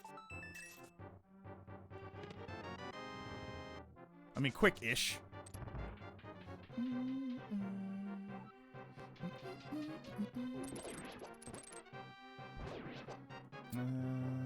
Sure. I should actually collect money just so that I have more money for potions.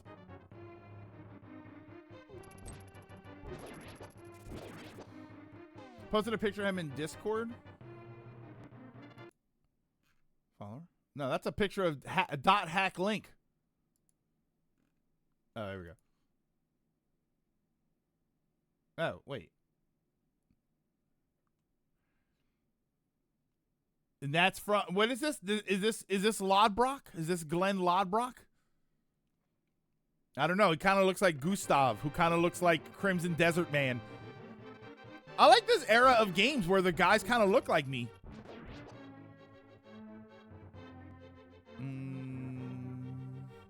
This way.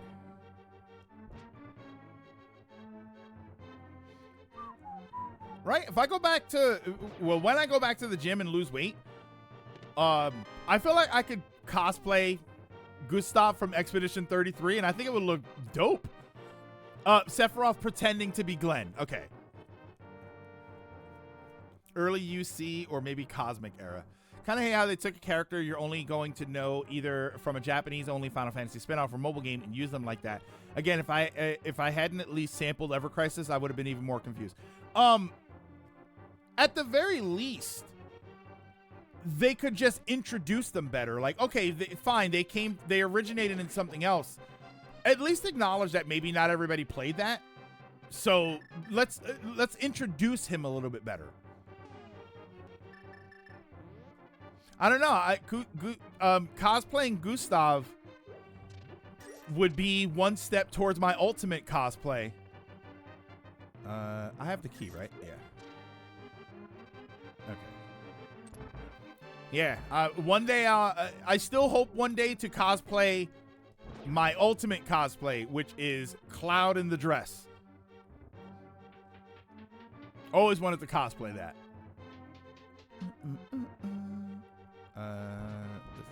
Oh yeah, I don't have to do any of this.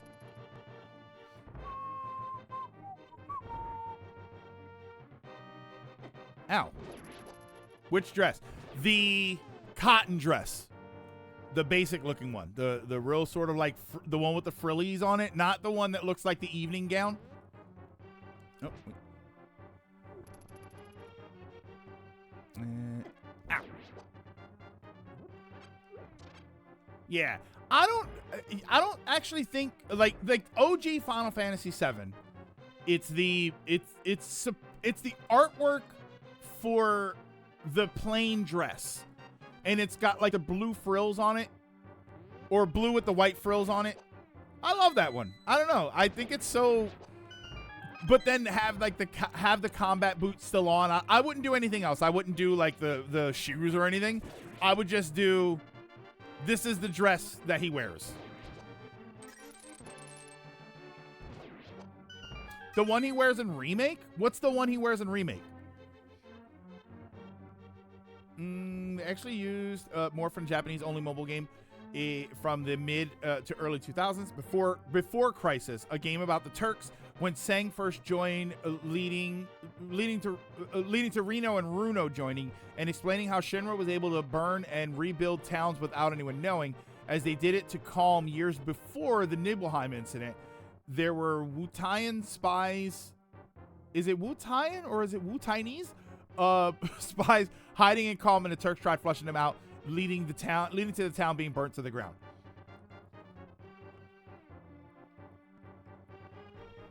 There were many Cloud and Tifa cosplayers, but no one thought of doing that. I've seen guys cosplaying Tifa. I don't think I've ever seen.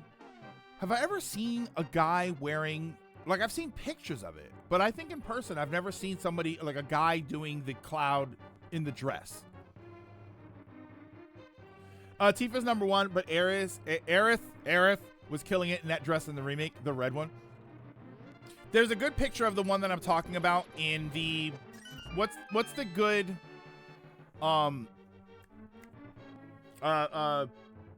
what's the good Final Fantasy VII guide? Remember there were two of them? There was the Brady Games one, and then there was the black guide that had all the really good information and a lot of cool artwork and stuff in there. There's a picture of Cloud in the dress in that strategy guide, and that's the one that I like it. I keep calling her Eris. No. TH, not S.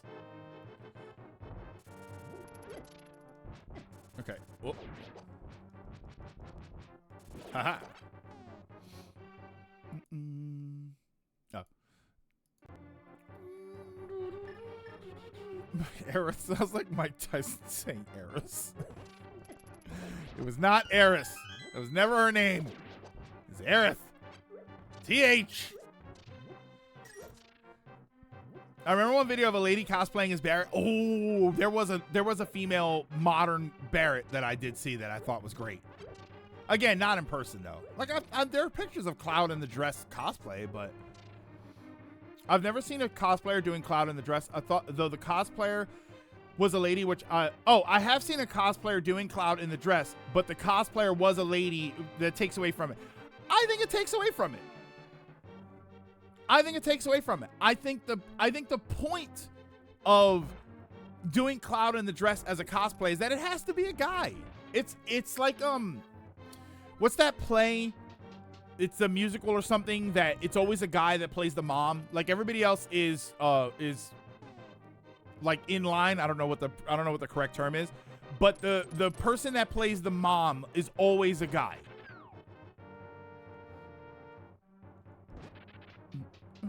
Hairspray. Is it Hairspray? And I think John Travolta played the mom in the one movie. Yeah, Hairspray.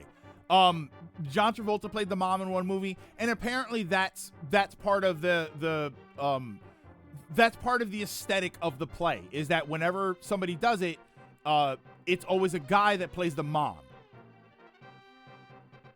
Yeah, it's kind of like doing Astolfo from Fate. Like, sure, it's fine when a girl plays the cosplay character, but I don't know, it has more of an impact when it's a guy that does the cosplay. So like Cloud in the dress, I kind of think that's what that's the way it should go. And I'm a big fan. This is why I said I wouldn't do everything. I'm a big fan of the more obvious it is, the better. Like if you do Cloud, and if you're a guy that does Cloud in the dress and you've got a 5 o'clock shadow, I think that's hilarious. That's why I say I want to at least keep wearing the boots.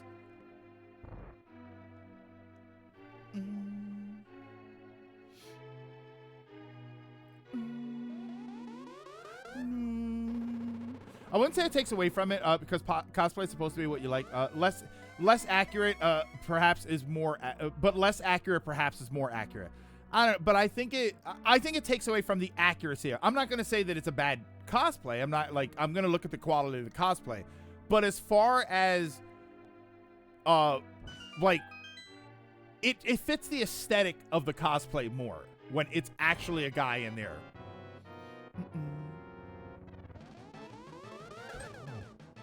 I wish the strength of your sword made this faster, because I beat him in 2 hits.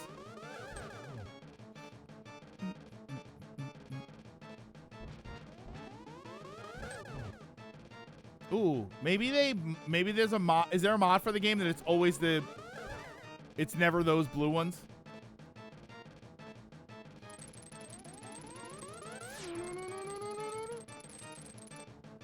It's Jerry. I think it takes 6 of those. That was 4, 5, and then this will probably be the blue dots. Oh no, there we go.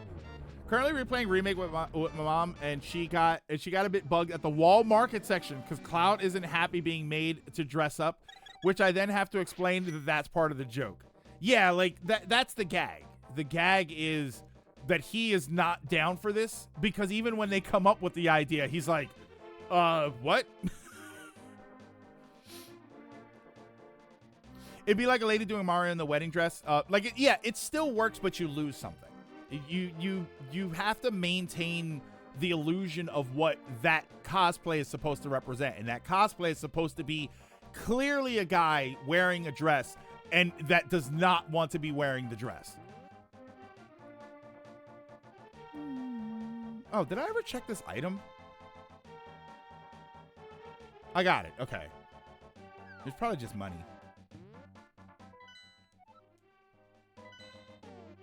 All right, so now I can go get the ice rod.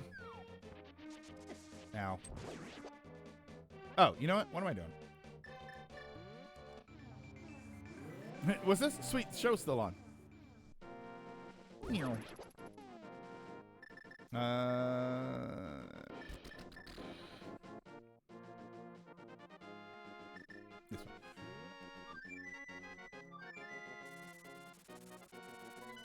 Okay, and we'll go there. Went the long way around. I kind of mixed feeling. Sort of like they deal with in Dress Up Darling. Accuracy is important, of course, but it's also about expressive. No, Dragon. Nobody's saying you can't. Nobody's saying don't do it, and nobody's saying that you're going to harass somebody because it's like that. It comes down to how much are you selling the total image of the character. Listen, I know that this is going to be a hot take, and I'm going to say it anyway.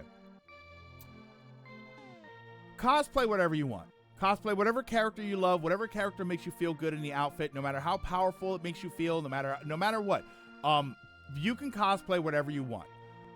But when you see two cosplayers cosplaying the same character, and one of them has something that stands out as not part of the usual cosplay, whether they are a different skin color or race of the character, whether they are overweight or underweight, depending on which character they are, no matter what they do, you can cosplay whoever you want.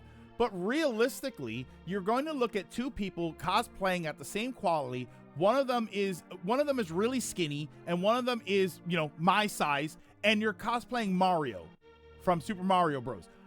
One of them is gonna look closer to the original than the other one. Does that mean that the other one looks bad? That the skinny person looks bad, or that they shouldn't cosplay it? Of course not. But I am going to look at both of them and say, wow, the one that has the gut looks more like the original character. And that's not an insult or slandering anybody who wants to cosplay something. It is a quantifiable fact that a chubby dude with a mustache dressed as Mario will look more like Mario than a skinny person doing the same exact thing. It's not insulting. It's just accurate the way it is. So when I see Cloud in the dress and it's clearly a woman, it does take away from it, as opposed to if it was a gruff looking dude. And you're not gonna change my mind on that. Yeah, and it's more about imagining how someone feels. I think that someone would be Dragoon. I think now you're slipping into the area of toxic. Not you particularly, but when somebody does that, I think they're slipping into the area of toxic positivity. Sure, nobody should come up to you and tell you your cosplay doesn't look authentic. That's ridiculous. I'd be an ass. But if you were going to ask me my honest opinion about something, and that was the situation, I would say, yeah, it would kind of look better if it was this or that. Just a quantifiable fact. It's not a matter of opinion. It's a matter of fact to see that a skinny Mario won't look as good in the costume as a chubby Mario, because that's what the original character looks like. Doesn't mean that you can't interpret it any way that you want to. Everybody can cosplay whoever they want, whatever they want, and however they want it. Skinny Mario, so Luigi. Yeah.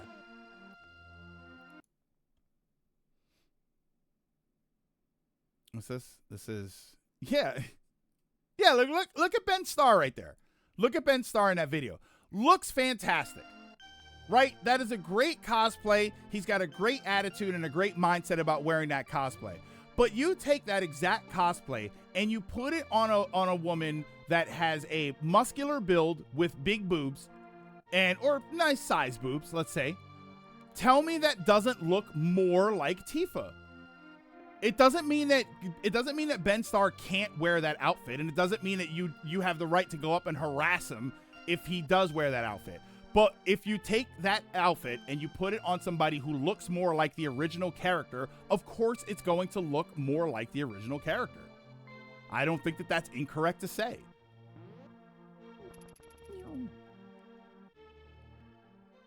Real talk, why does Mario head hair have different coloration than his mustache? I don't know. My beard has a little... my beard used to have like a little bit of red in it, to believe it or not.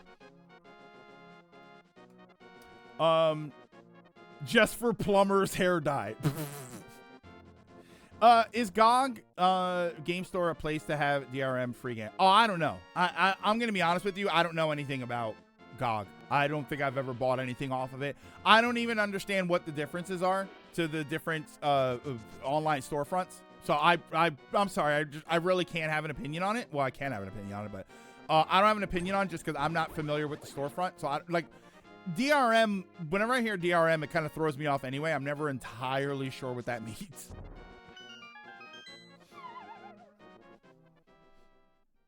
I'd rather take a picture with the chubby Mario or than a buff, skinny Mario. I'll take a picture with any Mario, like a good cosplayer. I'll always take a picture with somebody. But yeah, if you were to ask me my honest critique of which cosplay I thought, if you were forcing me into a which cosplay is better discussion, and you have a chunky Mario and a skinny Mario, if they're the same quality outfit and the person has the same demeanor, I'm probably gonna pick the chunky Mario because it's Mario.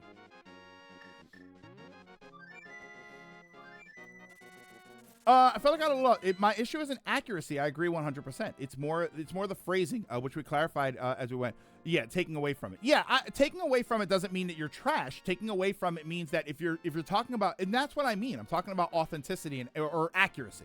Accuracy. It's more accurate to see somebody who fits the body type of the original character. It's not an insult, and it's not saying that nobody can cosplay whatever they want. You can cosplay whatever you want. But if you're going to be talking about accuracy and how it looks as compared to the original version of it, someone who fits that body type is always going to be better. And I think the Cloud situation is a little skewed because it's meant to look like someone in a dress. But it's also meant to be a guy who clearly doesn't want to be wearing a dress. How do you feel when someone cosplays a character from a different race, like a Black Sephiroth? No problem with it whatsoever. Because I myself don't care, and I think everyone should be able to dress. I have no problem with it whatsoever. I've seen Black Tifas. I've seen Black Clouds. I think I saw an Asian. Was it Zero Suit Samus? It might have been Zero Suit Samus. Like, I have no problem with that. I have no problem with that. It's always going to be more about how you carry yourself in the cosplay. I think if there's anything cosplay that I kind of don't like, and I understand it's a very cosplaying is a very public thing. People are really nervous, so I understand it. But I think if there's anything that I'm not big on with cosplay is people that don't have the mindset of the character. People who don't want to learn, they don't learn the poses of the character.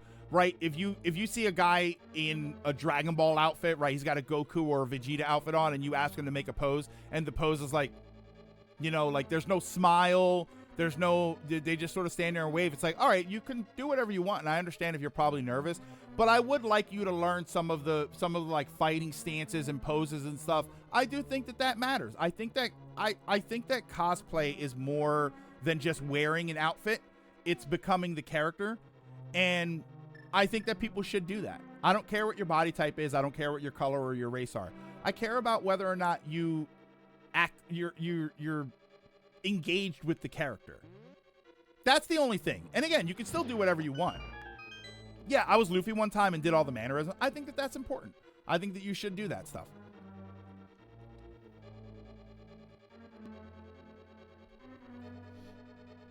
I've cosplayed as a Jedi. An Ahsoka actress, though I had run into her somewhere, even though this was the first time we met. Cloud is also a pretty boy. Pretty enough to be mistaken for a girl. I mean, clearly.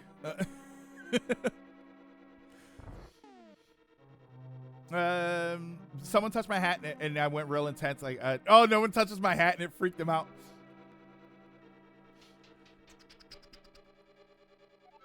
Oh, later, Trios. Have a good one. I hate this dungeon. Yeah, I think that's the only thing when I see cosplayers, I'm like, I kind of want you to, I don't know, I want you to be the character a little bit. I have to clarify that I was poking at the OG blanket statement of taking away from it. Oh yeah, I read it. Once we clarified the accuracy, yeah, it's less accurate. Yeah, is a fact, and it's a fact. And it probably should be. Let me add to that and say that when I say it takes it away from me. I did kind of mean it that way, that you were thinking, because accuracy is something that I like in the costumes. Again, it's not necessary. You don't have to always look exactly like the character, especially if you don't have the means to do so. But I do like when the characters are almost indistinguishable. I do get a kick out of that. Like I said, anybody can cosplay. Like, I can cosplay any character I want.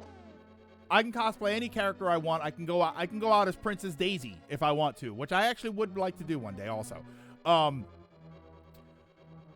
But let's be honest here. If I cosplay Daisy and I cosplay Gustav from Expedition 33, same quality outfit, which one is going to probably look better? Which one's going to get more attention? It's probably going to be the Gustav one. It's going to be the Gustav one. Ooh, Daisy in the sports shorts. Wait a minute. There are people here that won't know that you worked. Wait. There are people here that won't know that you worked on Oh yeah, you're right, Ronan. Yeah, you're kind of right. I guess nobody really does know that I did cosplay before. Just for a little bit. To be honest, I would love to do it again. And I do kind of have the time and the resources to do it again. I only cosplayed a couple of things, though. You got to learn to yell good as Daisy without your throat giving out. I did, yeah. I did a Toothless that I still have some of the parts for. I did my Splatoon Inkling. The Inkling was great. I still have the weapon for that, by the way. I did a Combat Mario. It was based on this artwork. I forget who did the artwork, but he did Mario, Luigi, and Princess Peach, I think, as like military style. So he had this whole he had a big giant bazooka that looked like the Super Scope from the Super Nintendo. So I made that, and then I did that cosplay. I like that cosplay, and I never did it again. I took the Inkling to a couple of different places. I took the Toothless to a couple of places. I didn't do the Combat Mario. I didn't do that more than once, and I still have most of that outfit too. I don't know if it fits. For hated video game tropes, which is worse? Ice physics, yes. Ice physics. Slippery ice physics. I don't even. What are the rest? Just for fun. Forced darkness, don't really care about. Forced reverse controls for zero gravity. Forced reverse controls, I always felt like was more of a technical problem. I feel like once developers, like I haven't dealt with that in forever. I haven't dealt with upside down controls in forever. Unskippable cutscenes. Forced stealth sections. Forced stealth sections. It's probably going to be my biggest trope. Yeah, my cosplay wings video. Remember when I made these? I still have them. Ronan, I still have those. And I believe this was the modified build. You know what I never did that a lot of people asked me to do, and because I'm a lazy ass, I didn't do it, and I really should have done it. I had plans for a second video for that. Oh, later, Connie, have a good one. I had plans for a second video of that where I was going to modify the pull system. So you have to pull each wing individually, which I did on purpose. I actually built those wings the first time. When I first built those wings, I built them to be separate wings that operate independently, because the plan, believe it or not, was to only have one wing and do a Sephiroth cosplay. The reason I made those wings originally was because the plan was to do a Sephiroth cosplay, and I was going to do the one-winged angel, and I wanted the wing to operate. So it was actually easier for me to make a set of wings that I could just take one of the wings off. And I never did. Yeah, I'll be honest. I think your Daisy cosplay will get more attention than your Gustav one. I've never cosplayed. Maybe someday. It's so much fun. Cosplaying is a lot of fun. It's work, though. It is a ton of work.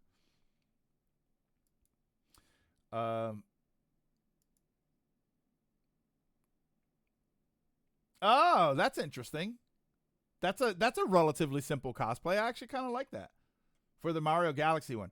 Actually, here, I'll post this in stream topics. We all know, you might not know what my ultimate cosplay goal is. Here, let me help you out here.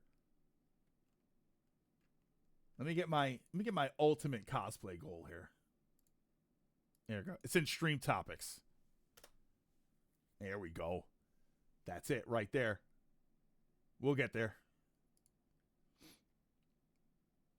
Yeah. We'll get there. So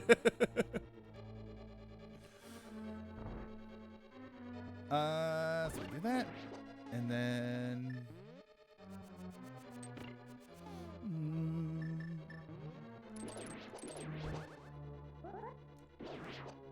what? You only get one of those?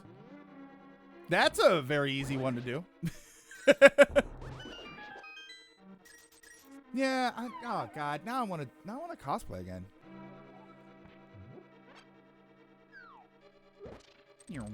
I don't even know what the next event is for me to cosplay at.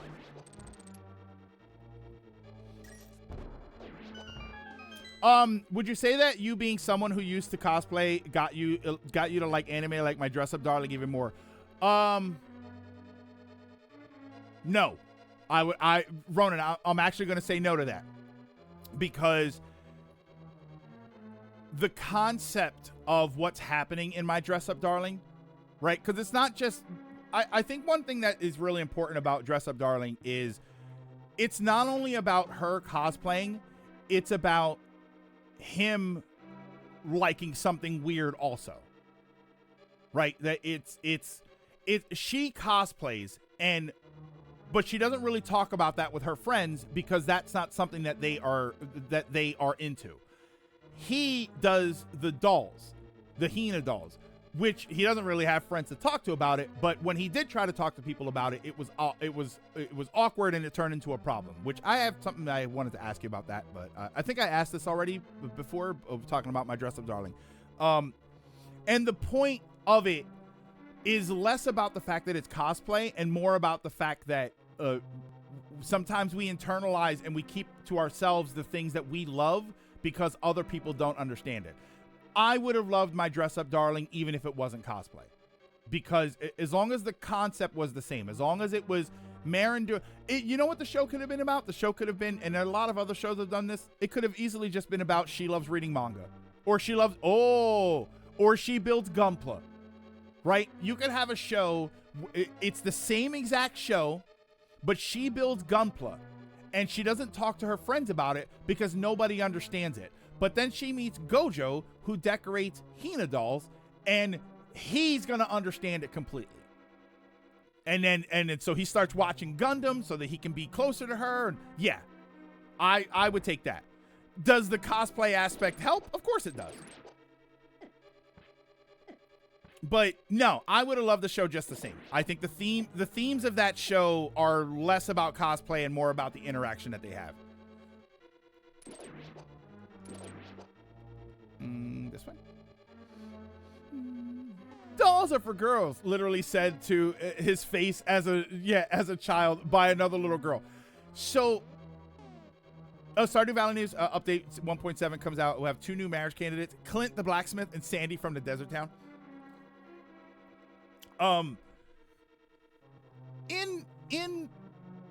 So one of my favorite characters in Dress Up Darling was in season 2 specifically. Noah, is that her name? The friend with the black hair on top and red hair on the bottom. She's got like the red under dye, I guess you would call it. She is the one that told Gojo that he's weird because dolls are for girls, right? She is the one that told him that. Like, that's the source of the awkwardness between them. Sorry for spoilers, by the way, if anybody hasn't watched it yet. But isn't it implied that she is the girl that told him that a long time ago?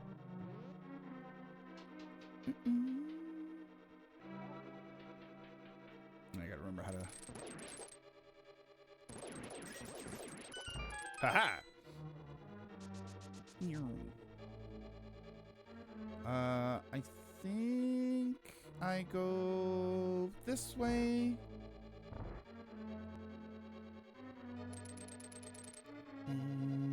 That way. I can just go this way.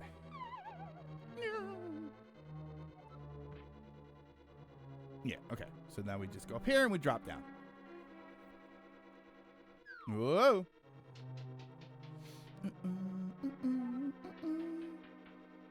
I never got the magic powder. I like having the magic powder for the end.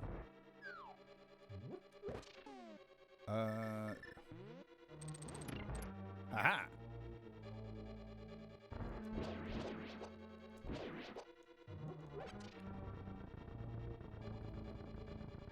I just finished season 2 again. I rewatched season 2.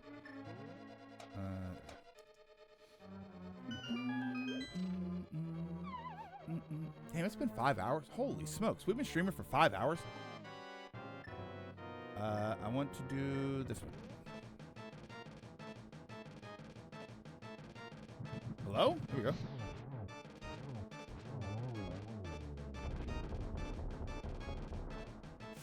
Whoa.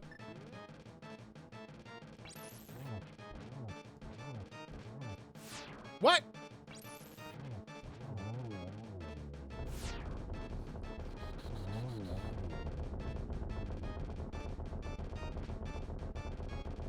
Whoa! A little bit of slowdown there, huh? Guess we didn't SA1 patch that out.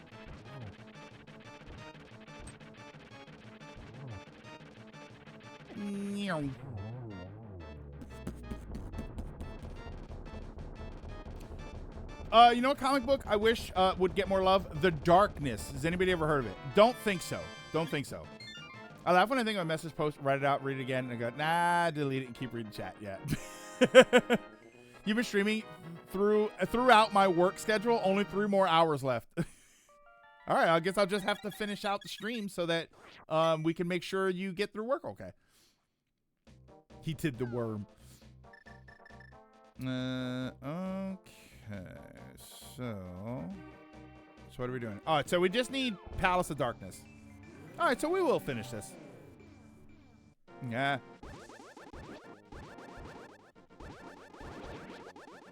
My problem with Dress Up Darling was the fan base. Was the fan base shipping the main characters? What do you mean shipping?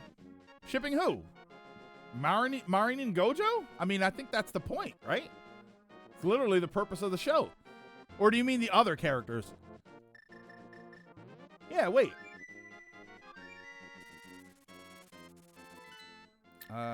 So let's go this way. Did someone say darkness? Think most people know Darkness as a video game? Yeah, I literally don't. Yeah, they get together in a manga. I mean, that's the point of the show, right? That they're in love with each other? Well, that she's in love with him and he's too stupid to figure it out yet. It just went on like, oh god. You know what show is ruining other anime for me? Polar Opposites. Because now I can't watch any other romance anime and think, oh yeah, they'll figure it out eventually. I'm just screaming at the screen like, would you just talk to each other for 5 seconds and solve all of this? You're doing this on purpose. You mean that FPS game called The Darkness? He's a slow burn. He's an idiot is what he is. So High Score Girl. High Score Girl.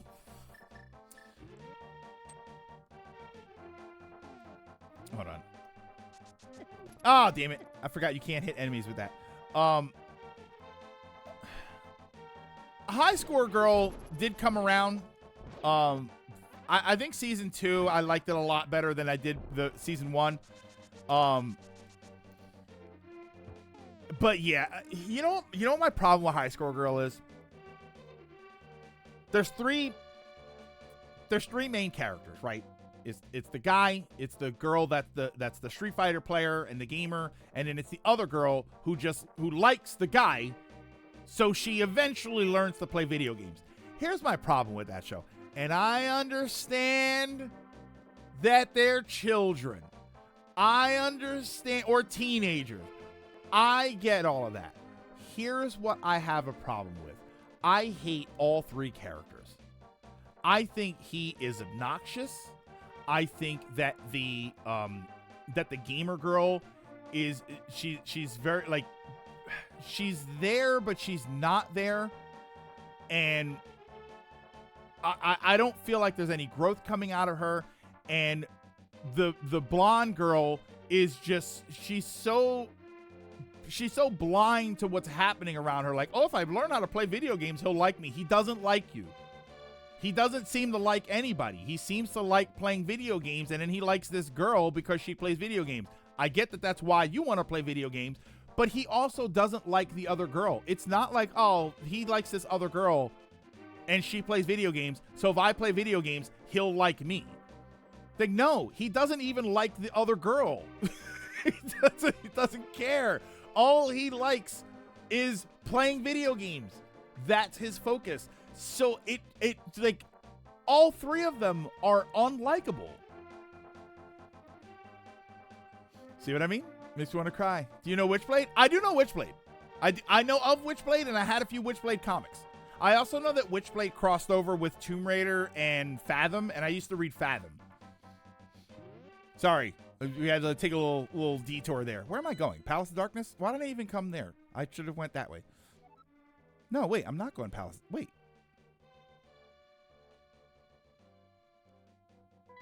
What?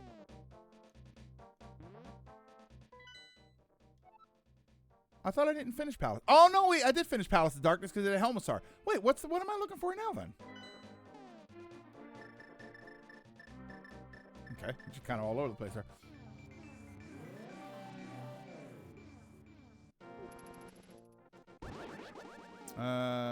Where am I going? Oh, not Palace of Darkness, Eastern Palace. Are any high action epic fights in that anime? Just video game fights. Just video game fights. They do some Street Fighter stuff. She dominates him with Zangief early on. It's fine as a gamer. Like Ronan, you made a you asked about does cosplay make me like Dress Up Darling more? Liking video games made me like High Score Girl more. The only reason I tolerated High Score Girl the way I did was because I like video games. If that show was not about video games, I wouldn't have cared. Yeah, no one's particularly likable in that show. There's three main characters and they're all terrible. If I didn't like video games, I would not care about that show. And conversely, there's like stuff like monthly what's it called? Monthly Girls in Ozaki. I love that show. I thought it was great. I don't particularly care about manga. I'm not really a manga reader, but it was enough for me to enjoy the show without being a manga reader.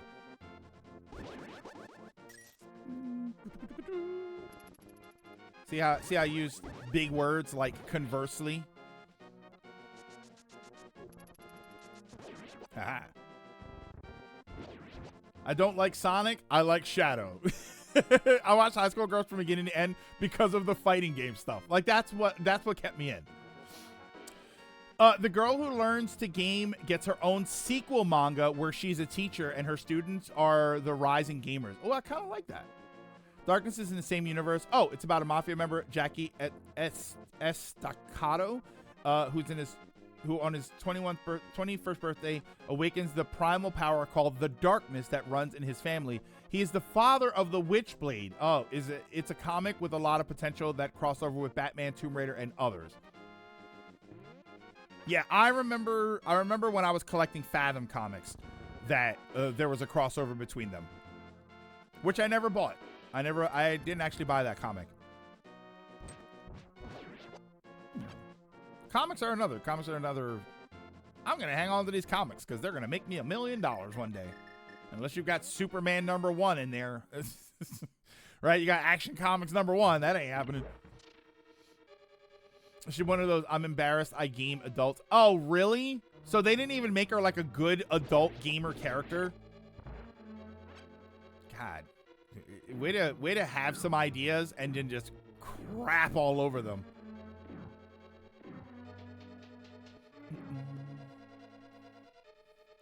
As a Sonic fan and an extremely casual Street Fighter enjoyer and Capcom fan, I think I actually do.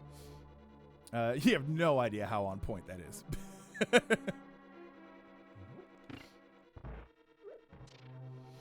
I'll put a picture of it in Discord. Okay, I have seen this.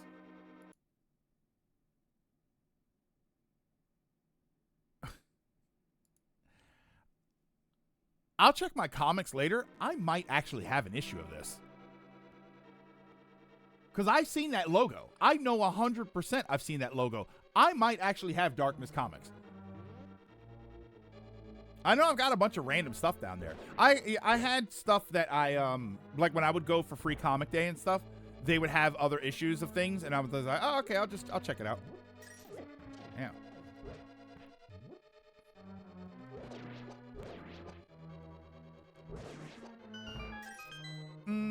Does that exist anymore? The adult who's embarrassed to play video games, asking because isn't gaming a lot more accepted now? It's still out there. It's still out. You know why? You know why it's still out there, Executor? Because there are people who still crap on it. There are still people who think that that grown-ups playing video games or they like Pokemon or comic books or tabletop games, D&D. There are still people out there that are ashamed to admit that they do that, and even afraid to admit they do that, because there are people out there that still shame people for it. And it's a shame. It really is. I don't like it, but it is out there.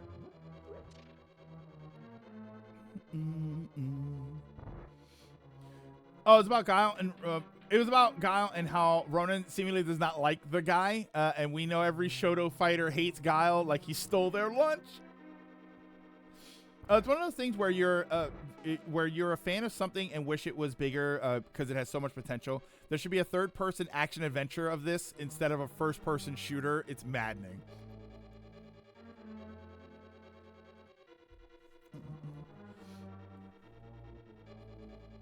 You see the Mortal Kombat? I have not watched that. I saw that it came up, and I have not watched the Mortal Kombat 2 trailer. I'm trying to remember if I even saw the first movie.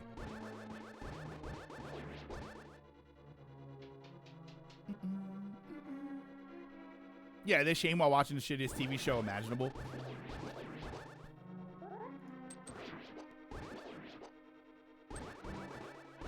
I mean, I've always crapped on,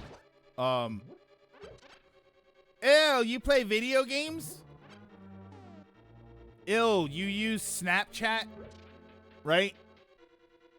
Oh, I don't know. People play video games. Like, you have 1,000 pictures of you on Snapchat with puppy dog ears and your tongue sticking out like you're a dog. Let's be honest here about what we're talking about. Yeah. Also, people who think video games are only COD, Mario, and Pokemon. Like, oh, you let your child play video games? They're so violent. Animal Crossing? I let my kid play Animal Crossing? I mean, the only thing unrealistic about Animal Crossing is that my kid thinks he's gonna get a 0-interest loan when buying a house. That's the most dangerous part of Animal Crossing. Those video games are violent. Have you not played Stardew Valley? It's awesome.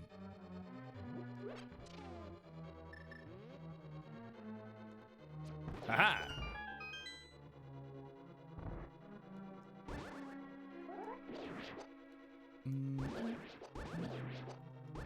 Aha.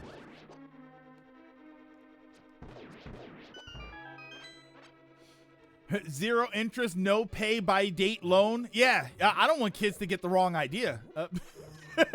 He's given a house. Yeah, you're right. He's given a house and then told you can pay your mortgage whenever. How dare you waste your time playing and eating games? Yeah, bring out the food. I mean, yeah, the sports thing. Yeah, see, here we go. This is what I was expecting. Oh, why is he so fast?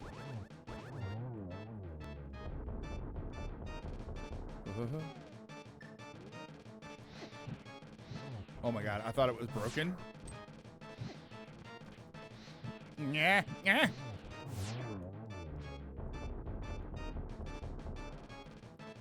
So wait, hold on.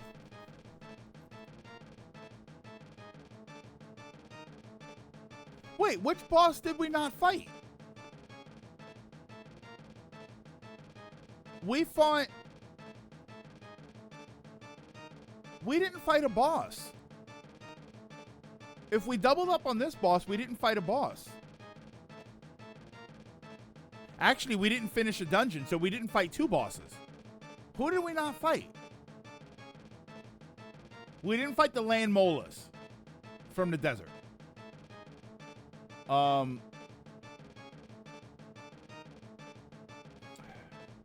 We didn't fight the land molas. So who do we have? It's Armos Knights, land molas, Molderum, which we did fight Molderum. So we didn't fight the land molas, and then it's Helmasaur, the octopus. The octopus with the little spinny, it's got the little things all around it. So we didn't fight that either.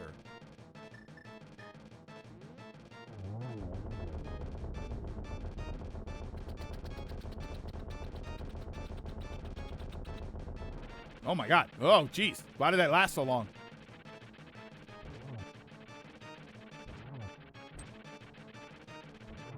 Woo! Hot take. Shadow the Hedgehog isn't that bad of a game. I don't miss the issues it has, but I still find it fun, and it's probably the funniest Sonic game in the franchise.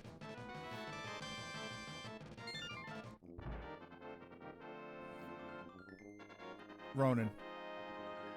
The first problem is that you're listening to Sonic fans for advice about Sonic games. There is so much copium in the Sonic fandom. It is palpable. These are not the people you want to be taking opinions from.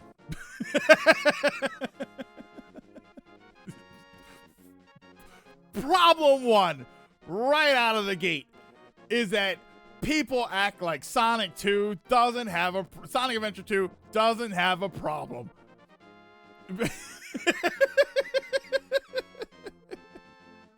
I think the discourse around it's a funny story.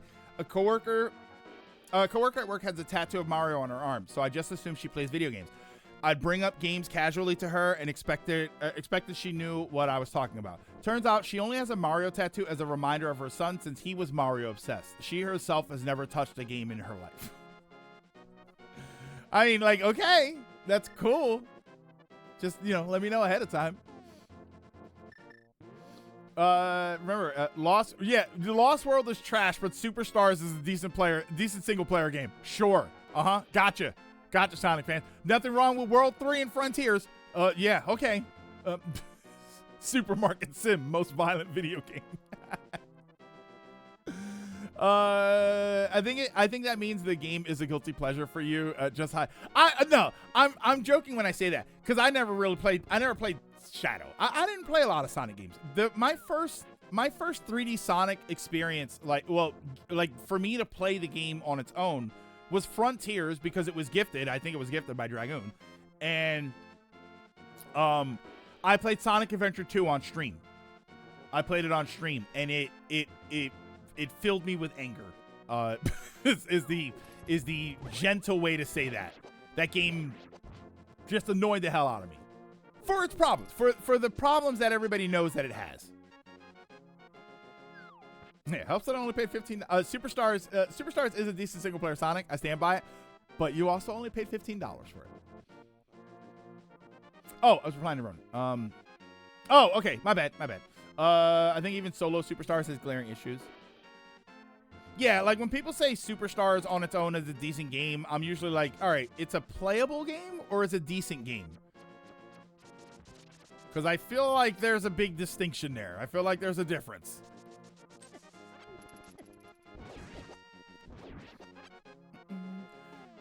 Discord around playing video games is changing more and more, because say the kids that grew up with Atari, Nintendo, and Sega are now in their 50s. Yes, it is changing. It does bum me out that it still exists, but it is changing. You're right. The people that played video games when they were me, for instance, right? If I ended up having kids, I would be very open with my kids about video games. It would probably be a part of our regular lives. Yeah, because I had that. I had all of that growing up. So there are people that are like that. But at the same time, there are a lot of people that either they never played video games, so they never grew up to be those kinds of parents, or they were those kinds of parents, but now they're listening to all right. Oh, well, when I play video games, it was Mario jumping on Koopa Troopas, and Atari things, and now all these games look so realistic, and they run around with these guns and they blow everything up. Like, there are people that are like that. There are people that think that, sure, I played video games, but my video games were Pac-Man. And like, okay, your video games were Pac-Man, and guess what? They still make Pac-Man games. So what's the problem?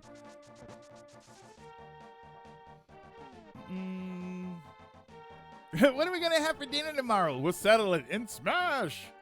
Yeah, no, I would be open with kids about that. Like, yeah, sure. You know, you control it. You don't just play video games all day long. You have things that you have to do, but once you do those things, it's your free time. Spend it however you want. It's like you know what I hate watching with stuff like that. When you see kids want to buy Pokemon cards or something, and either they're playing the game or they're just collecting the cards, and it's like, why are you wasting money on that? It's not going to be worth anything. And maybe I enjoy it right now. Did you ever think for a second that maybe I am buying these things because I just like these things? Why does it? Oh, you're buying Pokemon cards. Why does it have to be worth something later? Can't I just buy it and engage with it because I like it? Superstars was also sold as a multiplayer game, no matter how people try to walk around. It was.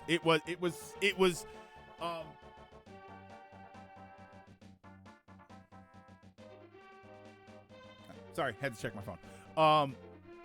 It was sold as the Sonic version of Mario Wonder. Look at all these fun multiplayer things you can do. It was sold that way. And then it wasn't great.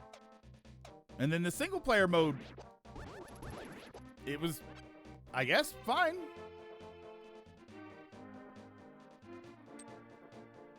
Or New Soup. Yeah, you're right, because New Soup was also multiplayer focused. Yeah. It's not absolutely unplayable like Sonic Episode 4 to me, but it's close. And the new and multiplayer New Soup and Wonder isn't that great. Oh, yeah. So I didn't actually talk about any of that stuff. The Nintendo Direct, because it's the only Nintendo Direct you're going to get and you're going to like it. The Mario Wonder DLC, the Treehouse. Yeah, not Direct, Treehouse. What's in here? Hey, that's helpful. Oh my God, the yellow shield or the second shield. All right, so I need to get some of those. So where am I going? Oh wait, I have all. Okay, I have all crystals, so I can go. If I see that Link guy again, I'm gonna kick his. Oh my God, it's Link. Yeah, so I watched the Mario Wonder stuff. and it looks fine. It's you know, it's a multiplayer update. It looks okay. A lot of that, it's like kind of like it's like watching somebody play any of the multiplayer games, right? Remember we rolled our eyes when we saw Helldivers 2, when people talk about like the peak and Phasmophobia and all that stuff. I think it's hard to sell multiplayer fun, right? Because first of all, you're implying that that you have people to play these games with. So I do think that it's hard to sort of demo multiplayer stuff and have everybody think that it automatically looks fun. I think that the games look like a lot of fun for what they were. I'm actually very, very interested and excited to play them on SGB. Yeah, like the multiplayer chatter, like that's really where that stuff shines. So it's going to be boring just watching an event for it. That being said, it looked fun for the things that were there, but the presentation didn't sell it to me at all. And it's not going to, because it's multiplayer focused.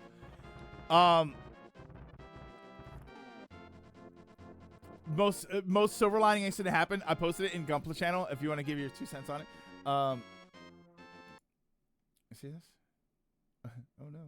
I've been having issues trying to find a good new pose for Ashtray Red Frame, and it fell over when I wasn't looking. Wait, that pose actually works. I like that pose. It looks almost like the Gundam is talking to the pilot. I like that. And then I watched the Pokopia stuff.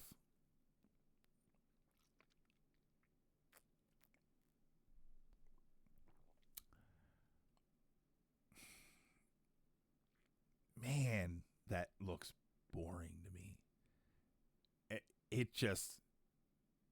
It looks boring to me. The Pokopia, like maybe it's awesome. Development games, building games like that, they usually don't. They usually also don't demo very well. A lot of the time, like I remember when Animal Crossing would come out and people would ask for a demo. It's like, yeah, but they're not really good demo games. They're not going to give you the full scope of what you can do. So it just feels like a little snippet, and it's just you're not going to have a good time doing it. And I think probably the same thing comes from watching it. But man, it was just not interesting to me. It just I'm not going to say that it's not going to be interesting to anybody, but that was just not interesting to me. And yeah, Dragon Quest Builders 2 looked and demoed really bad, to be fair. Yeah, I think building games just don't demo very well. And they don't don't present very well. They sort of like the Mario DLC, it might have to be experienced to be enjoyed. There is something else I can say, and technically, okay. I have played a game that felt very similar to what Pokopia is. I have played a game that is very similar to it. But I can't talk about it because I'm under I technically signed an NDA to not discuss it. But I have played something that looks extremely like Pokopia. And I will leave it at that. Okay, so we're going to go... I'm going to go up this way. I just brought that game up. Which one? Hold on. Let's give Pokopia. Pokopia offend you as much as a longtime Animal Crossing player. Pokopia is made by the Dragon Quest II building team and being made to be Pokemon Animal Crossing, except it doesn't feel like it. If it helps, yeah, there we go. It might be good. Paltopia? Wait, hold on. Executor, which game are you thinking about? Hold on. Because it's probably not. It's probably not the same thing that I'm thinking about.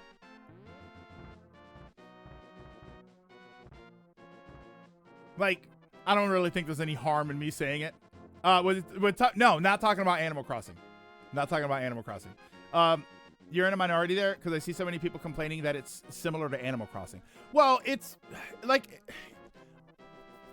I mean, it's similar to Animal Crossing in that you're gathering resources and trying to build things, but I don't think it's like Animal Crossing because I think the whole idea behind Animal Crossing is that a lot of that stuff is already there, right? The villagers are there, the buildings are there, whereas in Pokopia, you're building it all from scratch. And I think that's different. I think that feels more like a PAL world or something. Maps. Oh, you're talking about that. Like maps look the same in identity. I'm talking about gameplay. Gameplay wise, I didn't feel like I was looking at Animal Crossing. I felt like I was looking at Pokopia. I was looking at something more like PAL World, where nothing was there and you have to build everything. Whereas in Animal Crossing, that's not the case. The museum is there. The town hall is there. The neighbors move in eventually. Yeah. See, I wonder if. I don't know. I didn't feel the same way. That's the thing. Like, the system clock is kind of the same, but the weather's different, which is fine. You said it best on SGB. Multiplayer demos are the most corporate, clean crap. Every real multiplayer has cursing and screaming. So it's not really, it doesn't feel authentic. It doesn't feel like an authentic experience. Yeah, that's interesting. I don't know. I didn't feel Animal Crossing looking at it. No, the game that I was talking about that I might not be allowed to discuss. I will say that at some point Nintendo did a beta test for it, and we weren't really no one was really supposed to talk about it, like discuss what they saw. No one could stream it, and seeing Pokopia tells me that's what this was for. That it was for Pokopia. Like there's no question in my brain that what I played and what I saw with Pokopia are the same thing. That's what they were testing. Haha. Haha. You don't think that's what that was? Everything I saw looked exactly the same. I wish I recorded footage of it. I do kind of wish I recorded footage of it. I'm sure the footage is out there. You didn't see the same thing in Pokopia? I saw exactly the same game.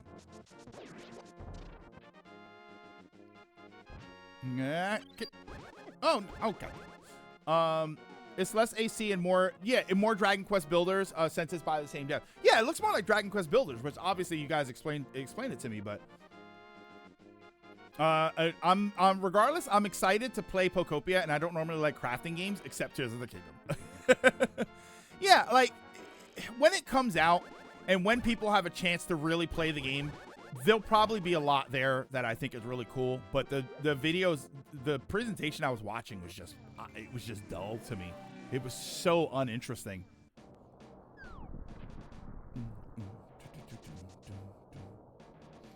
Damn, I thought we would finish this really fast today. I think that was just rupees up there. I thought we were going to finish this really fast today, and then we could get into some rivals or something, but it looks like we might not have time. Farm simulator games are bound to tread similar ground. The NSO playtest game feels like a whole different beast. Yeah, and that's what I felt like Pokopia was. You jump around, you open up the map, you go up and down, there's elevation climbs and stuff.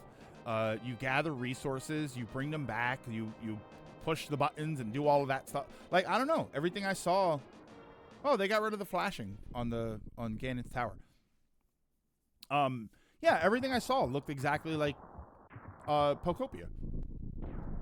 I mean, there's got to be footage of the NSO playtest out there. Yeah, the whole Treehouse event felt really unnecessary.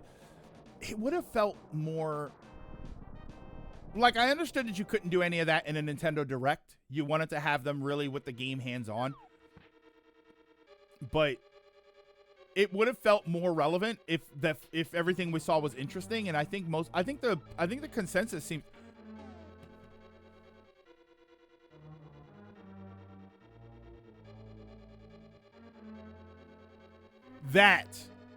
There's your absolute cinema. Look at that. Look at that. First check. Big key. Thank God I got the boots, by the way. If I didn't have the boots right there, I would have been locked. There would have been no way to do anything in the game. Crazy. Nintendo always finds a way to be like, you know that genre you didn't like? Well, what if we did a version of that, but a little different? Did I secretly always like these games? I just played bad ones. This dungeon is a straight line, though. It is, but you have to find the big key first, because there's no point in advancing forward unless you find the big key. So for randomizer runs, the joke is the game is usually how many checks until you actually get the big key. That was the first check, and we got it. So we're like half the work is done for this dungeon. Ow. Ow. Okay.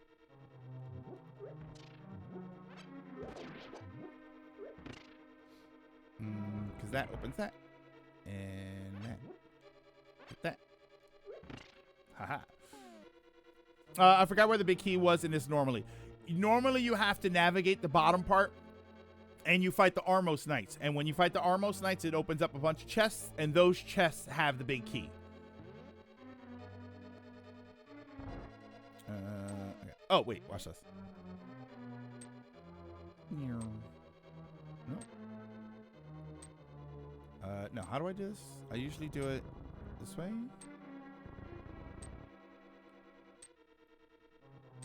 As long as you're holding on to that statue, they'll move in the opposite direction you are. Like you're moving.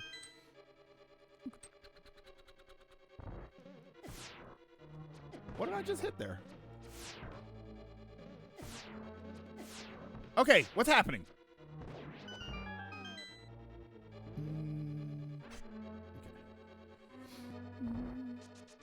Haha.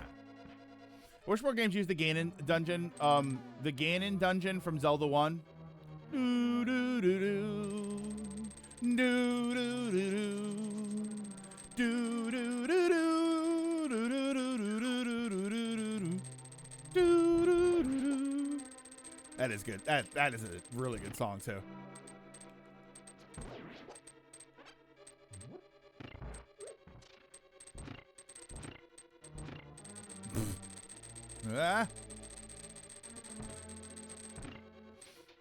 Smash has a cool remix of it. I have to listen to that one. I still think one of my favorite remixes is one of the ones that was very much not used, and it actually breaks my heart to know that it wasn't used that much. And it was the Zelda 1 dungeon music remix that was used in the Royal Crypt in Minish Cap. Whoop. Oh no, I fell. New He-Man beat 'em up, a trailer dropped. Still looks great and now has a release trailer. Link's Awakening has a great remix of that song too. The Zelda 1 dungeon theme doesn't get used much, and it's a shame. And it is a shame. But there in Minish Cap, there's a remix of it that they use in the Royal Crypt, and it is in. They use it in. It's not even an actual dungeon. It's a crypt in the cemetery that you go into, and it's almost like a mini dungeon. And they don't use it anywhere else in the game. It's so good.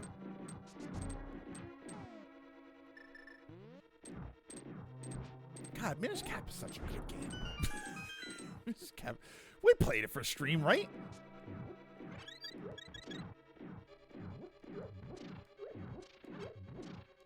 Anything in these?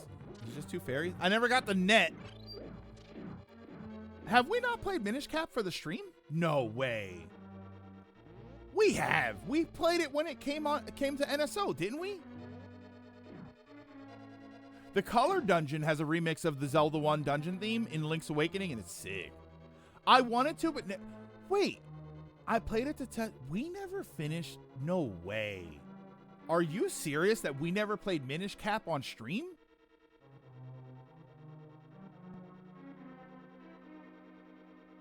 All right, figured out what's next. All right, well, time to fix that problem. What in the world? How did I not play that game on stream?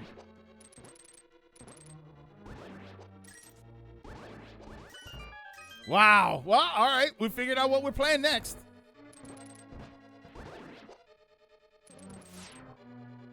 Minish Cap hype. You know when I thought we played it? I thought we played it after remember when we watched the video of the presidents and it was like the AI voice video of the presidents arguing about which Zelda game, like they were doing the Zelda tier list. When they did the Zelda tier list and they started Trump got mad at Biden because Biden was arguing that the music was really good. And I think it was it might have been the other way around. And then Biden's like, yeah, everybody loves the Temple of Droplets music. That's a cold take. I think it was Biden liked it. Biden said something about the Temple of Droplets, and Trump was like, oh, yeah, that's a cold take. The Sonic game tier list with Trump, Biden, and Obama. Yeah, that Executor. We watched one that was it was them doing the Zelda tier list, and I kept getting recommended for one where they're doing a Final Fantasy tier list. I don't know though, like, what is your opinion on watching that kind of stuff, right? We have this thing about AI. We say not even once, and we don't like AI just in general on principle, but stuff like that, it's hilarious and it's comedic, and it's not really trying to steal anything away. It's not generative AI. Well, I mean, technically it kind of is. So, like, what's the logic on that? Yeah, like, it's TTS and it's funny. Yeah, I used to think it was funny. Now a lot less so. What made it funny is when you played it twice off stream and kept saying, I really should stream Minish Cap. Oh, yeah, you're right. Well, I think it's time we correct that. I think Minish Cap's got to be the next game. Probably not tomorrow, though. I think I might want to make sure that I play something that can just be for tomorrow. Here they go.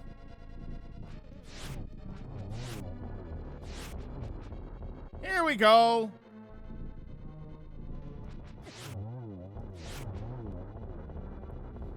Boy, it's easy when you got the level 4 sword.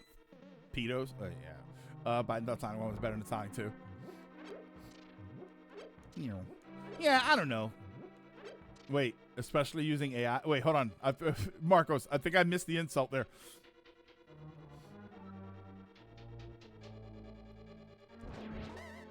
I don't remember any of my speed. Oh, no. I don't remember any of my speed running stuff. Uh-oh. Oh, wait. What was my. Hold on. What was my speed running trick here? Hold on. This one.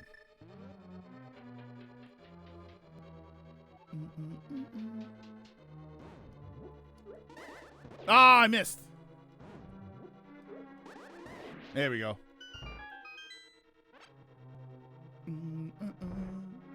And no, so just saying personally. Personally, I don't care for the videos.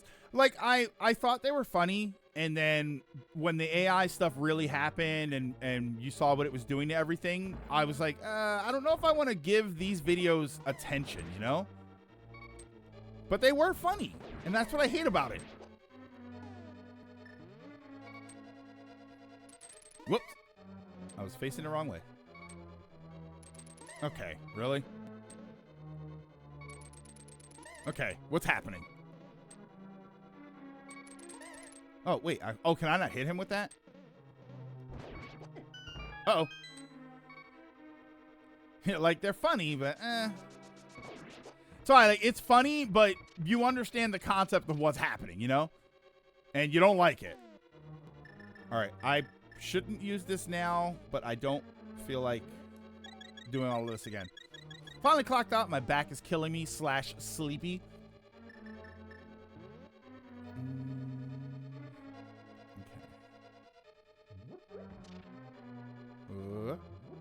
Okay.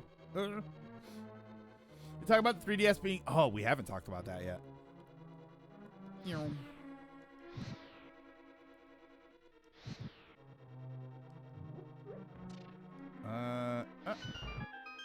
Didn't go through. There we go. Yeah, I hope it feels better after some rest. Was this? No, it just came out silly. What, the 3DS? Yeah, I agree. 3DS was terrible. Just came out silly. It was a good idea, but came out silly. There we go.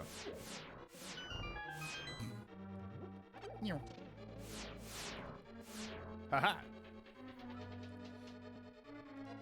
Oh, what?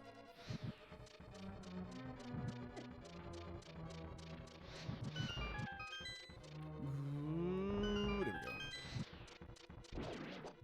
Ow! Oh, wait, what's in these chests? Okay, useless. 3DS, the best RPG machine this side of the PS2. Especially when you add all the PS1 library in there.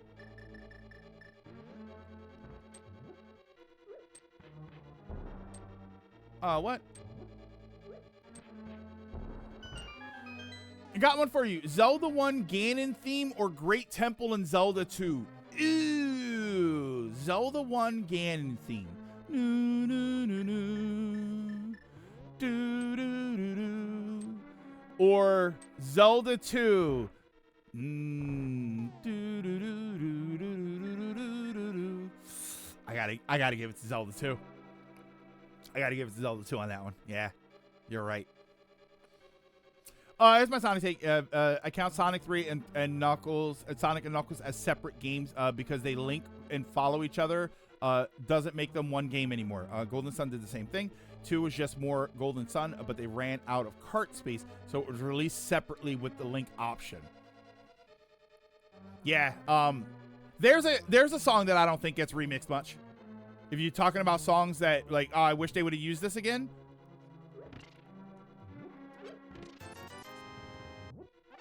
Oh, wait. What? Wait. Aw, come on, man. Are you serious? I'm getting to the point where I don't even want to finish this. Oh, later, Drakus. Have a good one. I don't have a key. That means the key is in a chest somewhere. I'm literally at a point where I don't want to finish this. We've already seen the end. I feel like I'm... Why did we miss a key on the way up or something?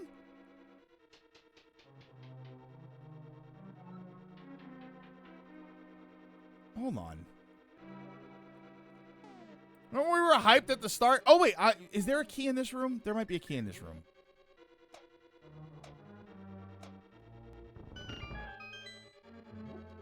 No.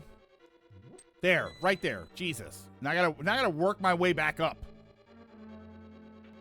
Why was that a thing? Might as well switch to Zelda 2.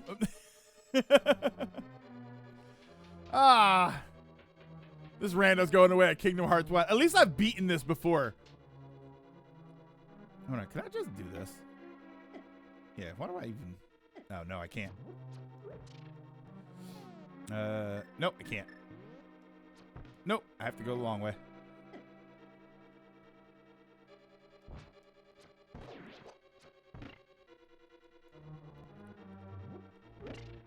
Okay, really?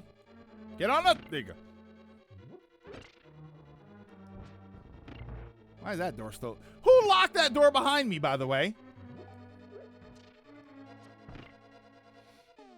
Yeah, I finished Kingdom Hearts 1. Nah, I just thought that, like... Okay, hold on.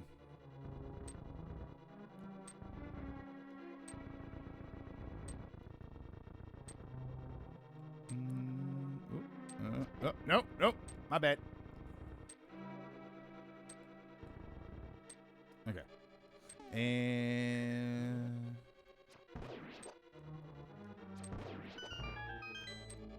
Where's that healing spell? A Link Between Worlds uses the temple theme from Zelda 2 for Street Pass battles. You even fought Shadow Link. Wait, does it actually use the Great Temple music?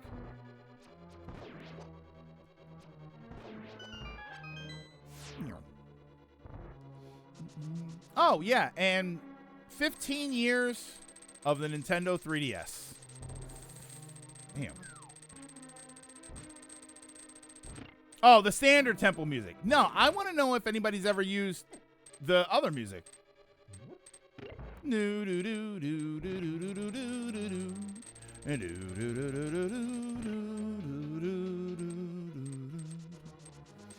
It doesn't have that bombastic opening. I love it. That's also a song where I hear because if you go right for the wall, right for the shield comes up. So that sound effect gets mixed into the music, and that's how I always heard it. Wait, what if I do? What am I doing? Hold on. I have more than enough arrows, and I actually don't need arrows now anyway.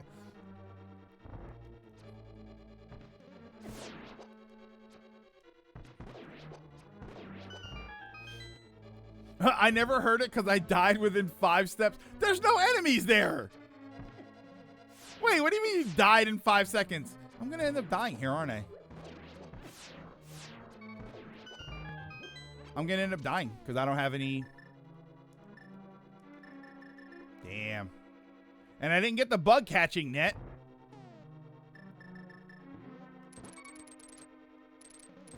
I'm going to end up dying. No, I'm dead. Oh, God.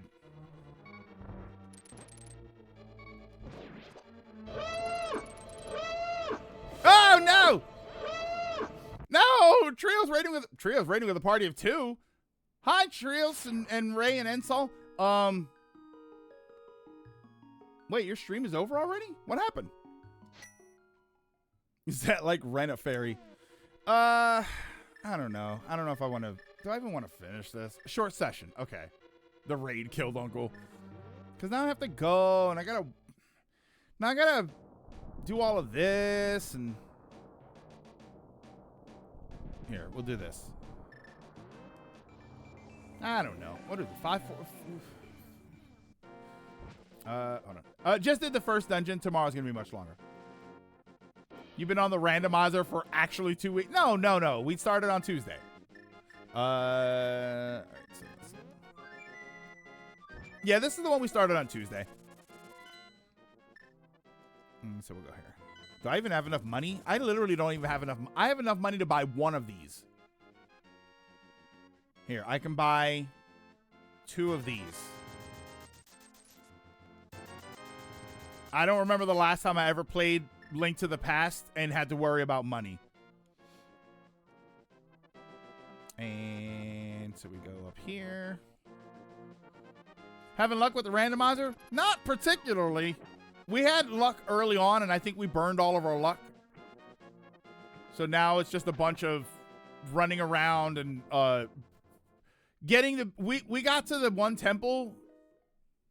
We got to Ganon's tower and immediately found the big key. And then we went all the way... we were very far up to the top, and it had to come all the way back down because we were missing a regular key. Of all the things we could have been missing.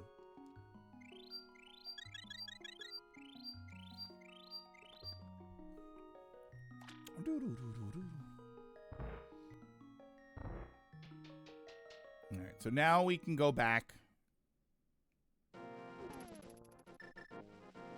We'll beat it. We'll beat it. It's just a stupid Ganon's tower. And then just a boss fight for Ganon himself, which is probably going to be... it's always really easy with the 4th level sword. Ow.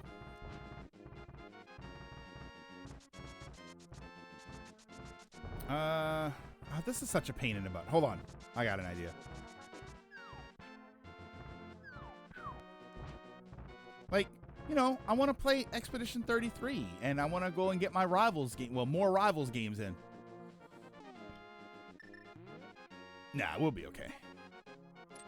We'll get through. Oh no, I have to play more Link to the Past. Right? That's not exactly the worst thing that could happen. We'll go up here.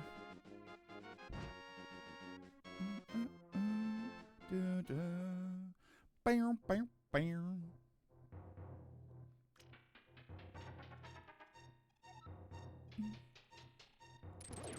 Ow.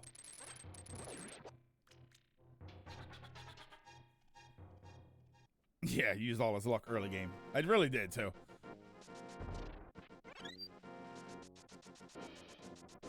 So we'll go here. And then I left the other portal. If I would have taken the warp down here, if I would have taken the warp down there, I would have had to use the mirror up here. And that would have put that there, so I would have had to go all the way the other way around. So when's the 4 Swords dungeon? I mean, I wouldn't be surprised if somebody made a mod for it. Hi, Linky.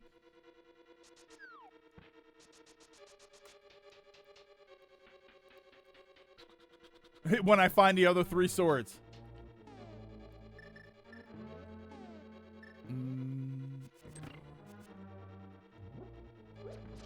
Actually, 4 Swords Adventures was based off of Minish Cap, wasn't it? Wasn't it based off one aspect of Minish Cap? Garaya's like, whoa!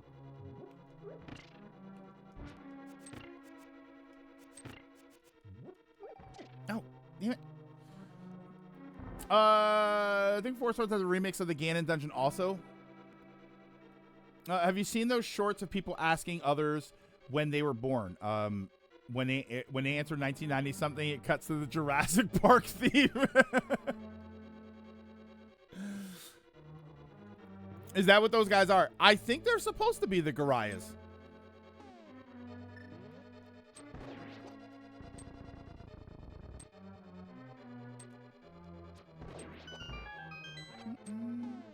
Yeah, isn't that what they're supposed to be? They just don't throw boomerangs. Minish Cap is based on 4 swords. Wait, it's not. Wait, no. Didn't Minish Cap come first? And then they turned that whole concept into a game?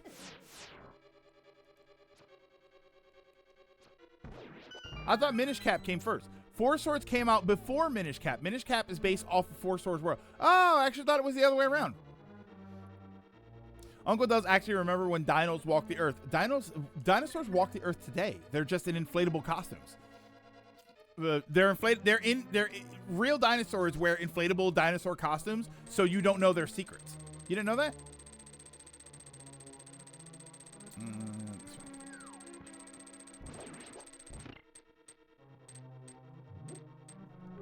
Yeah.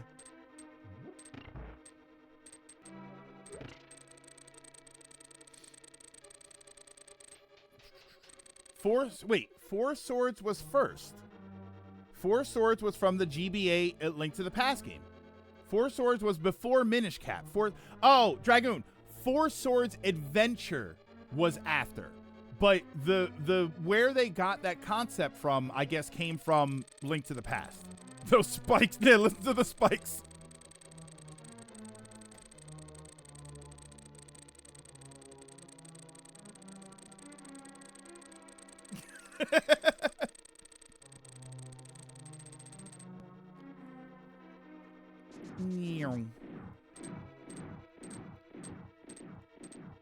Yeah, the LttP 4 Swords mode.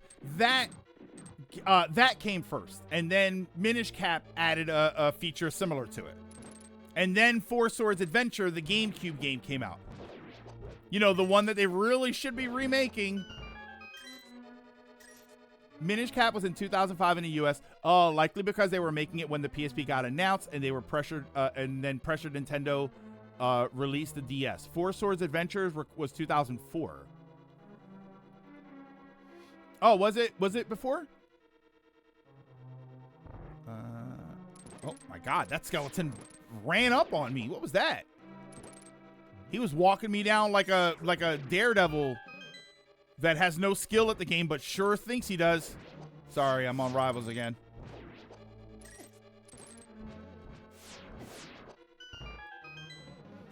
Oh my God. I wonder if there's a fan-made online version of the game.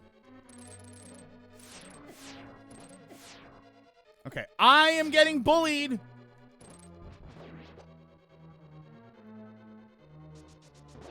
There.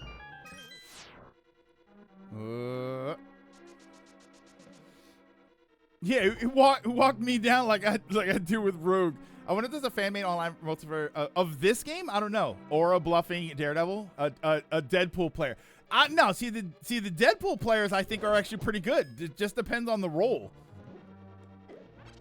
The number of times that I've looked at DPS numbers and they're 3 and 10. Oh my God.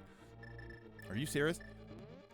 The number of times I've looked at the stat line and there's a 3 and 10 and it's been a Daredevil is insane.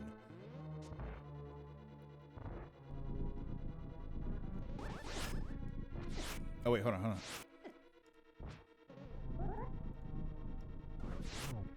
What?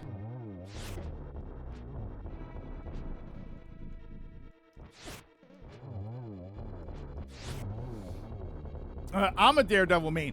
Are you good at the character? If you're good at the character, that's fine. I've run into some pretty demon Daredevils also. But the number of times that it's a 3 and 10 and it's a Daredevil and I don't know what's going on. Oof. Have I ever tried the Link to the Past fan-made roguelike game? No. There's a fan-made rogue. I mean, it's a roguelike, so, you know. Oh, damn it. Hold on. No, I'm going to do this the right way.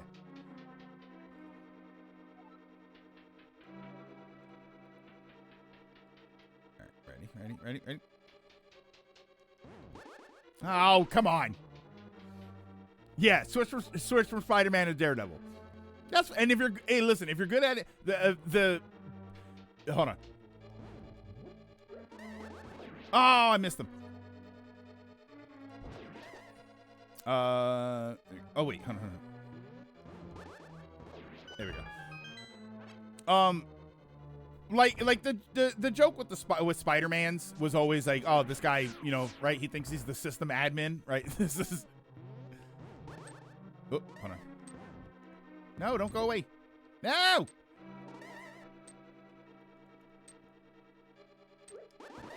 That's what I was trying to do before.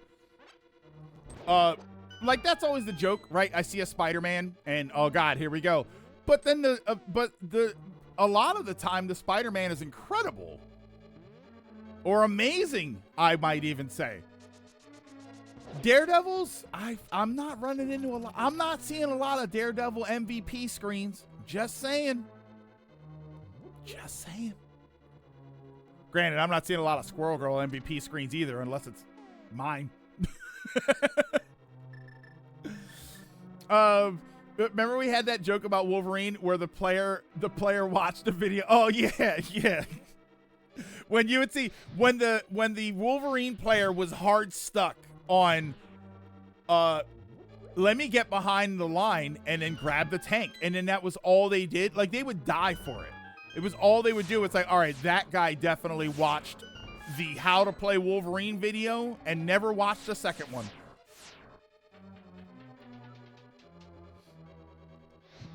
But the question is, do Daredevil rush in like players without fear? Yes.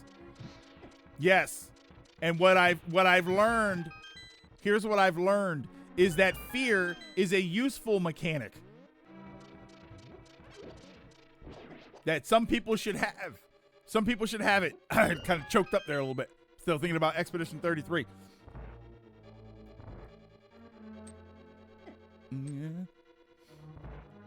Yeah, Daredevil's a dive character, so there's a reason you play that way, but holy smokes, the amount of people that don't get it. Check us out, chat one. Oh, that's the He-Man trailer. Okay. What happened? Players without fear. No, oh, what the hell? I didn't know these bosses would randomize. Wait, so we fought this guy twice also. We fought him twice before too. All right. Why is Mothra here? I have it set to randomize the bosses. I thought that would be funny, and the only person it jump scared was me. Yeah.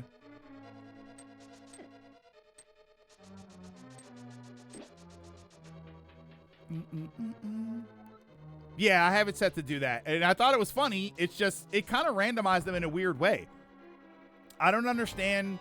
Like, I thought it was going to shuffle them all around, and what it ended up doing was we ended up fighting the Turtle Rock boss twice. We fought Mothra twice. We fought the Land Molas once. We fought the Armos Knights once, and we didn't fight the Octopus guy at all. I've seen Necros play Daredevil. The ability rotations to get maximum DPS make me lose faith in people playing him incredibly well. Let's be fair though. And you could obviously have said this about Spider-Man. Watching Necros play Spider-Man makes it feel like no one else can do it. Necros is just that good. Yeah, you watch Necros play Spider-Man and you're like, yeah, there's nobody can do this.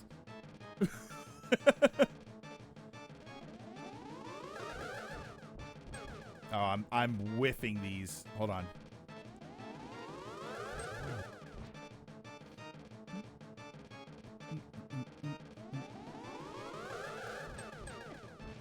I used to watch Necros playing as Genji for pointers in Overwatch.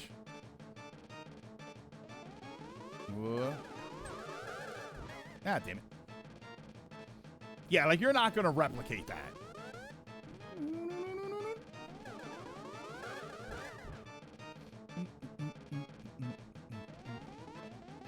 It was him playing Spider-Man, and who's the one that's really good at Penny? There's somebody that I watched that's really good at Penny.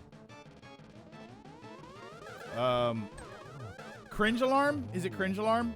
I think it's Cringe Alarm is really good at Penny, and I watched Cringe Alarm to get better. Or like back when I was doing comp, I watched Cringe Alarm to play Penny better. Yeah, me. All right, so let's go heal up. Sure, it's not me. I don't know. Are you Cringe Alarm?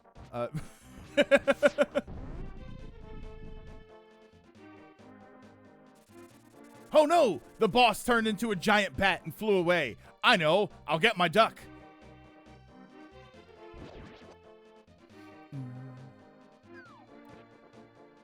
Oh, you're half of that word. Oh, you're okay. You're just alarm. Okay. All right. I think you get just green. Oh, you do. Oh my God. Why am I buying potions? I have another bottle. I didn't know that you actually did that. I didn't know that you got blue. You used to get green. If you do it in the vanilla game, you get green potions. Well, I mean, I might as well. All right, this is good. So now we can just beat the game.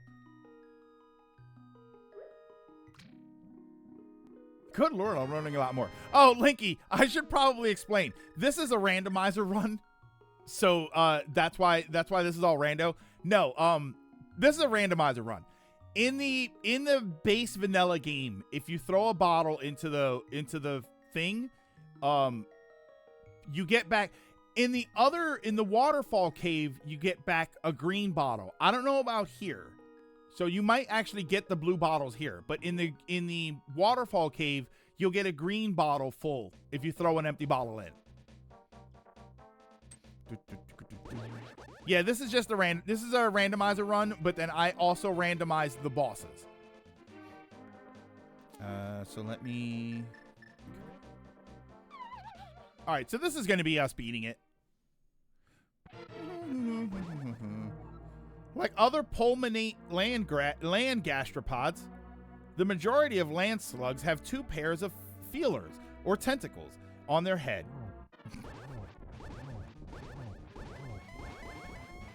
Is it bad that we're talking about rivals kind of made me want to play rivals?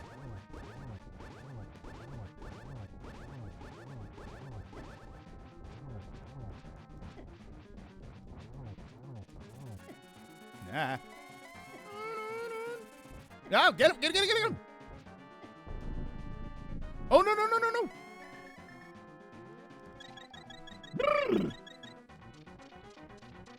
Welcome to Die.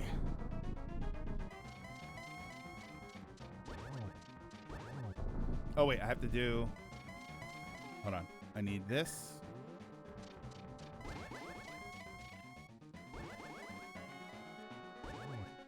Oh, wait, hold on. Another good trick. Oh, no, Silver, my one true weakness. Me? There. Got it. If you... And I think this works in the vanilla version also. When both torches go out, the left one goes out and the right one goes out. If you can light the left one before the right one goes out, I think the right one never goes out. So if this takes a while and the light and the fire goes out, it only goes out of the one.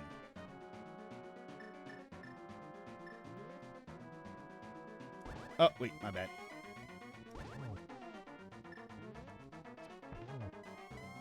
Yeah, see? Now it went out. This one won't go out because it never got to go out, so it won't do it again. So now all you have to do is this.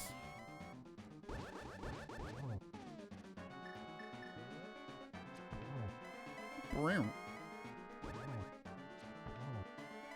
and this is about to go out, so we got to get this.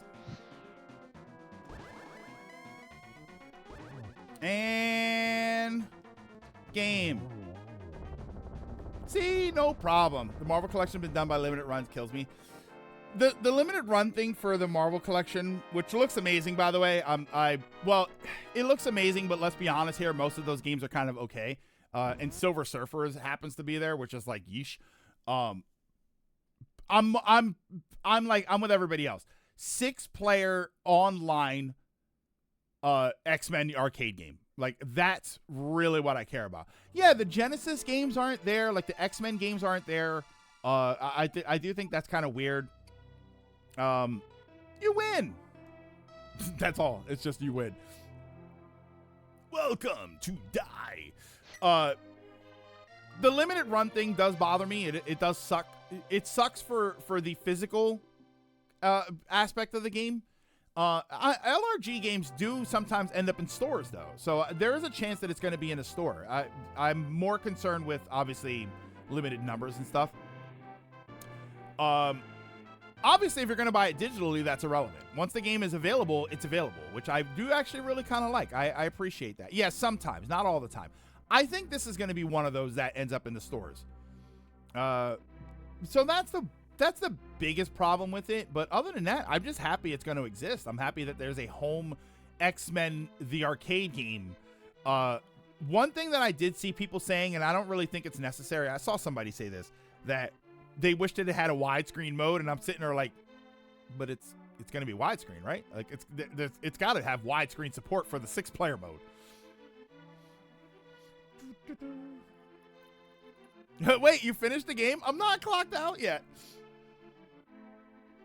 I like the Smash Bros. Remix of that. LRG games tend to end up in stores if they have extra stock, and only sometimes. They hoard the extra copies themselves to drive up value. To me, my X-Men. I know they have a partnership with Best Buy. That's where I go. So, Uncle saved Uncle. Yay! Sewing kit for sale. Wait, what's the sewing kit? I should have been looking at that. What's the sewing kit? The witch buying drugs. Yeah, she never got the mushroom. I never found the mushroom to give to her.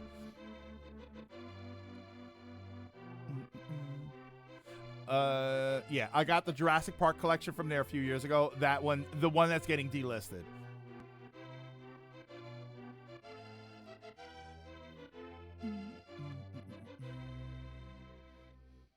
Explosion Boy explodes again. Oh, okay. So the item was just bombs. Yeah, because I think I got bombs from him.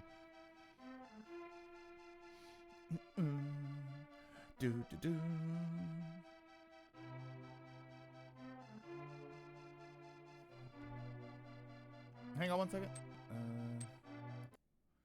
Oh, my bad. I didn't mean to do that. Here. Actually, I'm gonna mute it again for a second. Okay.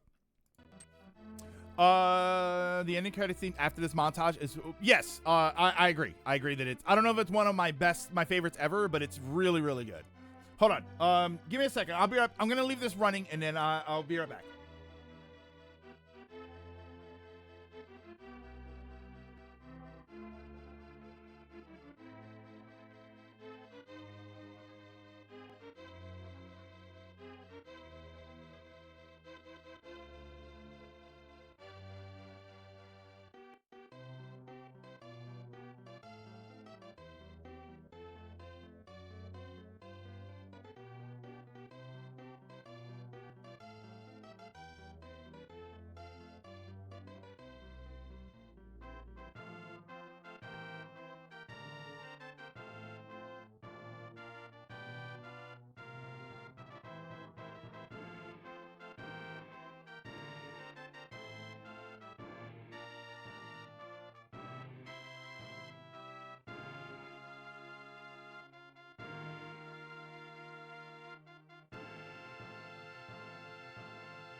Sorry about that. You are dead. Go. That's my X-Men arcade thing. Go and save the city. Kari, what's going on? Just got here. What I missed? Oh wait, credits up. I think I got the hiccups a little bit too. I have a sprained knee? Well, that doesn't sound good at all. Sounds like a perfect time for the F word, you know?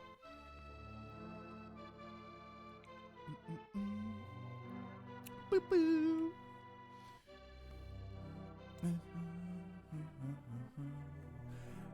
Executor. It's on YouTube. I believe it's on YouTube, so you can find this.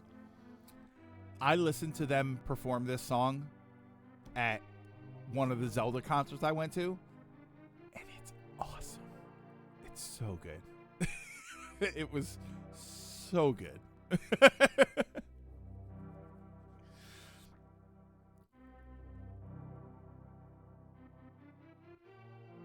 Oh, fantastic.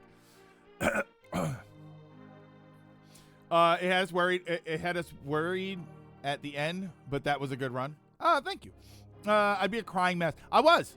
Executor, I actually was. I wasn't a crying mess, but I did tear up. And I was with Beth, my wife at the time, and she asked me, like, "Are you okay? Like, what's going on?" And I had to explain to her, like, I grew up.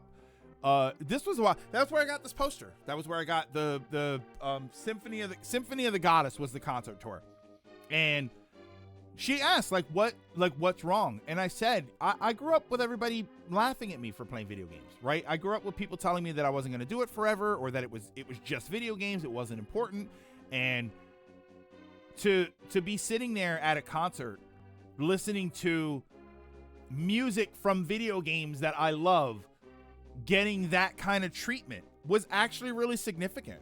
I mean, I've told you before, I used to record video game music on a tape recorder. I had a little radio that had a tape recorder on it, and it had a little mic that was built into it. So I would put the tape in, I would hit record, and then I would push the button on the game so that it would start playing the music, so that I could make cassettes of music, of like music from video games. And eventually people started, you used to be able to order CDs, and you would order soundtracks from games, and they didn't sell soundtracks for games. 7 hours is probably one of my longest runs ever. That took forever.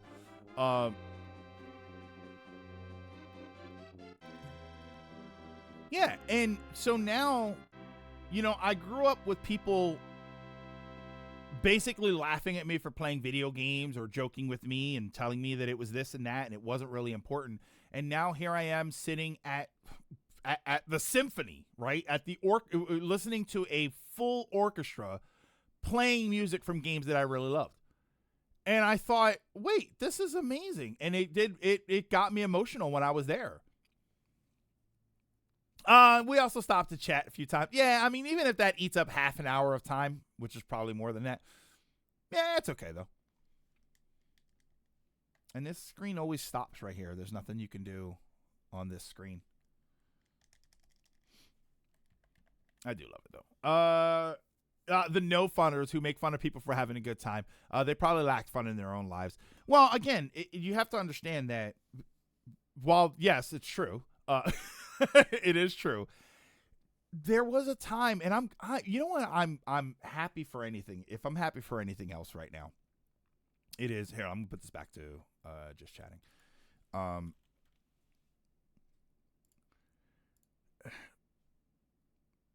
There's this idea, right? There's this idea that people like to throw around that the new generation has to suffer like I did, right? There's people that don't like that.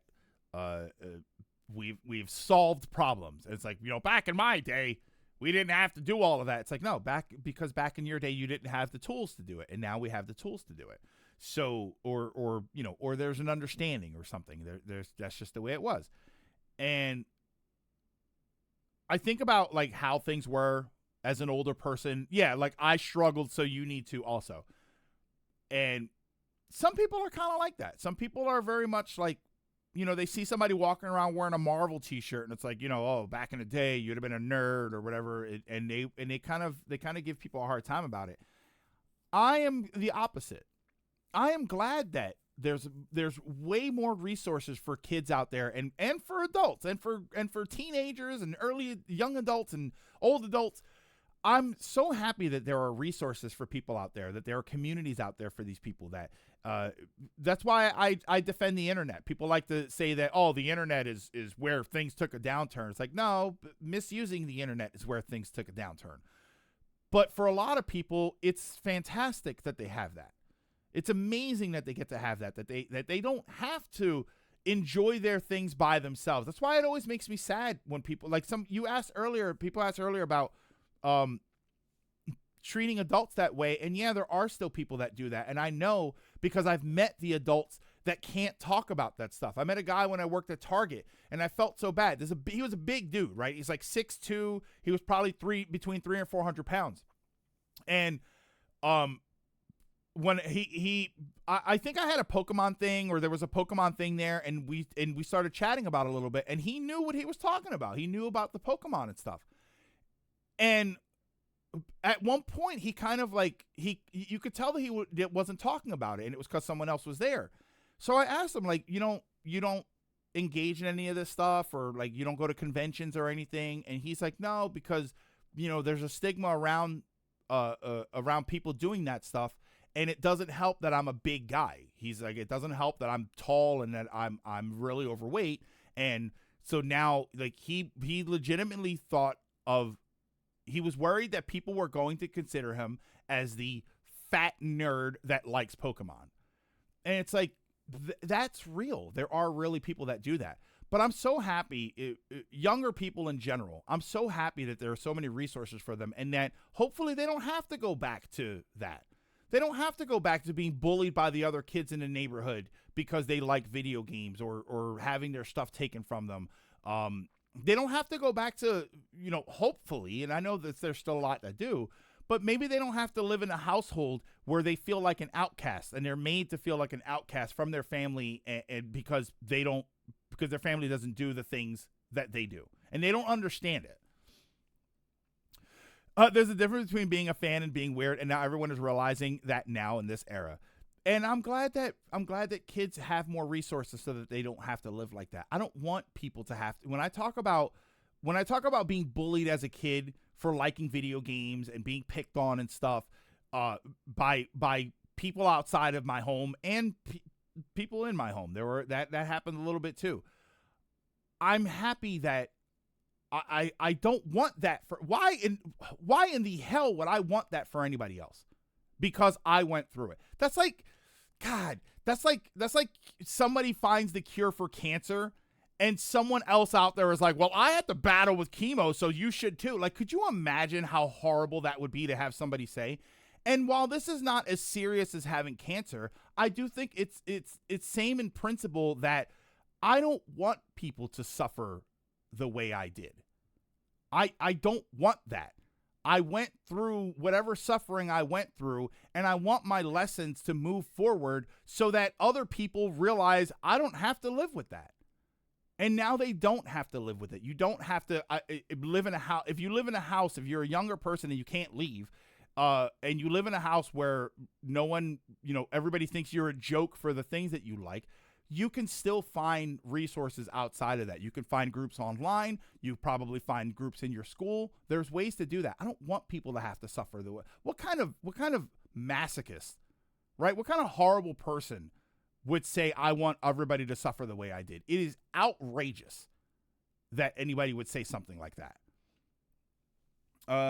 I'm the nerd at work. We're having another Mario Kart tournament in a couple months, and when they made the announcement during pre-shift, everyone's head turned to me. Like they know. And what's interesting, Marcos, is that they're looking to you because they know that you're the game guy, but they're still playing video games. They are still playing video games, and I think that's the big difference, is that at least, like, let's say you were in a work environment where they teased you about playing video games. Ultimately, they're still playing video games. When I was in grade school, the kids would pick on me because I was a nerd. I had the big classes. Until like the 5th grade, when my mom let me pick my own hairstyle. She did the swoop. You know what I mean? The traditional nerd haircut, right? It's all greased up, and it's this side's down this way and this side's over here. Like, it's the real sort of traditional. It was back then. It was the traditional nerd haircut. So I had a lot of that stuff. But the kids wanted to talk to me when they talked about video games because they knew I was the gamer and I probably knew what to do. You know, they didn't know how to beat Zelda 2, and they would talk to me. Other than that, they would pick on me. And so it was like, I didn't like it, but at the same time, at least I had something that helped me connect with them. So I was at least happy for that. But yeah, I grew up in a household where nobody played video games. Like, my mom sometimes played them every once in a while because she watched me play them and she thought she would give it a try. She used to like Atari. She liked Atari 2600. I'm trying to beat the trope, though. I'm down 25 pounds. I grew a beard. Look like a Latin lover. Well, the beard doesn't fight the stereotype. The beard doesn't fight the stereotype. But yeah, I don't know. Just a little rant there. But I don't understand why would I want people to suffer the way. If I knew that my suffering was suffering, why would I want somebody else to suffer? It's weird. It is psychopathic to think that other people have to suffer the way I did. Insane. Oh, yeah, you're right. It depends on how you groom it. You fade yours. Mine is just not trimmed up. I usually stop mine right about here, but then sometimes it grows down a little bit more. And quite frankly, since I don't leave the house that much, there's no reason for me to trim it up. which is probably the most cliched nerd thing I'll ever say in my life. Is that I don't have to clean it up completely. When geek culture became mainstream, a lot of the stereotypes went away, and I'm glad they did. And don't get it wrong, you still had hostile people. You still had the I don't even know what's a non-hurtful but insulting thing to call them, right? You still had the neckbeards, right? You still had the gatekeeping. Oh, she's probably right. She's wearing a Marvel shirt. She's probably not a real comic book fan. Oh, you're a Marvel fan. Name 3 Marvel characters, right? Like, you still get those people, and I think you get them a lot less. You used to get them a lot more when the Marvel movies first started and nerd culture really started to get mainstream. There was a lot more gatekeeping, but I do think there's a lot less of it now. Not to say that there's none. There's just less of it. I'm at a point where I'm looking at beard maintenance videos, which is insane to me because I never liked facial hair. See, I always had a beard. Every time I shave my beard, I'm not really a big fan of how it looks. And I did go through a stretch when I was a firefighter. I went through a stretch where you have to keep your beard off. So I did go through like 4 years of not having a beard at all. And then I don't know. I like having a beard, but I don't do the big beard. I don't do like whoosh and beard stuff, and I trim it down. That's the thing, is that I bring my beard way down, like a one guard on my clippers. That's where I cut my beard down to. We do get these people that are we do get these people who that are stereotypical nerds or weirdos that don't go outside and take care of themselves. Yeah, like those people still exist too, right? The people that hate this stuff, the people that love this stuff, and the people that are fully obsessed with this stuff to the point of gatekeeping, they all still exist. I just think they exist in different amounts now, right? The percentage of people who think video games are stupid and not worth playing at all is a lot lower than it used to be, I think. I don't know. Or maybe it's exactly the same, but now it's just easier for me to find my people. How do we get these people? They sort of went away until you got to the people who would mock you for being fans of stuff like Warhammer, D&D. Yeah, it all kind of shifts, right? Even D&D got more popular as it got more mainstream, but there's still going to be people who think that you're an idiot for playing it. They're going to see your Warhammer collection, and Warhammer is always kind of funny to me because I think Warhammer always felt like something that most people didn't understand. Like, I would argue that a lot of people probably didn't even realize Warhammer was a game. You know, they saw the little figurines and they saw people painting them and they saw the big dioramas. And I think people probably thought that they were big dioramas, not realizing there's an actual game attached to it, which I was the same way. I didn't really understand what was going on at first. And then as a gamer, I quickly jumped on. I quickly was like, oh, okay, it's a game. It's probably a little bit too expensive for me. Yeah, a game. Warhammer is a lifestyle. Yeah. I didn't understand it first. And then now I do. Now I understand a little bit more. And I have no real interest in playing. You know what my problem with Warhammer is? The cost of entry is high. The cost of entry is really high. So I don't really have an interest in it. Not to mention outside. I haven't tried the video games, though. The Warhammer video games is probably something I should give a try to. It's non-harmful, no narcotic, legal drug. Otaku, I wouldn't say it's non-harmful because there is a lot of plastic. You know, I think the average Warhammer fan can tell you that their home is full of microplastics. Yeah, I bet people didn't know Warhammer was a board game. I mean, it's not really a board game; it's a tabletop game. But I bet people only thought it was a video game, unless it started as a board game, and I don't know. Play Space Marines 2. That's the one that I would like to try.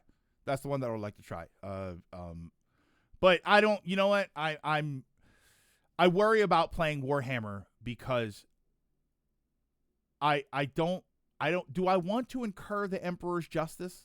I don't know. It just feels like something I shouldn't take a risk at. It feels like something I shouldn't risk.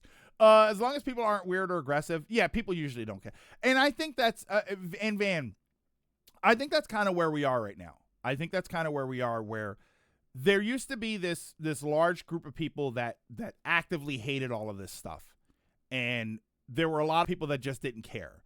And I think now more people don't care.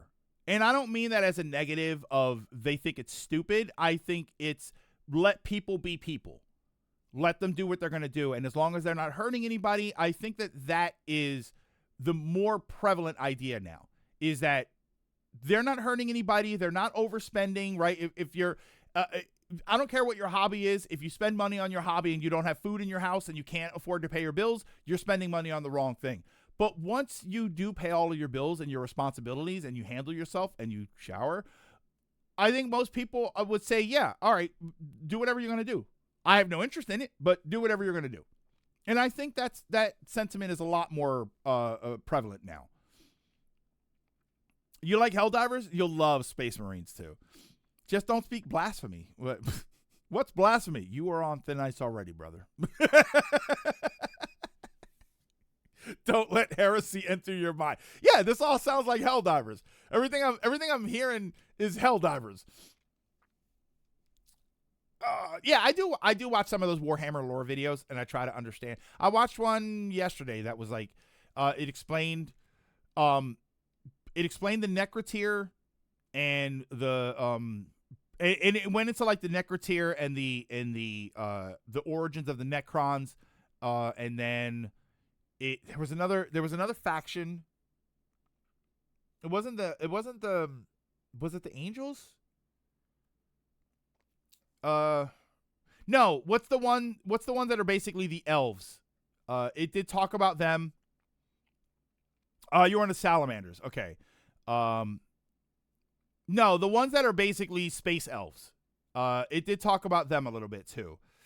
I didn't watch the whole thing. I think the whole thing was like a 50-minute video. So it was a 30-minute video, but I ended up I wanted to go back and watch. I was watching it while I was eating dinner because I had to stop and eat dinner while I was playing 33.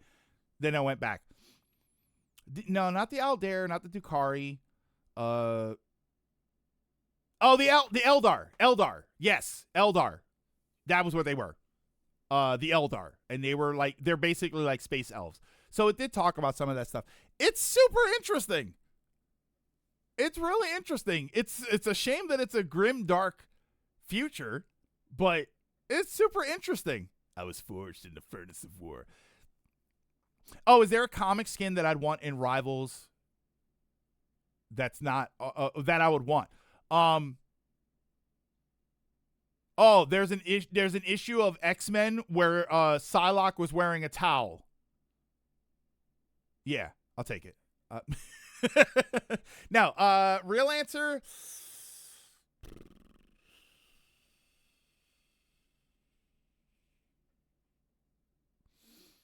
I'm trying to think of the characters that I play. X-Men Evolution Rogue would be nice. Yeah, a grimdark future where everyone is the bad guy. Warhammer's lore is so fascinating, but every time my buddy explains it, I feel I need a drink. I feel like Warhammer lore is something that you have to experience, right? I feel like you can hear some of the base stuff, the origin of the old gods or whatever, and then it talked about the three gods, the three, like, god of pestilence. What the hell were the other two? There was the god of pestilence with the big cauldron in front of it, and were they just called the Eldar gods? Was that them? There's 4. Oh, the video I saw only had 3. Oh, classic Daredevil costume or classic Spider-Man costume. Yeah, I'm trying to think. I can't think of one where I would just like. Maybe like a different. The Chaos Gods. Thank you. That's what I'm talking about. Yeah, the Chaos Gods. The guy that's like the god of pestilence, and I can't for the life of me remember what the other two were.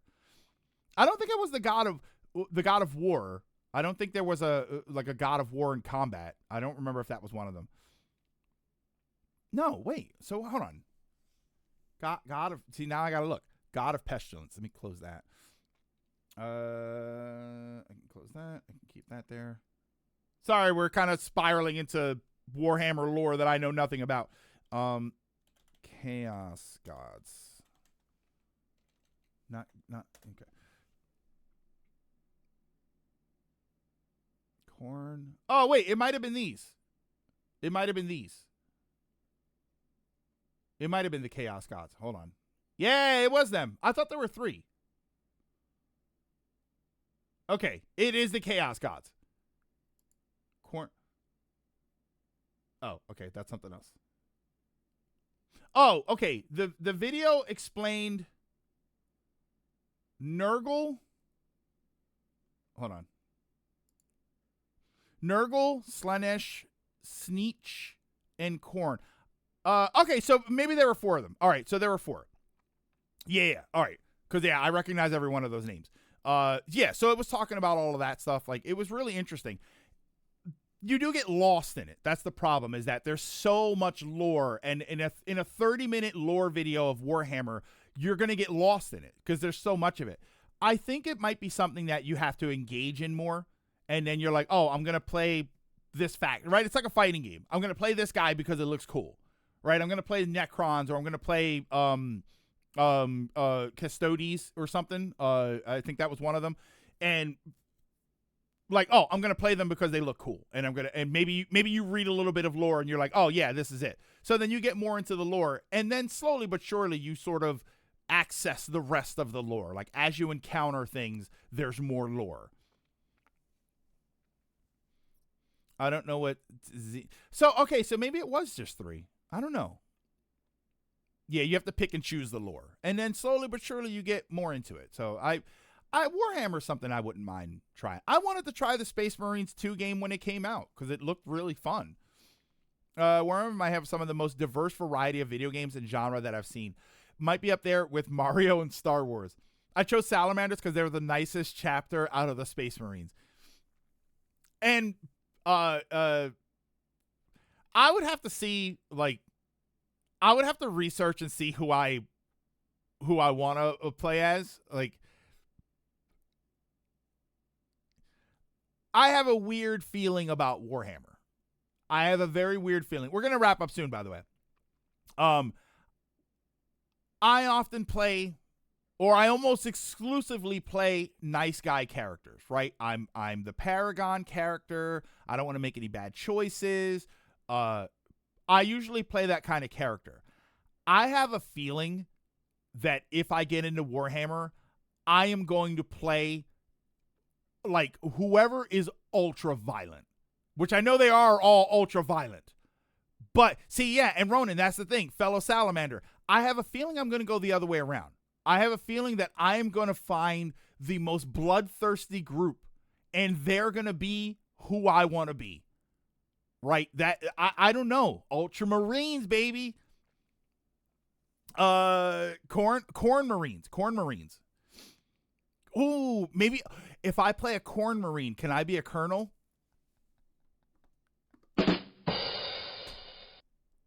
Kind of hard to play in those games as someone who's kind or good. They really rub it in your face that it is hard in the 40K universe. Yeah, hard to play a good person. You want the world eaters then. You suck. I'll be here all week. Well, I'll be here tomorrow, and then I'm off on the weekend. Yeah, I have a feeling that I'll look into the lore, and I'll just be like, wow, these guys are just the worst. Click. Black Templars okay.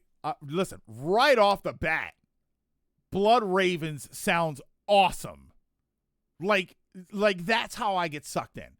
I get sucked in by if I get to wear something that says Blood Raven on it, like that's where I want to be. Different corn. Good. That's a good corn though. That's damn good corn. But different corn. Aren't the Blood Ravens from Dawn of War? See, yeah, and that's where it starts to get like, oh, there's not even just different factions. There's different times of the different factions, or there's different places where they are. I managed to do that in Rogue Trader, but man, the start was rough as a low cast in that game. Yeah, so I'll consider getting into Space Marines too. I want to give it a try. I'm curious. You know, this is the path. This is how it happens. I start building Gunpla, right? I start watching Gundam. I start building Gunpla. Gunpla leads me to Warhammer videos. Warhammer videos leads me to a Warhammer game, the video game, and then the Warhammer video, or actually it leads me to lore videos, and then the lore videos are going to lead me to a game, which is then going to lead me probably not to play Warhammer, but as I said, after Space Marine 2, play Bolt Gun. Okay. And they're both action type games, right? I don't particularly think I want to play a turn-based RPG of Warhammer, even though realistically a turn-based RPG of Warhammer would actually make more sense. As I said, after Space Marine 2, play Bolt Gun. Space Marine 2 did not understand what was going on. And somehow it all ends on me going back to tactics. In Space Marines 2, you can customize your Space Marine for co-op. Story mode unlocks you to Ultramarines. Okay. That's the one thing. I haven't really looked at Marine lore, at the Space Marine lore, to understand the different factions and stuff. Okay, but I think that is going to do it for today. Give me 1 second here. We got an extra long stream today. I was actually kind of surprised about that. Wow. Nobody I'm going to send, no? Here, I don't really send you guys here. I'll probably send you here. I don't normally send you guys here, but I'll send you here. Space Marine 2 does have basic breakdown on a lot of the chapters. You have a taunt button in Bolt Gun too. It's great.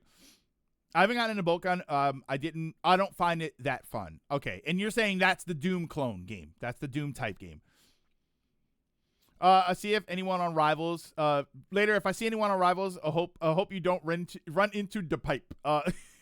Oh, can you guys see me when I play Rivals? Like, if you check your friend list, do you see me? I on Steam, I have myself invisible or away, but on PS5, I think I'm visible. So I wasn't sure if you see me or not. Okay, I was thinking about that. I'm like, because I thought about, I thought like some of the nights where I said maybe I'll hop on Rivals. I was gonna post in Discord and say like, I'm on Rivals if you want to jump in, and it occurred. I didn't do it. Because it occurred to me, oh wait, I have myself blocked, so no one can see that I'm even on. But you can see me. Okay. I got it via PS Plus a few months ago. Or Helldivers. So you can see me when I play Helldivers. That one's kind of confusing because I play through Steam. And so when I'm on Helldivers, you can see me playing. Because my Steam is, I'm assuming it's different, but Steam is set up to have me invisible, which I do for reasons I've explained before. Yeah, I'm down for a Helldivers night. And it's not even a big organized thing. It's usually just like, I'm going to hop on Rivals if anybody wants to jump in and we'll get some games. You know, it might not even be headsets. Like, because when I play Rivals, like if my setup is here, I'll have Discord. But if my PS5 is on my TV right now, so I don't really have a headset over there unless I bring my Discord mic. Oh, Discord also shows. Oh, Discord shows when I play a game on my PC. But when I'm like Expedition 33 is in the PS5 and that's at my TV right now. So you guys are not going to see me on Discord for that, right? And PlayStation? Really? Oh. Potentially exciting. Ein is shipping base models for Wave 3 today and tomorrow since I ordered a base model maybe. Oh yeah, you were saying you were having problems about shipping. No, not unless you link your Discord to PlayStation, which No, it's linked to Twitch. My PlayStation is only linked to Twitch. Look at my name in Discord right now. Where's that? Where's my Discord? There. Okay. Yeah, you're playing. I see these all the time. I see these on Discord all the time. Like Elliot played Wordle yesterday.